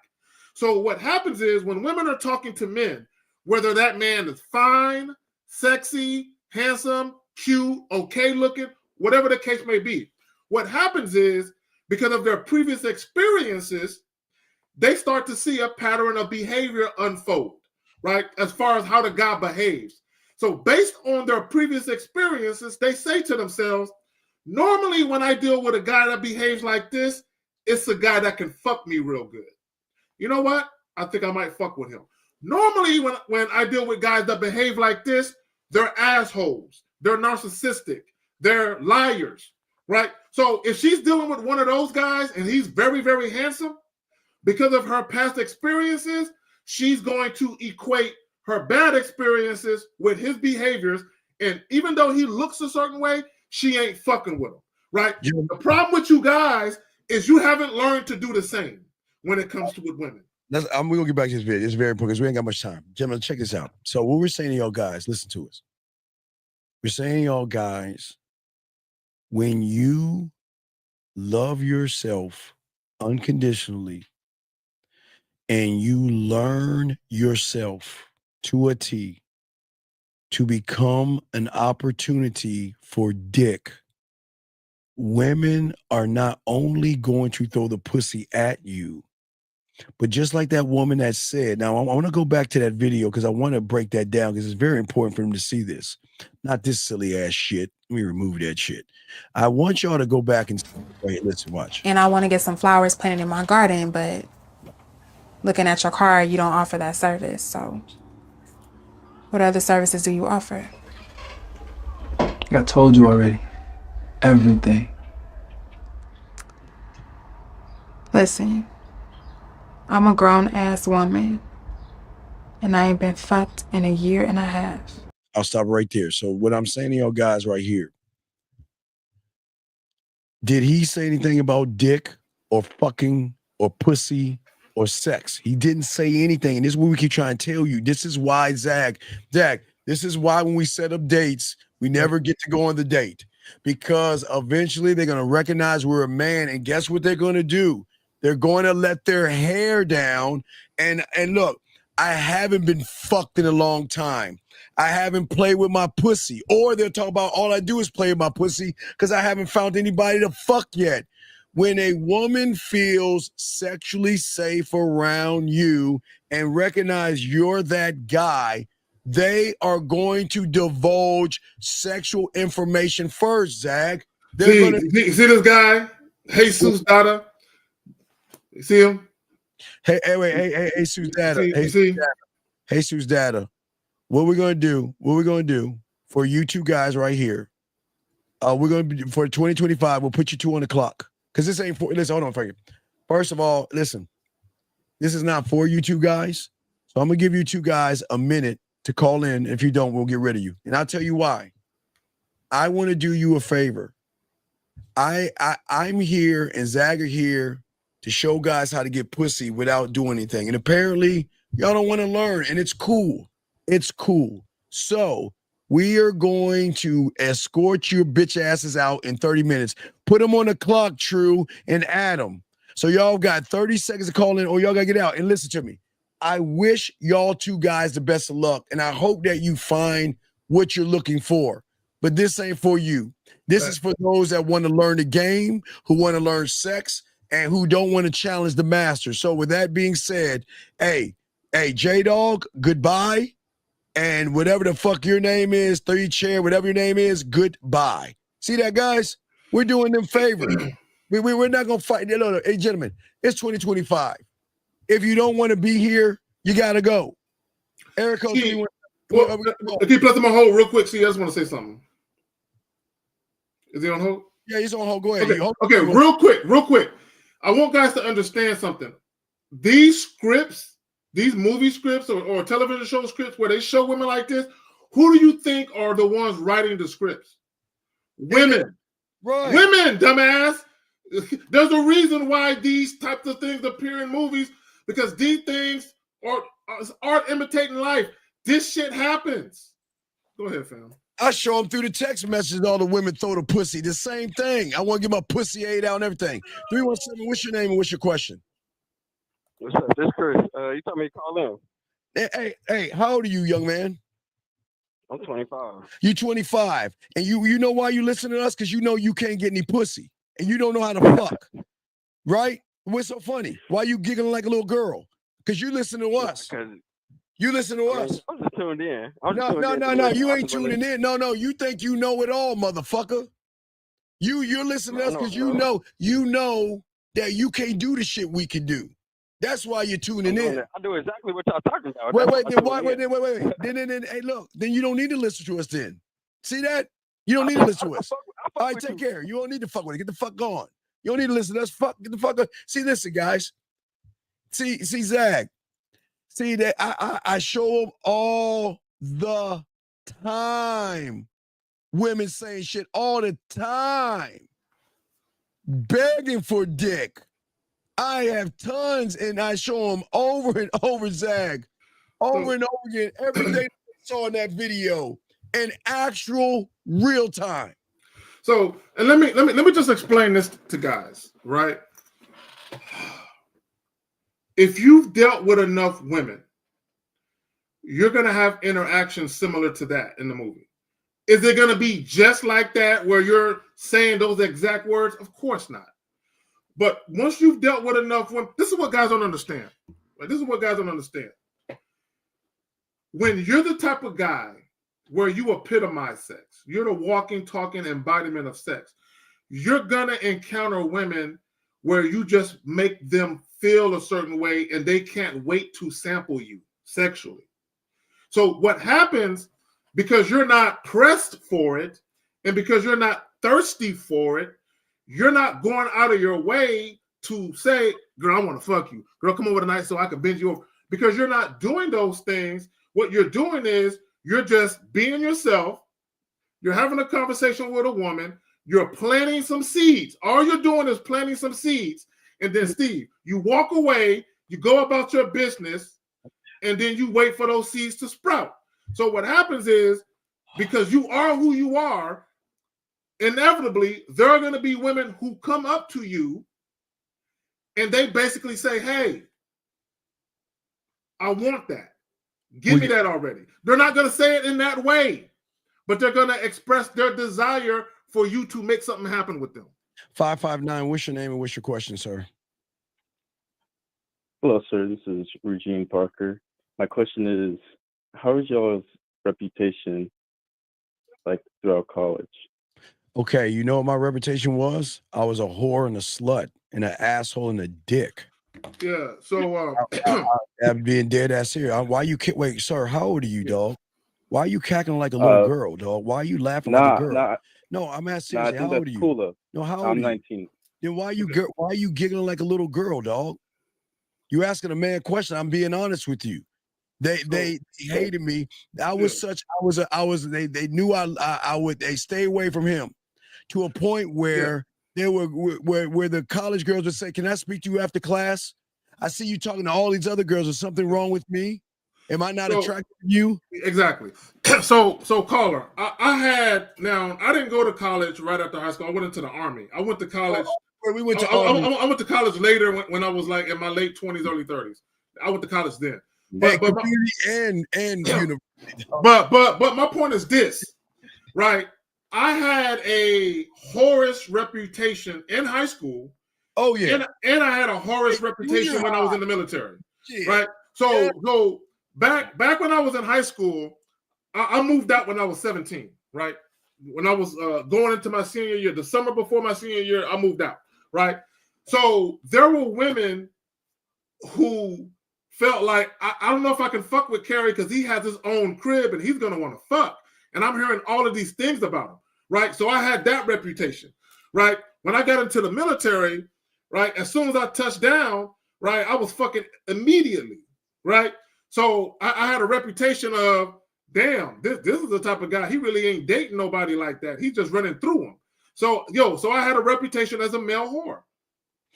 Okay, caller, why are you asking us this question? Because I was thinking about, because the other caller, y'all recommended, him going to college and stuff. I was thinking about doing that myself because I'm also in the military. I'm Air Force, so.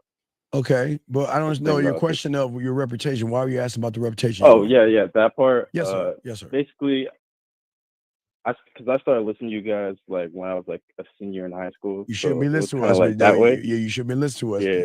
You shouldn't be listening to us. Yeah, I know, but it's just that it's kind of the same way. They looked at me that same way. I was like, I should probably just ask you guys if it was the same. No, so caller, you should embrace it. Let me tell you why you should embrace it, right? Because what that means is any woman that knows how you get down, they're not going to waste your time.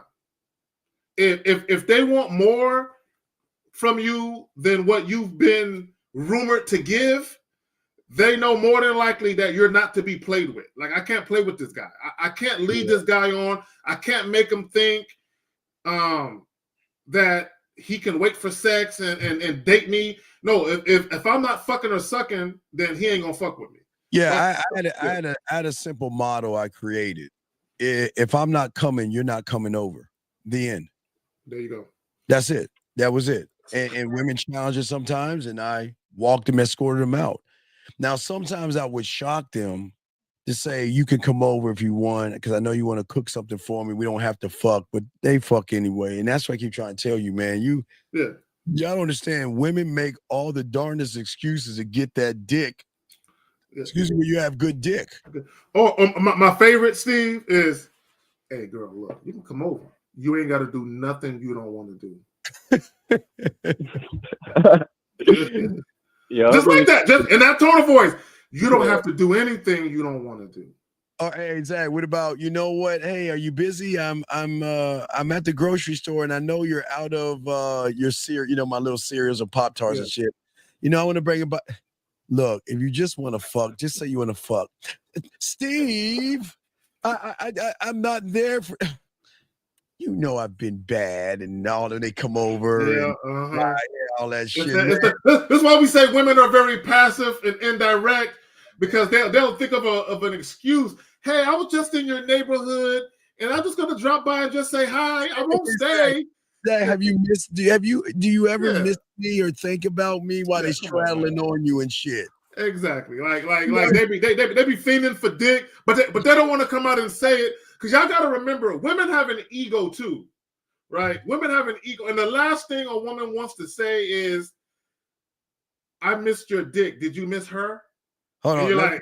You're like, nah, I ain't miss your pussy, girl. Then not her ego's bruised and shit. Hey, young man, let's give game on the fly. Darren, if you're gonna talk to Liz, don't ask her what she's doing, brother. They say, Liz, I like to hit you on the back end so we can talk. But you're saying, hey, Liz, what you doing? You sound like a straight up bitch doing that shit. You ain't going to, hey, wait a second. What does it look like, Zach? Hold on, let me find it. Hey, when you say the shit you saying, there we go. Give me a prime example of what it looked like. When you saying, hey, Liz, what are you doing? You just dried her pussy up right there by asking that silly ass question. If you want to talk to a woman in here, talk to the fucking woman. But don't ask how they're doing, because that tells them you don't know what the fuck you are doing. Yeah, so all you got to do is be like you said, get her on the back end.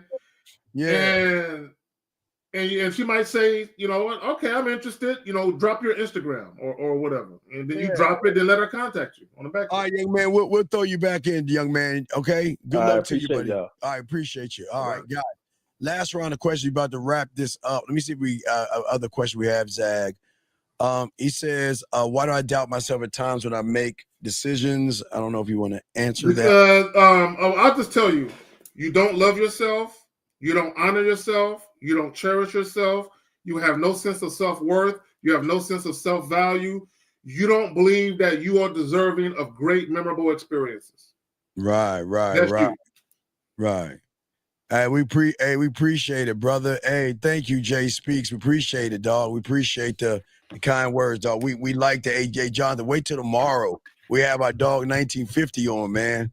And we do this pineapple show. So make sure you listen to that. Yeah. Hey, Liz, get it right, girl. You're washing dishes, figuring out a way to say thank you, Steve, for when I had a headache yesterday. You gave me a remedy of turning out the lights and putting something over my eyes so I can still listen to you. That's what she's doing.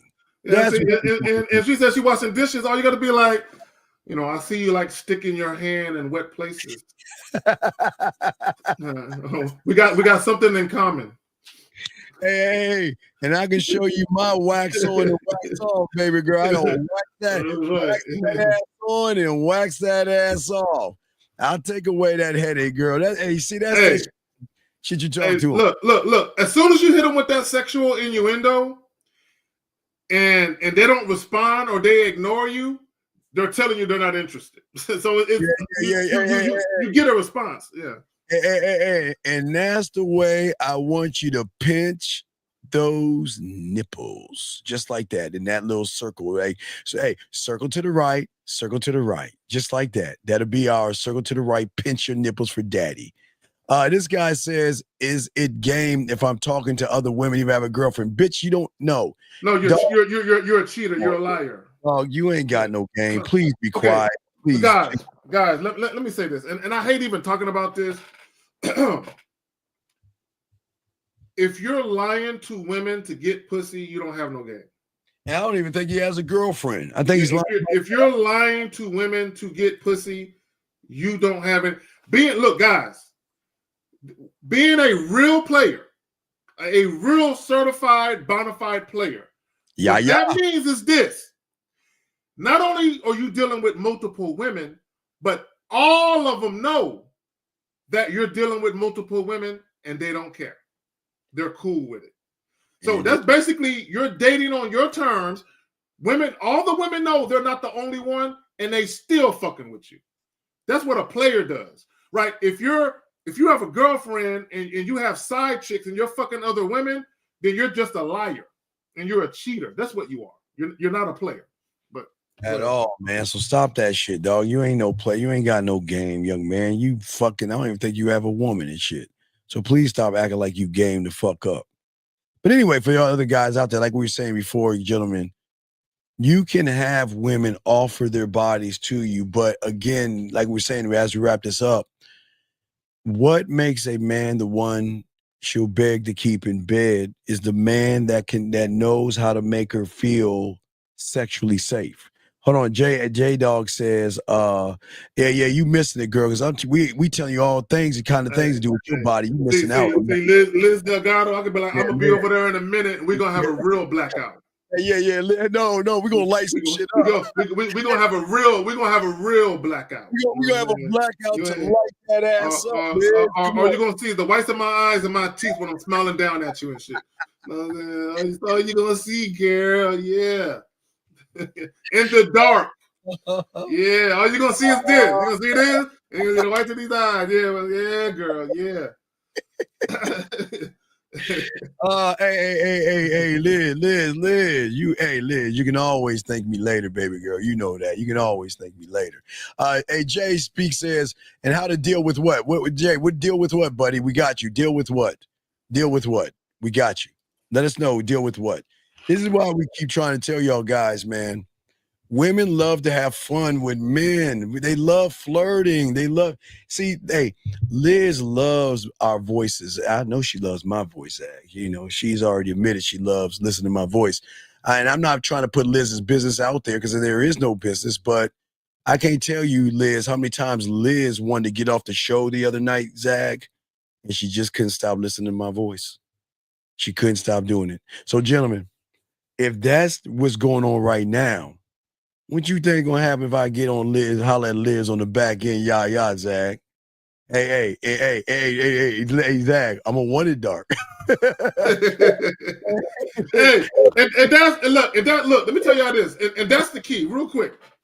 The key is instead of you always craving women, is to be craved by women. That's the key. It's to get you guys to the point where women are actually looking at you like the unattainable object instead of you always looking at women like the unattainable object. Like, I want him. I wonder if he's going to want me too. Right? Get to that point where women actually look at you like that. Like, I really want him. I want like literally, I like him. I'm feeling him. I wonder if he views me the same way. Like, get to that point. You know what I'm saying? Where a woman wants to be chosen by you. Man. Yeah, exactly. I'm just saying for all y'all, all those ladies out there can get it. That's what we're saying. Look, hey, the thing that's beautiful, okay? All right. Hey, wait, hold up. Wait, Jay, wait. You always want, you always want what you can't have. Hey, Jay Green, 300. Hold on, baby girl. Jay Green. Hold on, let me do this. Hey, wait. Hey, Jay, hey. When you wish on a star, all you gotta do is email who you are. This nigga Steve. Carrie K. Zagan will talk to you. And I can't even sing, guys. Not even shame. Y'all can laugh all you want. Yeah. Hey, 300. Horrible. Hey, 300. Look, hey, look. To all the ladies out there, don't block your blessings. Don't look. Don't. Sometimes you say, God, I just want to be on a boat, and he might send you a raft. It might not be a yacht. You know what I'm saying?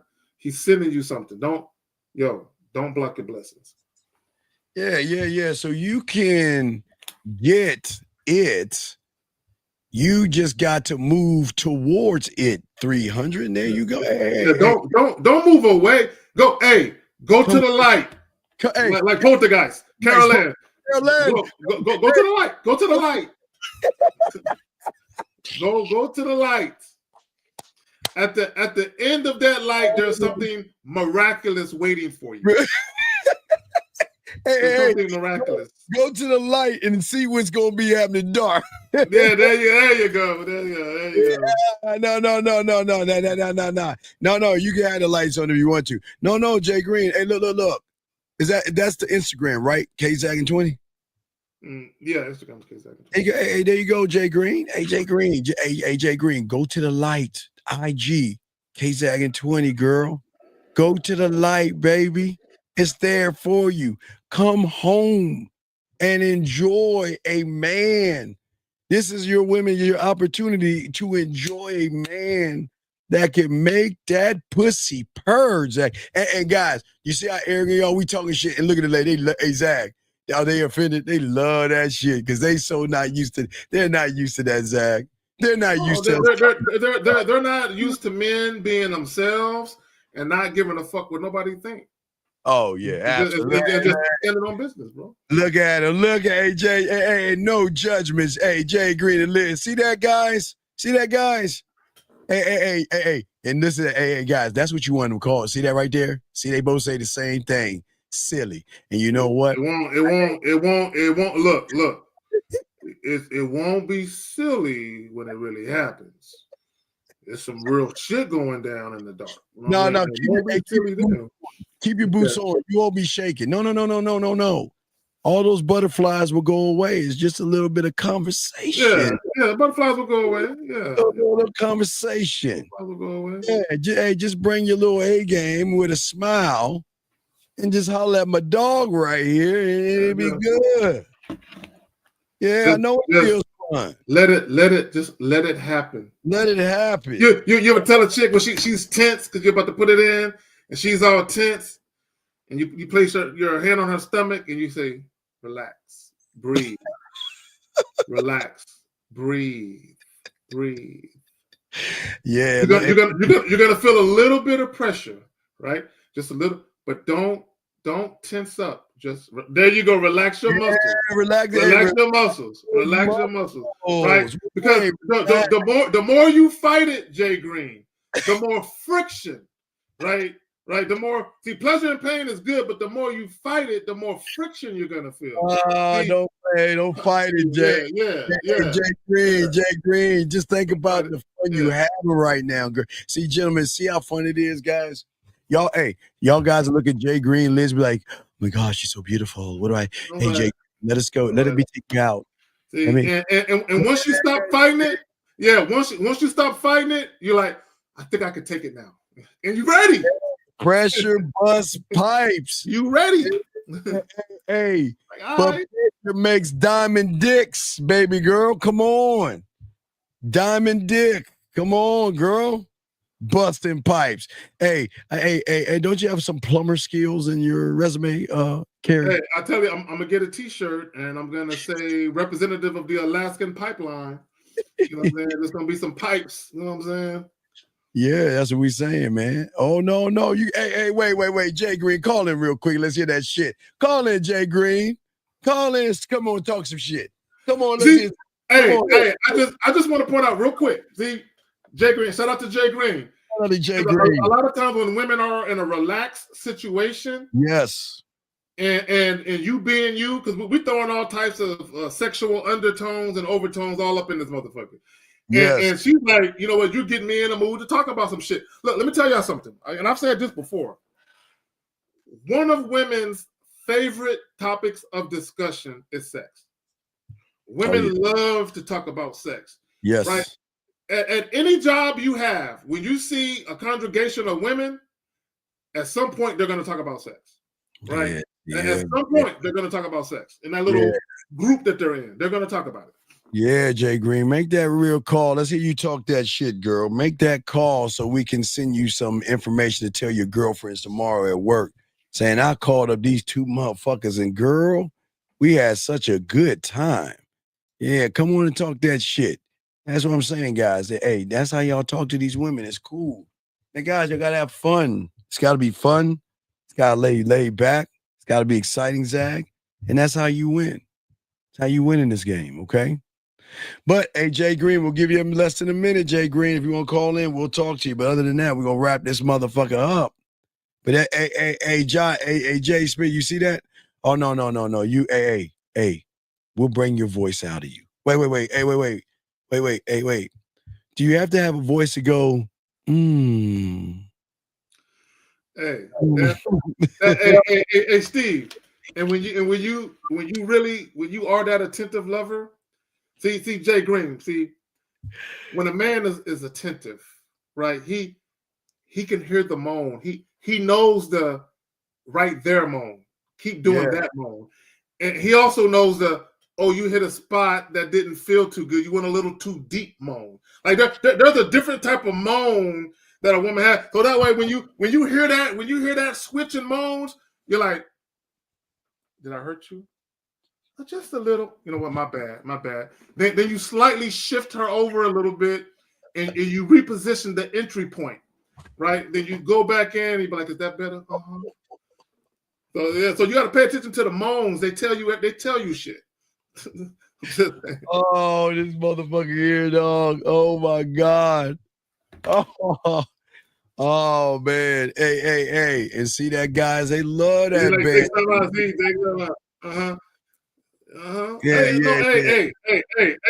Hey, I'm gonna tell you to take it out. She gonna be like, hey, Jay Green be like, take some out. Get it's too deep. Carry. Take some out. Take some out. I'm gonna tell you to take some out. I'm gonna tell you to take some out. It's not, have fun with it. My thing is have fun with it. Oh my god! And that look. Let me say this real quick about sexual confidence.